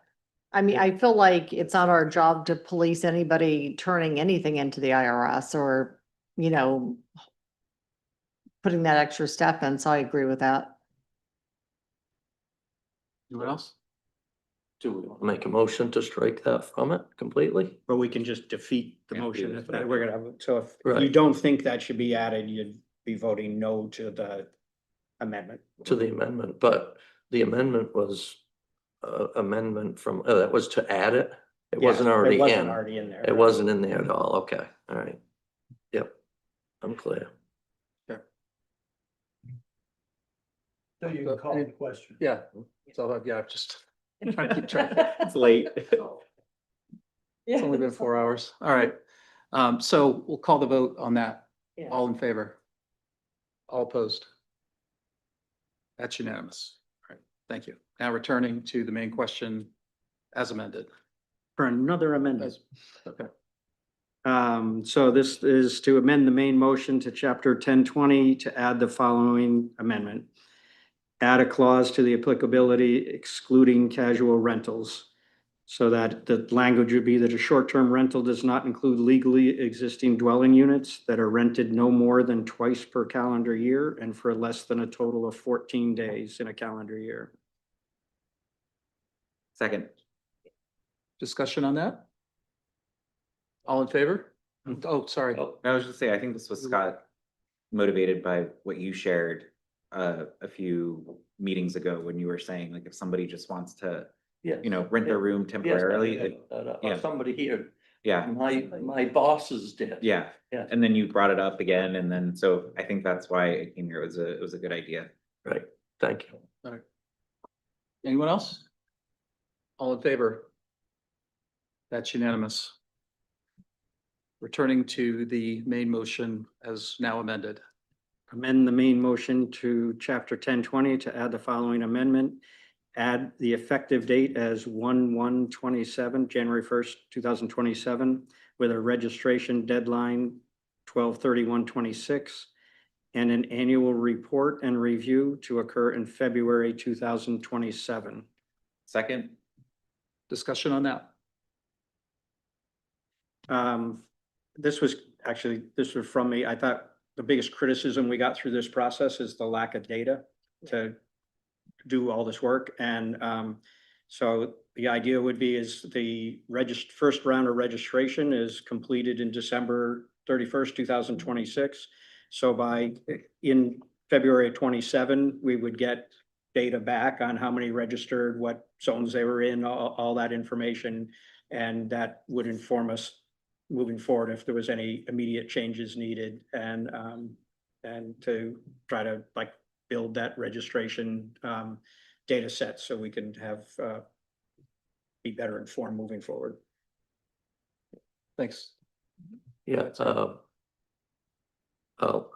you know, I went for the last one because it's being less restrictive, but this is basically something that I was voting against, so I'm gonna be probably against the rest of them, but anyway, you know, it just Okay. is what it is.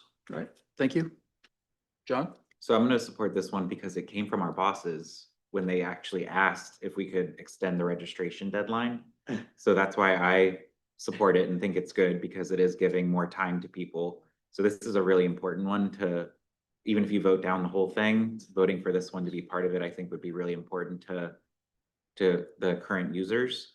And the annual report and review, I think, is really important too, Scott, because part of that is like allows us to hear from people, hear from staff, look at the data to say, how's it really going? So maybe we could do some more of that simplification or other things. So to me, this one's really important to like not only meet the requests of our residents, but also to commit to take a step back and review to see if we made some bad choices that we need to fix.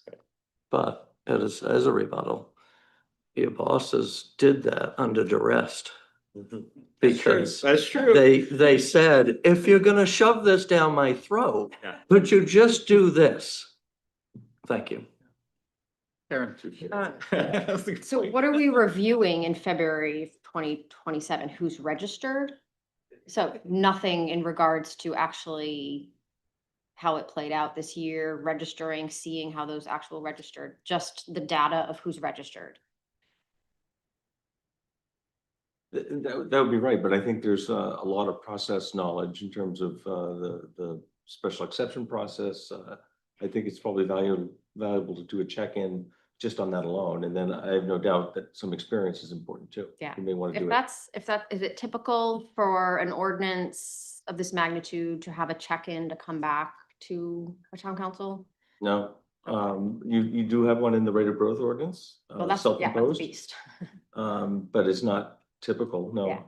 I think my only concern with this one is it might give some of the residents the impression that we're going to revisit this ordinance and maybe make changes. And I can't imagine, I mean, we can do an analysis after a year, but we haven't actually seen an implementation. And I think, you know, I would hope there'd be some sort of shift in kind of what's going on in our community once we actually create this registry. I'm not against checking in. I'm against putting in our ordinance that we're doing a check-in. I felt like staff does a really good job monitoring stuff. And I do feel like it's going to send an impression to the residents that like, guess what? February 2027, you're all going to have to come back here and fight for your rights again. That's what I think kind of concerns me about that one. Thanks. Thanks. Just to observe, this motion is written, really has three pieces. So I think what Councilor Shoup is speaking to is this check-in, which is the third piece. But we do need an effective date and I think a registration deadline. So just be mindful that there's multiple parts. Yep. Yeah, I support this both because I think it's a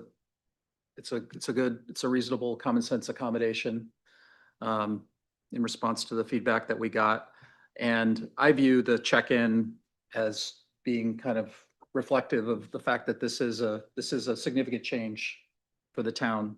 It's not unprecedented. A lot of other communities have these types of regulations, but it's something new. And as Tom alluded to, there could be some process-related lessons that come up. I mean, any ordinance could be reconsidered at any time if there's a will for it.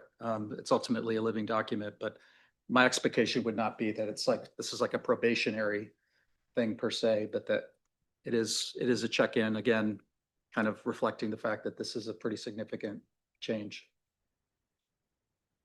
Any other discussion on that amendment?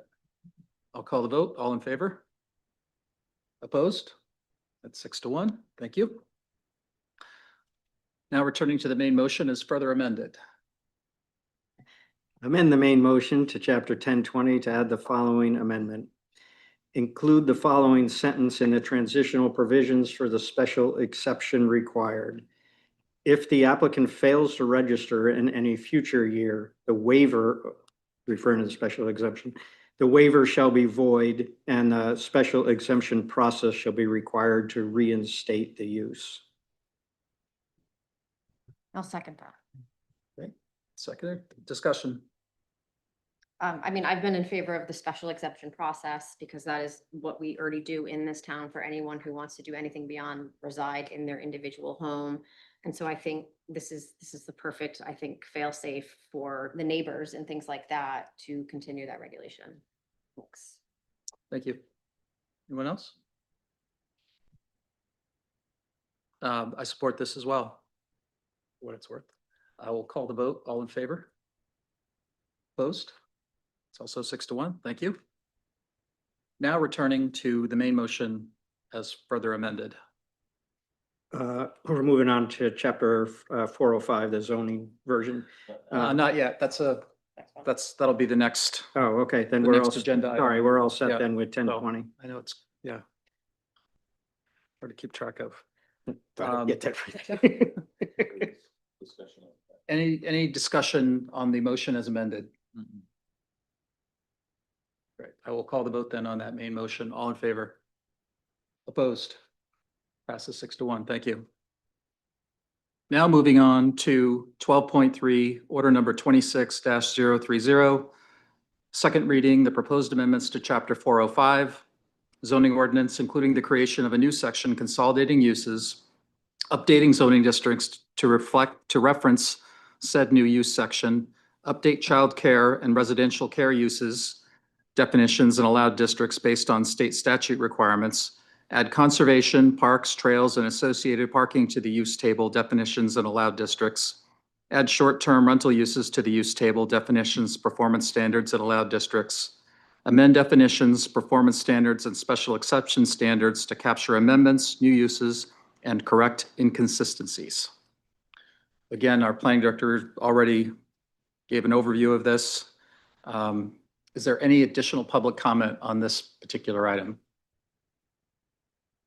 All right, seeing none, turn to council discussion. Does anyone have any other questions for Autumn or anything else they'd like to say on this one?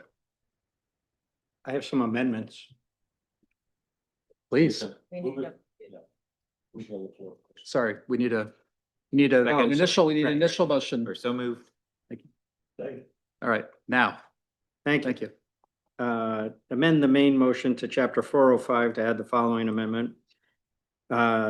Section 6 was right, definitions, add language to the proposed short-term rental definition excluding casual rentals. This is to make it consistent with 1020. A short-term rental does not include legally existing dwelling units that are rented no more than twice per calendar year and for less than 14 days in a calendar year. So, or second. All right. Discussion on that proposed amendment. Right. I'll call the vote. All in favor of that amendment? Opposed? It passes 6-1. Returning to the main motion as amended. Amend the main motion to chapter 405 to add the following amendment. Amend the proposed section 9 performance standards FF to allow for more than one short-term rental per lot outside of the coastal beach zone, but only one may occur at a time. If the language is, if the owner of a single-family residential lot outside of the coastal beach zone has multiple structures or room offerings for short-term rental purposes, 2 structures or 2 room offerings or a combination thereof may be permitted. Each option shall require registration and only one short-term rental activity may occur on the premises at a time. I'll second that. Any discussion on this proposed amendment? Yeah. Sure. I think I've spoken to this before, and I think our planning director spoke to the fact that there's no way to really regulate this. And with legislation coming down where we could possibly have 4 homes on one property, I mean, I think the real reason I wanted this is to maintain the integrity of the single family residential homes and, what people came to here to move for.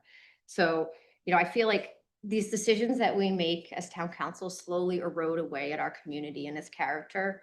And so this seems minor, but this is I know, and I mean, you just have to imagine if this is implemented, you could have a whole neighborhood that has now two homes, no regulation, they're all renting it. And I mean, you're right, we want to keep out-of-state developers out and things like that, but like, I think it could set it up for a very bad situation. I don't think it's really what neighbors are looking for. When I would go to buy a home in a single-family residential home, zoned residential area, it is not my expectation to see two families and then, one family or house being rented. I think we're getting away from what a residential single-family zone is when you get to this. I appreciate that some people want this, or it doesn't seem like that. I think there could be some really negative impacts about the character of our whole town if we allowed this and it played out. Thank you. Thank you. Scott? It seems as though isn't it state law? That's the whole idea of this, is that the state's gonna say we have to allow multiple rentals, or they're saying up to 4 on one property? Isn't that the State law state? is really silent on short-term rentals. Oh, it's for, okay, you're talking, okay, they're doing, the state's doing it for rental property, Right. not short term. Oh, yes, you're right, thank you. Just housing in general. Yeah. Yeah. Anyone else? I support this. I appreciate where Karen's coming from. I just view this as this is another one of many examples tonight and in general of a compromise that we're trying to strike a balance. We're trying to be accommodating where we can while maintaining some safeguards. And I'm comfortable with this, given the fact that only one could be rented at any one time. Yeah. There are no further comments. I'll call the vote on this amendment. All in favor? Opposed? Okay, that passes 5-2. Thank you. Returning to the main motion as further amended. Or amend the main motion to chapter 405 to add the following amendment. Amend section 16, I think. B, Higgins Beach Character-Based Zoning District, Article 5, Use Provisions and Administration to add short-term rental uses and permit in the district. Second. All right, that was too late. Discussion on this? I need to understand better what that means. I'm not sure what this means. This was an oversight and on my part, this is part of the greater land use tables. Higgins Beach wasn't in the land use tables originally, and because of the unique nature of the way it's written. And so when we married sort of short-term rentals with this larger one, I realized, oh, I do need to amend Higgins Beach just to acknowledge these two new uses. That's all. Higgins Beach is in the coastal beach zone, so you would have looked at that and said, I can do it. But if you went to the use table, it would say you can't because it's not there. So that's what it is. Just one further point, Higgins Beach is unique in that it has a character-based zoning code. It's different than everywhere else, and it was just an oversight. Right. Thanks. Thanks, Otto. So it's just Higgins Beach and not the Prouts Neck. You've got the whole area, the whole coastal area. Prouts Neck, Higgins Beach is not all of it. It's just Higgins Beach. No, so all of the other areas in town are all covered by the land use table that's in your packet, the greater change. Higgins Beach is the only district that was not because of the way it's written. Okay. Yes. Thank you. Any other questions or comments on this one? I'll call the vote. All in favor? Yes. Wow, all right. Got a unanimous. Thank you. So returning to the main motion as further amended. Back to general discussion about the main amendment as amended multiple times.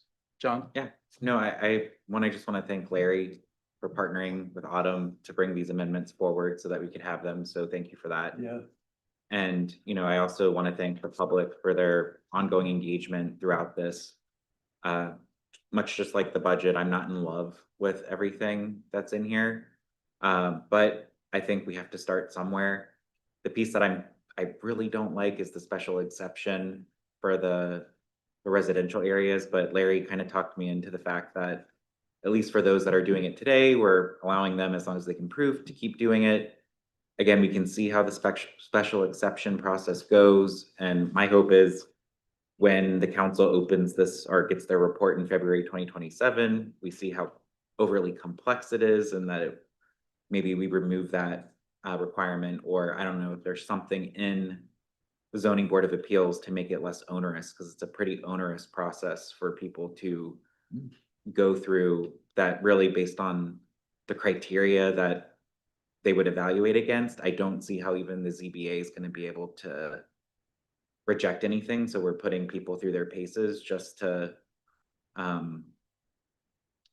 set what I feel like is setting up neighbors to have a conflict with one another. And I don't like the fact that we're enabling that by forcing people who may want to rent out a room in their home to have to go through the ZBA. And so I hope we learn that, and I hope we keep track of that and see how that's really working. Maybe I'm wrong. But other than that, like, really appreciate all the public engagement. I do know that you're probably disappointed, those of you in the audience, to a degree, and but I do think, compared to other ordinances like this in other communities, I think we're pretty tame.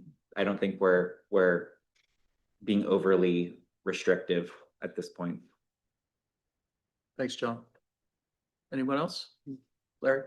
John and I talked about this, and I was initially against this special exemption part of this.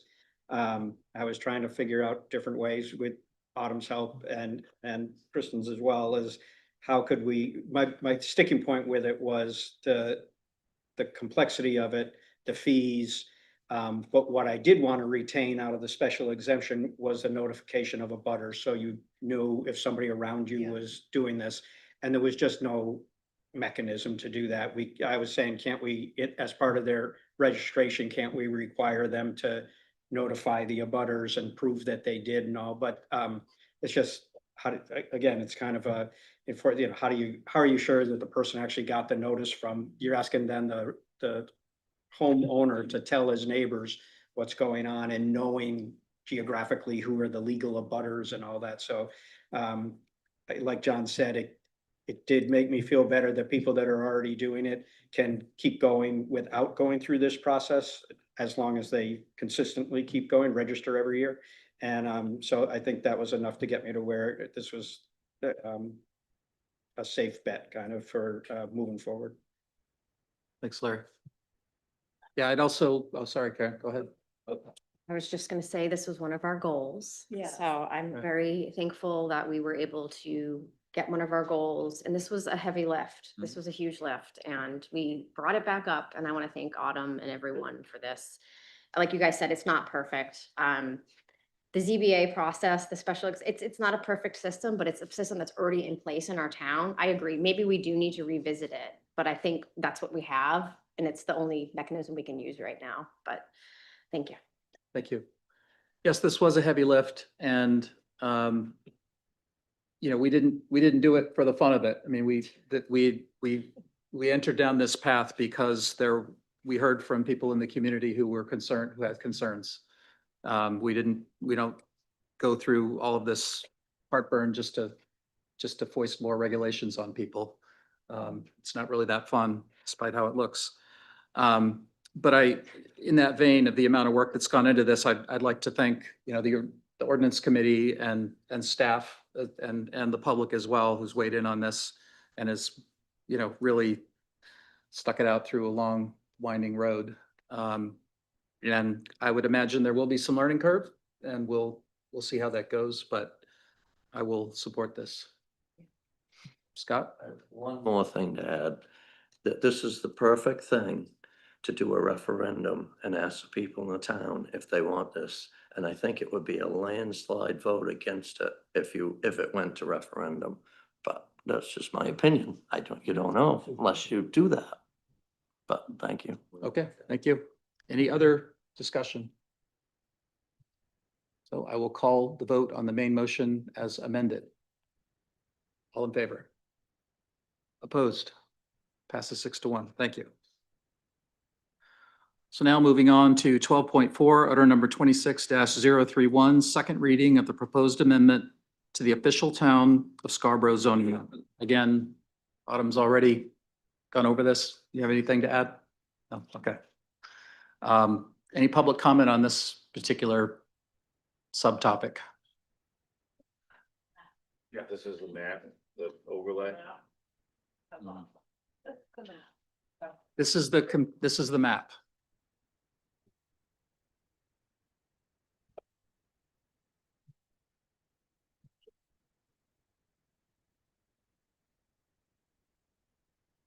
So I asked the question again, have we really done the work that was insisted upon as crucial in order to draft an ordinance that is based on data, including the maps, and evidence, and a simple registration? And if not, why are we moving forward with further overregulation, major changes to zoning, which puts neighbors against neighbors? I was, well, I'll say this. If less than 1% of the houses in Scarborough are Airbnbs and 75% of them are already in the coastal overlays district, what effect is this going to have on housing prices and availability? It won't. And is it worth the cost of forging ahead with little benefit for, again, a regional, statewide, probably national housing crisis? This is not a housing ordinance. We have ways to do that. Why is there not a mechanism for any appeal or review of decisions made by town council, by town staff, including the code enforcement officer, the town clerk, and emergency services? Is the lack of an appeal mechanism or review an example of one of the major issues that it result in legal challenges by residents, further delaying these provisions from taking effect? And what message does it send to the dozens and dozens of taxpaying residents who have spoken clearly in vast opposition that we continue to move forward with this plan? During the planning board public comments, our town planner said that there will be, that in the minutes and the memo, that we are doubling down. We are in a bad spot because we don't have the data. We need to have the data to do the overlay zone. So why are we moving forward with an overlay zone then? In the summarizing of her concerns for the planning board, it was acknowledged that further work needs to be done on the boundaries, but there may be rework in further potential rezoning. We can't count on further potential rezoning and fixing these ordinance. It's taken this long to get this? How difficult will it be to make the small changes that are being overlooked at this time? Some criteria is required for the major changes to and amendments to these staff changes certainly put into question whether or not there has been sufficient public notice and advisement on what is to come. The point is, this coastal overlay zone is one of the most dangerous ways to pit people against each other and create an area in town where the rich are renting to the rich. And working class people, those of us who actually have these Airbnbs on Black Point Road and other places, will be prohibited from being able to continue in a way that allows other working folks to come and visit our town. That's important. Thank you. Hi, Steve Zamorowski, 19 Teresa Massey Lane. I support this ordinance wholeheartedly. It is about housing because every house that is purchased for the use, and it doesn't matter if it's out of state, in state, it doesn't really matter. Every house that is purchased for a short-term rental, it takes it out of the housing stock. And the state is looking for 80,000 new homes in this state by 2030. Every time we lose one to Airbnb or short-term rental, that's another one we need to add. So it is about housing. And more importantly, it's not about the beach zone because the beach community has come to us and said, we accept this. This is part of our lifestyle, so we support that. It's about the residential districts in our town where those people, the Airbnbs should not be run as a business. And that's what we're here to do. If we don't like the overlay zone, let's get rid of the overlay zone and let's make everything special exception. If people really want that, we could do that. So let's make it simple and not bid people against each other and just have everybody get their neighbors together and get it together as a group and say, yes, we would want Airbnbs, short-term rentals here in this neighborhood. That's not practical either. I support the ordinance. Yes, thank you. Thank you. That's not just me.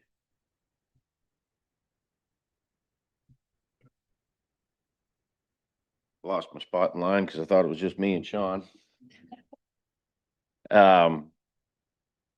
This beach overlay zone and Sean touched on it and Katie touched on it a little bit too. If you're already renting in the most valuable area of town, and if by what Katie said, if you decrease the accessibility to rent your property that's outside of those areas, then it decreases the value of your property.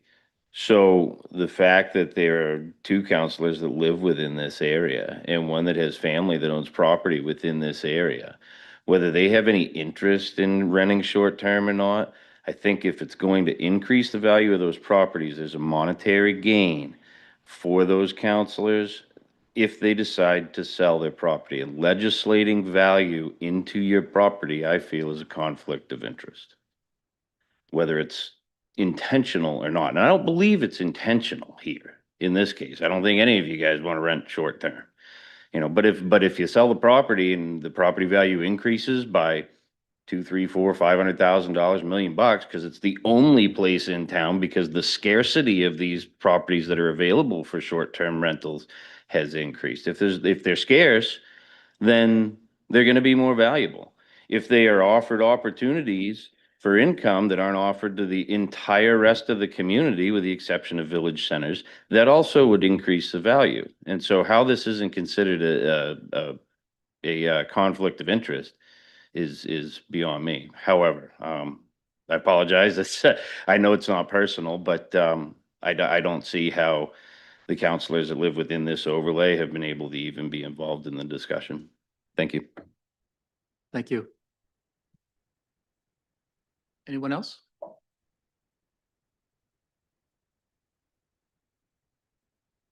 Scott Townsend, 2 Acorn Lane. I was told that if it goes after 10, there'd be snacks. I haven't seen any yet. I just want to point out, I've said this before, is, I believe wholeheartedly that these coastal areas that historically have rented and, out-of-state owners own these properties to cover their taxes. They rent them out when they're not using, because it's not their primary residence. Where I have a concern is not allowing rentals to happen in these other areas like you discussed, when we're only talking about a half mile. What ends up happening, and it creates an inequity between homeowners in the town. And as far as short-term rentals, taking out the rental stock, it's all driven by supply and demand. If suddenly there was 100 more short-term rentals available in Scarborough, not in the beach areas, they wouldn't be full. There's just not that demand happening. So I think what we have now is working. And I think that those people, whether they're resident or non-resident, should still be able to rent out their property short-term, so there's not inequity. Thank you. Thank you. Anyone else? Want to talk about maps? We have someone online. Matthew, you can speak. Hello, sorry, I was having trouble unmuting, clicked the wrong button. Thank you. I'll keep it brief since it's really late. Matthew Keith, 8 Pleasant Ave. I just want to highlight that I'm not really attached to this specific map, but some version of this is really crucial to making sure that the non-owner occupied Airbnbs, which are really the biggest focus from a standpoint of housing. And I won't go back into my story that I've already told, but there really are examples of people who do miss out on an opportunity to live in Scarborough. And so some kind of map like this that restricts that is crucial. And thank you so much. Thank you. Anyone else? With that, we'll turn to council action. We have a motion. So moved. Second. All right. Council discussion on this? John? Yeah, so, I mean, I think the original intent of why we created this zone was to really try and honor a lot of what we heard from the beach community, where they said they didn't want things to change. And so the intent was to try and keep it as unregulated as we could, which is essentially what this does. It allows for non-owner occupied, owner occupied, perhaps maybe in the spirit of like trying to make it more fair, maybe we made the map too big. But again, to me, when I hear people say we're creating inequities, I agree we are. But at the same time, at least we have a bigger part of town that is like more traditionally doing this for like many decades, trying to keep it as less regulated as possible. So the only way I would see to make this more fair would be to shrink it and make it like literally just Pine Point, just Higgins Beach. But I don't think we need to do that tonight. I think, again, like we said, let's try it. Let's see what happens. Maybe we are seeing, like, I appreciate the risk that some people have said of like, well, now you're showing outside investors where they come to buy the homes and create non-owner occupied, and we could see a run on purchases of properties in this area as non-owner occupied. So I think that's a risk we're taking, but I think we got to let it go by and see what happens. And then if we need to make it the overlay more restrictive or bigger or whatever in the future, I think the council can certainly do so. But for now, this feels good enough. Thanks, John. Karen? Yeah, I talk a lot about maintaining the character of our community and our residential zones, and I actually feel like by doing this map, we are allowing to maintain the character of the beach community, which is just so vastly different than the rest of our community. I mean, it mirrors a lot of the beach communities throughout New England, really. And so I think, like, I'm with John. If anything, like, I was expecting to come in with a map just Pine Point and just Higgins Beach, but I think we were educated in the process that it's beyond that. So we had to find a place to go, and I think this is a good place. Thanks. Scott? It sounds like the people that's in the room, if I'm understanding right, I'm a little confused, one of them, I don't, but anyway, it seems like we should just move it up Black Point Road a ways to Clay Pits. And I mean, maybe other people in that area may complain about that. I don't see anybody here complaining that they don't want that moved, and that's been discussed at the meetings. So, I mean, I think that would appease them, I think, but maybe I'm wrong. Maybe I'm reading them wrong, but it seems as though, if they were included in that area, you move it up to Clay Pits, because that is a beach area. They were saying that, again, I can't ask them this. I'd love to ask them, but you say I can't ask them the question. I would love to ask them if that would appease them, but get nothing. So. Yeah. I'm just jump trying in to and help. say, anytime you draw a map, there's going to be, by definition, there's going to be a line. Some Right. people are going to be on one Right. side of it, some people are Right. going to be on the other. Right. I think if you follow the concern about that to its logical conclusion, then we can't even have zoning. I mean, that some people's properties are worth more than others. Some people have higher potential build out based on the density and the height that's allowed, whether they have different wetland setbacks and so forth. So to me, I totally understand the frustration at an individual level.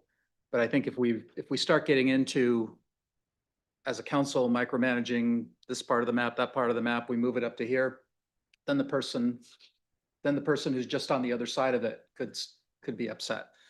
I think, there could be adjustments going forward if we approve this, but I just think I think we should do it now, and I think Jonathan was, alluding to that.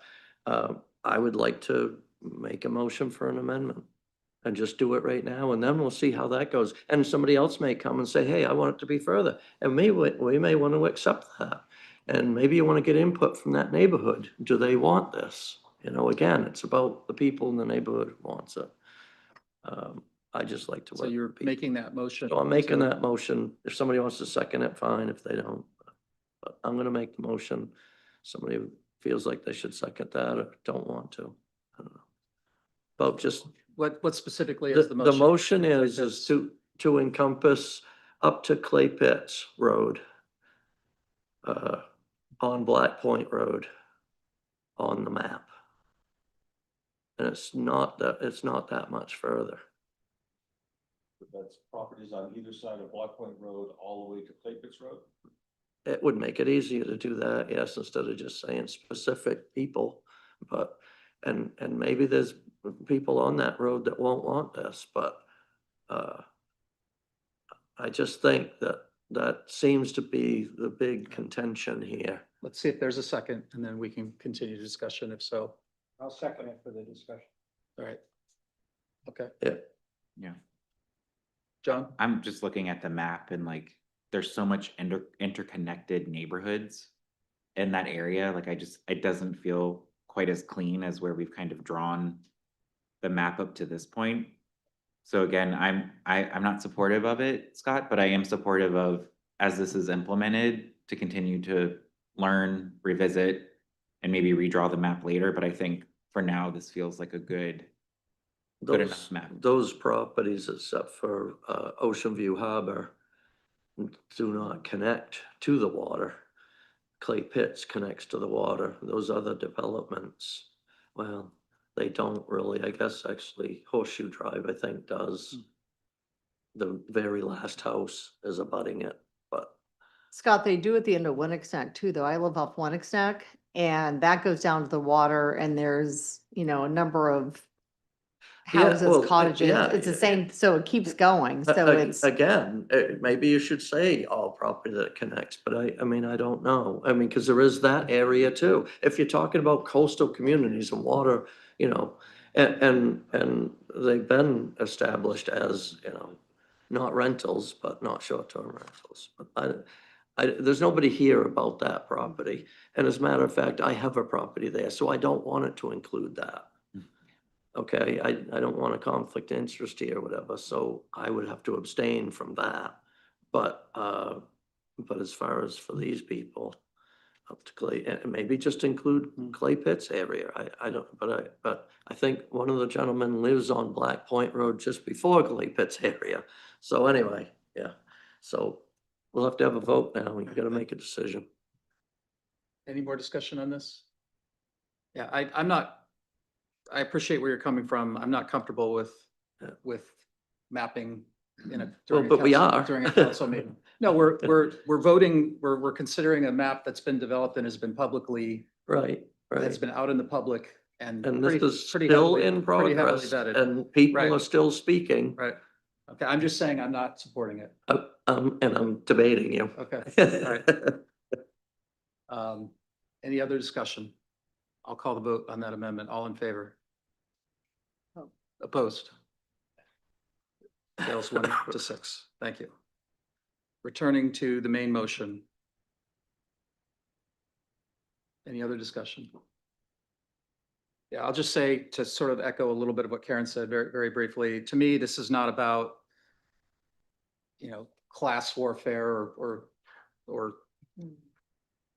economics. It's about land use and protecting community character. Others may disagree, but with that, I will call the vote. All in favor of the main motion? Opposed? Yeah, I'm opposed. Didn't we already vote? Carries 6-1. We voted on your proposed Oh. amendment. Yeah.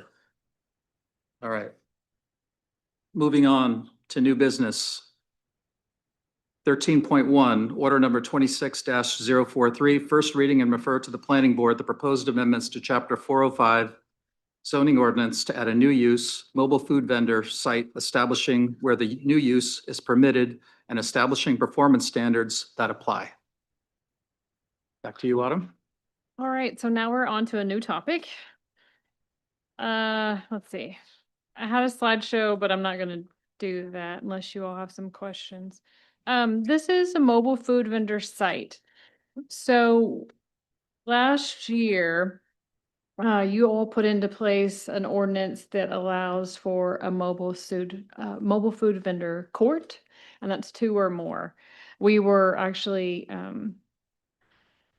contacted by the Downs and some other people that were maybe interested in doing this court type thing, and we put this together, went through long range planning committee, put this idea together, and nothing has come to fruition to date. But part of that, we created this licensing requirement for mobile food vendors. So we currently license mobile food vendors, and the only place in town that they can actually set up are at private events, town events, catered events, things of that nature.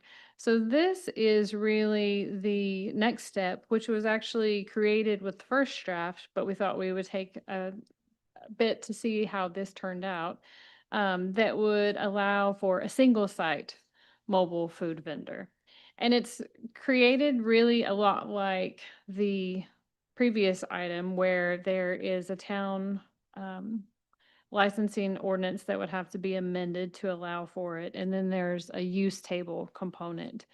So the uses are, it would be a mobile food vendor site. And so the way it would work is that you, the owner of the property, would actually have to go to the town clerk and register your property as a mobile food vendor site. So you have to meet the zoning ordinance. You have to be in the right place. And then a mobile food vendor, once they're licensed, on their license application, they actually have to say where they're going to set up. And this would be a new place that they could set up. So right now we have, and Kristen, correct me if I'm wrong, I believe it says special events or a town event, that sort of thing. But they could also set up as at this approved mobile food site. And so that is it, really. The proposed performance standards would be much the same for the use as they would for the court. The thing about this that makes it different from another type of use in town would be that it wouldn't have to go through site plan review. It would go through town approval. So it'd go through the town clerk, it distributes to planning, public safety, assessing. We review it. We check for setbacks. We check for 3 parking spaces provided. We make sure that the mobile food vendor site would be set up on existing concrete or pavement. We make sure that they're not in a visibility triangle. And so we're like, yes, you XYZ Route 1, you're in the right zoning district and you have the space. So you are now a mobile food vendor site. And so if a mobile food vendor that's licensed wants to locate there, they can. And that is it in a nutshell. Thanks, Autumn. Any public comment on this before we may have questions from the council? Seeing none, do we have a motion? So moved. Second. Okay, Yep, so go ahead. I did have a couple questions, specifically just about where they're allowed and parking, I guess. So like, I don't want to see a mobile food truck on East Grand taking up 3 spots. And so, and then I don't, I know that commercial businesses go through a site plan approval and they are designated so many parking spaces. So I just want to make sure that, if I own my restaurant, like Pine Point Grill, they can't just fill up their 6 spots now with a mobile food vendor. No, and it would only be limited to 1 per site as well. So you would have to have adequate parking, and you'd have to be able to show that. So that's part of that review. If you, on the site plan, so let's say, I don't want to use a bad example. Let's say Amato's comes in and they say, we'd like to have a mobile food vendor, which would be strange because it's Amato's. But I am familiar with their parking situation. And so I would say, nope, you actually don't have 3 parking spaces that you can designate as this. If you'd like to appeal that decision, you can go to a site plan review with the planning board and have that discussion there. But say Walmart was in the right zoning district and they wanted to have 1 food truck. Yes, Right. you have adequate parking, and that's part of that review. But that's how it would be. Okay, set so up. like just generally, we're not going to see them just parked on the side of the street. No, They it would wouldn't be an that- on-street. It would have to be a private property owner that is registered through the town as as a site that they can go. So if I get a call and says, some Texas barbecue thing is driving around we can go chase them down, eat some barbecue, Yep. and then tell them to not do that again. Awesome. Yes. Thank you. No, that clarifies a lot. Yeah. Thanks. Anyone else, Larry? Yeah, I think one of the things I liked about this is it's the business owner that's registering rather than the food vendor, and then they can make a business arrangement with the food vendor to be on their property, but it's coming from them. And like Autumn said, they're already on record in town for what their site plan is and all, so that I thought was good. And I just think it's another opportunity for town for a different culinary thing, and it's a little kind of a growing the services available in town, you know, rather than depending on somebody to open a new restaurant, you know, they could do this. And my original interest in it was that barrier to entry for the what do you call the three-person site or three food site court, the food court, that an individual food vendor may not have the ability financially to build out a food court and have other trucks there. And also this is a way to, it's a plus for small business as well. Thanks. Anyone else? Yeah, I support this as well. I appreciate the legwork that Larry did, looking into this initially, and the work that planning staff has done to kind of tee this up for us. So if there's no further discussion or any other questions, I will call the vote. All in favor? That's unanimous. Thank you. No amendments. All right. 13.2, order number 26-044, first reading and schedule a public hearing on the proposed amendment to Chapter 1015A Mobile Food Vendor License Ordinance to address mobile food vendor sites. And so just to reiterate, this is what would be required to our existing mobile food vendor licensing, where we would add this new definition and that we would add it in as an allowable a site. And so this is just amending that to conform with the zoning that you all just contemplated. Thanks. Any public comment? Seeing none? Motion? So moved. Second. Quicker on the draw. Any council discussion on this? Nope. Definitely support it. All in favor? That's unanimous. Thank you. Coming back to short-term rentals briefly, hopefully. 13.3, order number 26-045. First reading and schedule a public hearing and second reading on the proposed amendment to Chapter 311, schedule of fees to add applicable short-term rental registration fees. I don't think you went over this one, or maybe it was so long ago that. Right. Yes, this one, this is the first reading to establish this fee, and we're suggesting $200 at this point, and then it would be a flat annual fee. All right, thank you. Any public comment on fees for short-term rentals? Seeing none, is there a motion? So moved. Second. All right, any council discussion on this? I just have a question about the $200. How does that compare to other communities, or how do we establish that? It was in the slideshow. Most other communities are in the 250 to 500. I think we were in a pretty good place with $200. That's why that was the recommendation. Yep. Thank you. Right, thank you. Any other council comments? I will call the vote. All in favor? Opposed? Passes 6-1. Thank you.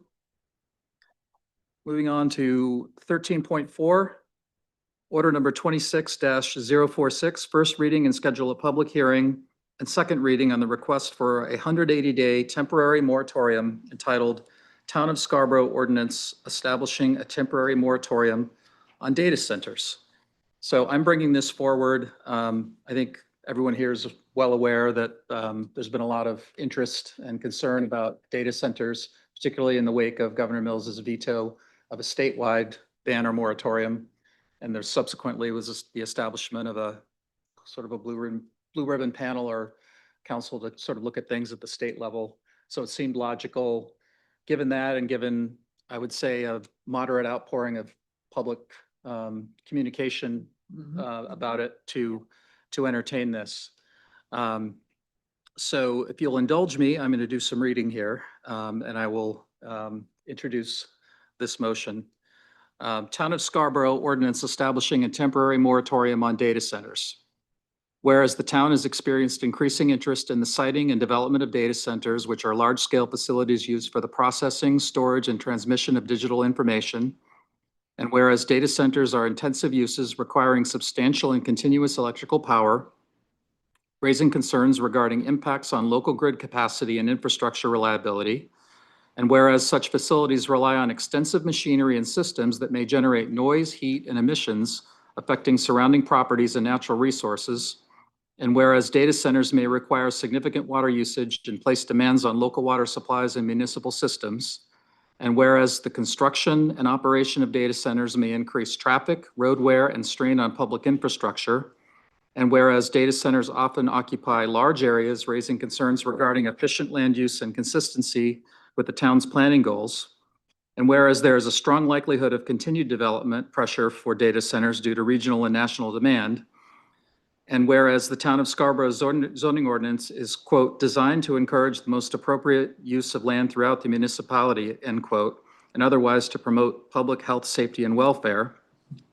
And whereas pursuant to 30-A MRS section 4356-1, the town's existing zoning ordinance does not provide an adequate mechanism to address the concerns related to the construction and operation of data centers and to prevent public harm from an overburdening of public facilities and potential adverse effects on neighborhoods due to environmental concerns and traffic that may create a public nuisance or hazard. And whereas the town will need at least 180 days to study the impact of the construction and operation of data centers, develop and implement amendments to the zoning ordinance which appropriately and adequately regulate the construction and operation of data centers to minimize or eliminate the public health, safety, and welfare risks posed by the aforementioned development pressures. And now therefore, pursuant to the authority granted to it by 30-A MRS section 4356, be it hereby ordained by the Town Council of the Town of Scarborough as follows. 1, definitions. As used in this ordinance, the following term has the following meaning.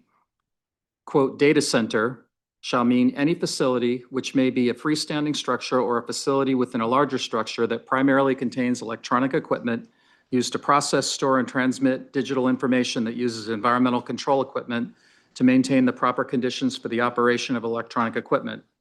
2, applicability and purpose. The ordinance shall apply to any proposal to develop, establish, operate, or expand data centers on or after April 1st, 2026.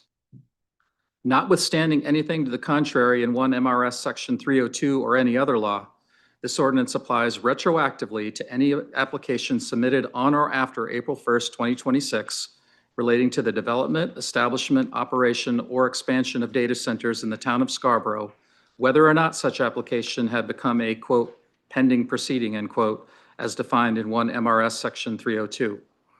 Prohibition. During the time this ordinance is in effect, no official, officer, board, body, agency, agent, or employee of the town of Scarborough shall accept, process, or act upon any application for any approval, including but not limited to a building permit, certificate of occupancy, site plan review, conditional use, license, or any other approval relating to the establishment, operation, or expansion of data centers. No person shall develop, establish, operate, or expand the use of property for a data center in the town of Scarborough based on any application for any approval submitted on or after April 1st, 2026. 3, enforcement, violation, and penalties. This ordinance shall be enforced by the code enforcement officer of the town of Scarborough. Any person who violates this ordinance shall be subject to civil penalties and other remedies as provided in 30-A MRS section 4452. 4, effective date. This ordinance shall become effective immediately upon its adoption and shall remain in full force and effect for a period of 180 days thereafter, unless extended pursuant to law or until a new and revised set of regulations is adopted by the town, whichever shall first occur. 5, severability. Should any section or provision of this ordinance be declared by any court to be invalid, such a decision shall not invalidate any other section or provision. Thanks for bearing with me. That is the motion. So moved. Second. Any discussion? Quick nap there. Yeah, sorry. Do public comment? Sorry. Public comment. It is late. Thanks for the reminder. Yes, it is late. I'm so sorry. So I'll be brief. I'm Sophie Warren. I'm fortunate to represent part of my hometown, Scarborough here. And I'm so grateful that the council has been so responsive and open and flexible to responding to that effort at the state level that ultimately was vetoed. There's really can't be overstated how unique data centers are, the way that they use energy and the way that they make demands on our energy grid. But moreover, there's air pollution concerns locally and vibration concerns and heat concerns, light concerns. So this is, I think, really prudent and really timely. And at the state level, we've seen support from Republicans, Democrats, independents, and tribal members for this proposal. And though it ultimately wasn't able to go forward at that time, I'm hopeful and really encourage and appreciate you bringing this forward in that public dialogue, and hope that not only we'll be able to bring it forward, but that it will be able to be supported. I am grateful and appreciate that 180 days is the status quo. My hope is that by that point, the state will have enacted regulation, because some of these issues are so complex and involve the Public Utilities Commission and the Department of Environmental Protection. And that's part of why we had that 18-month moratorium at the state level, to get that regulation right. And we all in our community deserve to benefit from those resources at the state level. And before, until that regulation and that framework can be built out, I hope that we will do right by all of our constituents in our community and protect them from the unintended consequences that can come. And unfortunately, that we've seen just horror stories from other states. So thank you all so much for the work that you're doing. And I hope that we'll be able to support this. Thank you. Thank you.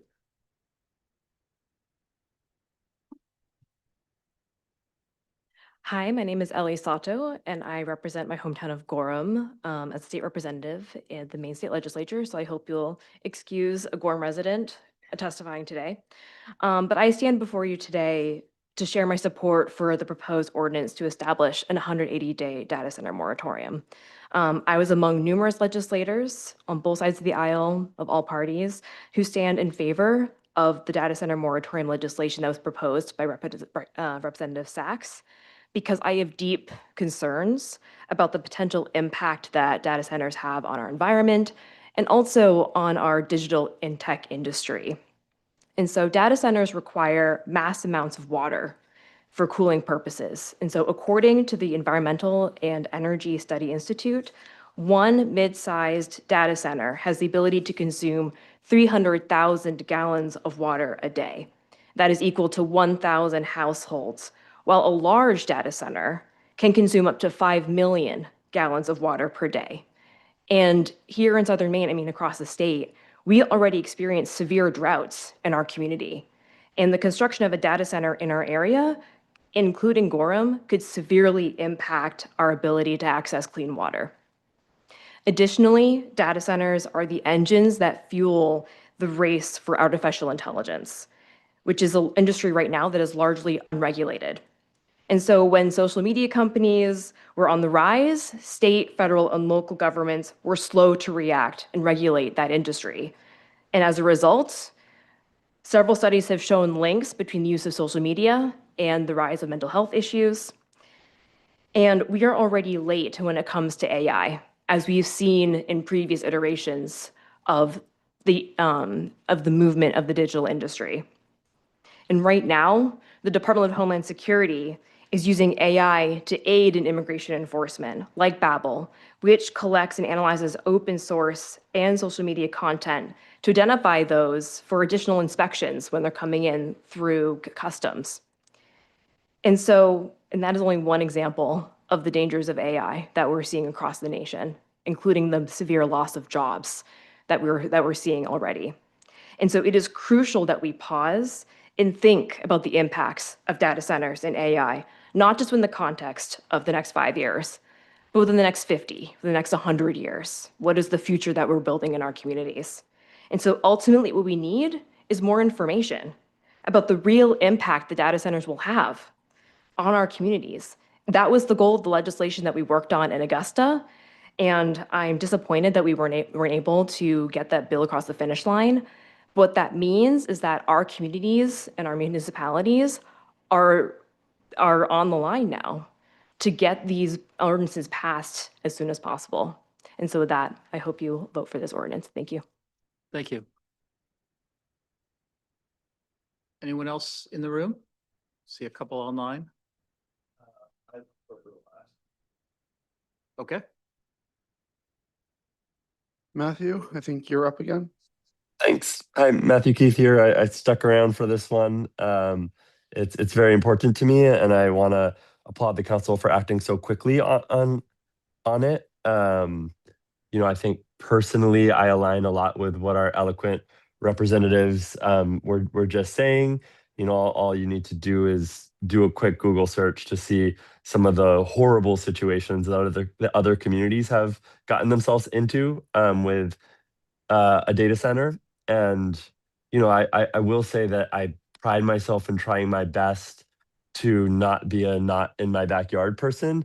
And, I do use AI from time to time and value it. And if we're going to use that tool, I mean, the data centers have to be somewhere. And so I try to not just be blindly opposed. I do think Scarborough presents a very, clear place where it's like, okay, if we got to put data centers somewhere, maybe not near a marsh, like there's a pretty clear argument there. But regardless, I think the most important thing, and the thing I just want to reinforce, is taking the time to pause and think about, even if there were to be one someday, like how could we be thoughtful about the most important restrictions? Or, I hope that that's not what happens, but just making sure that we're being thoughtful and proactive about whatever happens. A data center that already applied, and if they moved in really quick, it could easily be another Downs or FedEx, but on a much larger scale. So I'm just really grateful for you all for being proactive on this. Thank you. Thank you.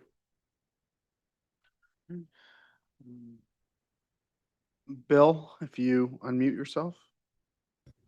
Hello, can you hear me? We can. Wonderful. Yeah, my name is Bill Connolly. I live at 417 Black Point Road. And I was there earlier today, but I had to leave.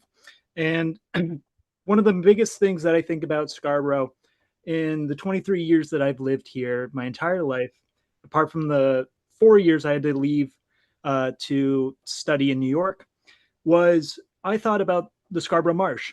I thought about the most unique thing, the thing that we use as our iconography, the town in which we set ourselves on. We depend on the marsh. And the marsh that only covers 0.4% main wetlands, 0.4% are saltwater marshes. What we have here is an extremely limited natural resource. And if we are to bring an AI data center here, one that could consume billions of gallons per year into Scarborough, not only does it run the risk of ramping up our water costs and our energy costs, but it also really runs the risk of destroying one of the most beautiful things that we have in the state. It is the largest saltwater marsh in Maine, and as its residents, it really is our job to protect what Mother Nature has given us and what we have for ourselves. And what the Abenaki consider Uwachosa, or the place of many reeds and much grass. We have to really take the time to consider, what does it mean to be someone who lives in Scarborough? Do we want high costs for really short-term gain when we are looking at an uncertain future when it comes to AI? And when we hear stories such as that of Canton, Mississippi, where they were promised prosperity but got poisoned air and vanishing water? Or do we have to say, no, we don't want an AI data center, which, when you consider public opinion, its biggest consideration, or the thing that most people think about when it comes to AI, is stealing art or violating the secrecy of people who didn't ask for their images to be corrupted in such a way by generative AI. No matter where you go, there will be some people who say, yes, I use AI, and there will be plenty of people who say, no, I will never use AI for its economic, its ecological, and for its moral bankruptcy. I consider it as someone who, once I used AI, but I no longer use it anymore. because both for the fact that it is morally bankrupt to sell the sacred and beautiful lands in which we consider our homes, and also for the fact that it is going to benefit not the working people and the ordinary people that call Scarborough its home, but more times than not, billionaires and those who can afford to build 52 acres of data stealing data centers. I hope you'll forgive me. It is quite late. And I am really, really thankful that the town council was this quick to act when our governor failed us. So please, I hope you go on with this 180-day moratorium. Thank you. Thank you. Andy, you can speak.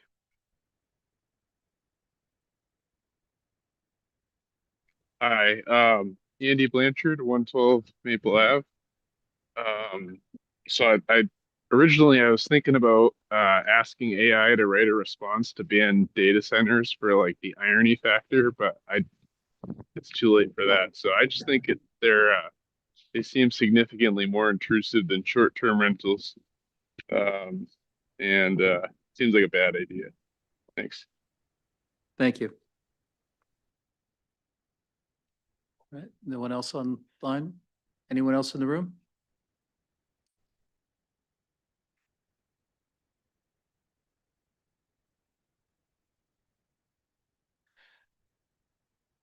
Good evening, Scarborough Town Council. My name is Daniel Dickinson, President of 121 Two Rod Road LLC and 151 Two Rod Road LLC. I believe this might be a record. This is a second moratorium that I've gone through on this development project that I'm doing. Last evening, I submitted a detailed letter to the Town Council, and earlier today, our council delivered a letter as well. Both letters are available on the public record for the public to review. There's a lot of detail. I'm here tonight regarding order number 26046, the proposed 180-day data center moratorium. For nearly 4 years, we have developed the Scarborough Technology Park at our 52 acres located within the light industrial district in good faith. We purchased this property in 2022 and have followed the town's three-step plan development review process. On May 19th, 2025, the planning board unanimously approved our site inventory and analysis, finding on the public record that the project meets the requirements of the zoning ordinance. We submitted our master plan last month on April 20th, 2026, and it remains pending proceeding under state law. We designed this facility from the ground up to be low impact.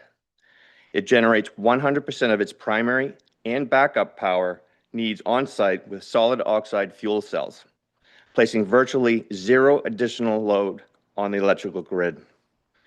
It uses advanced closed-loop immersion and direct-to-chip cooling technologies with low to no process water consumption.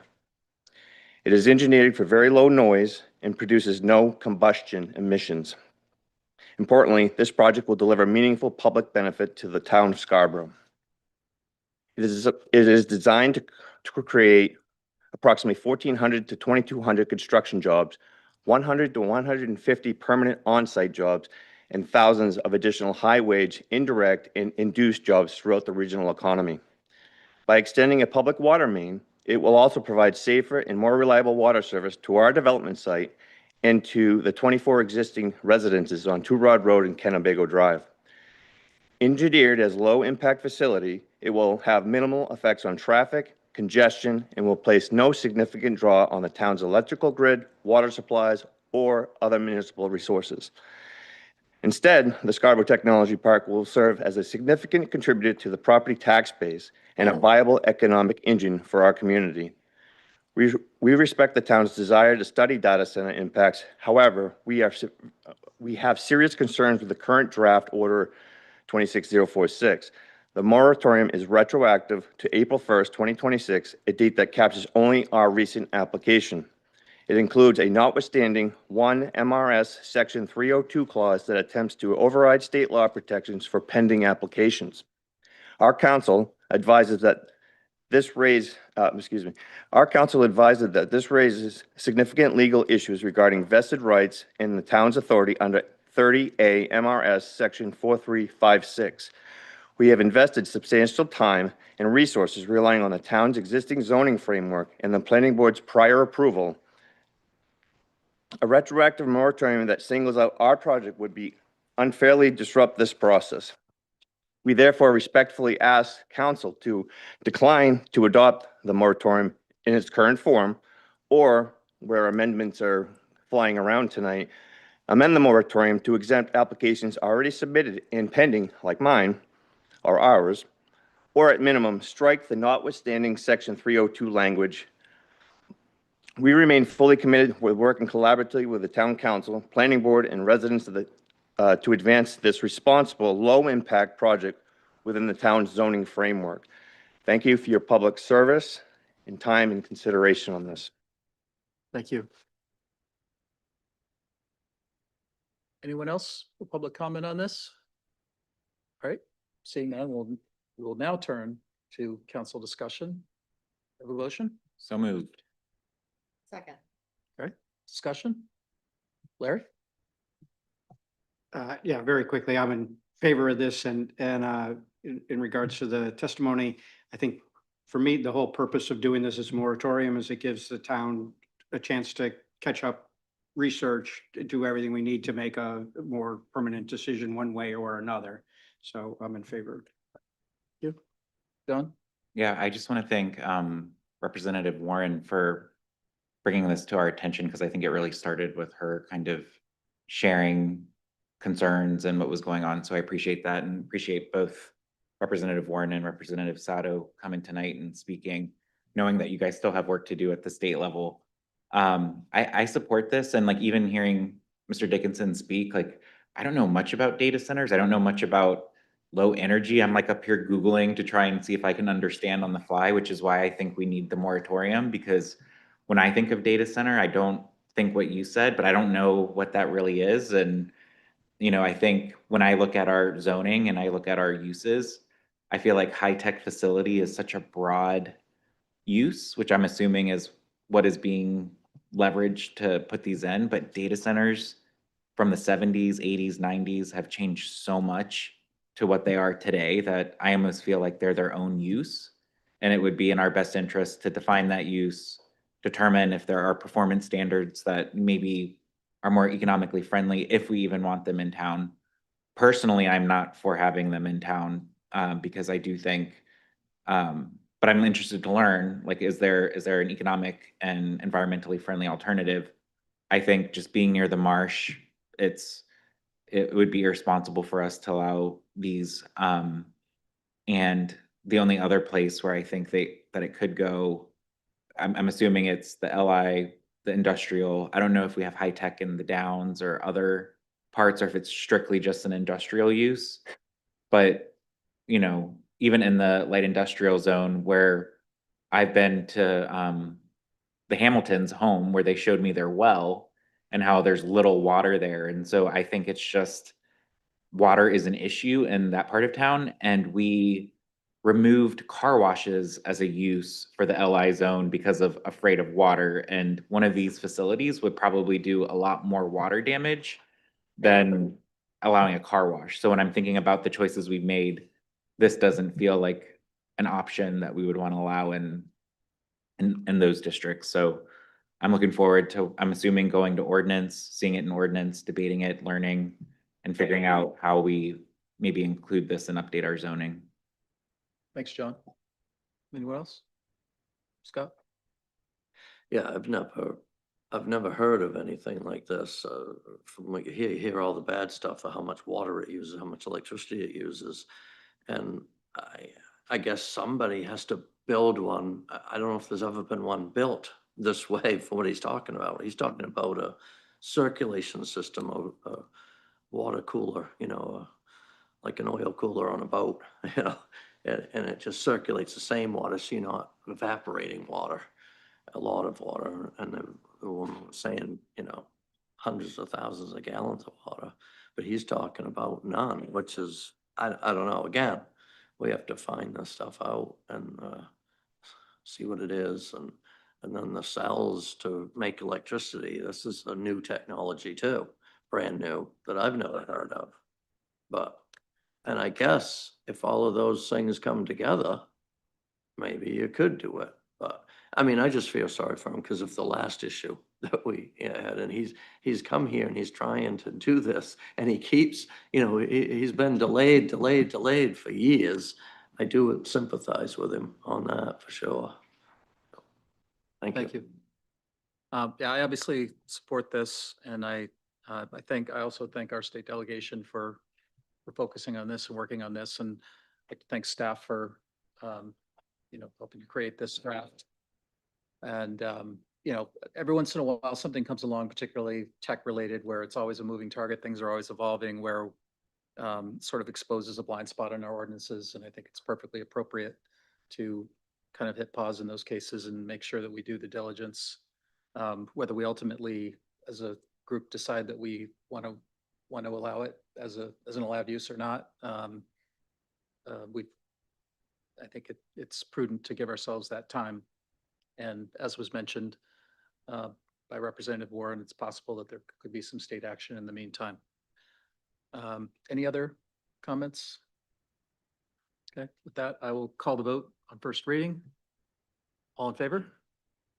Opposed? Okay, 6-1. Thank you.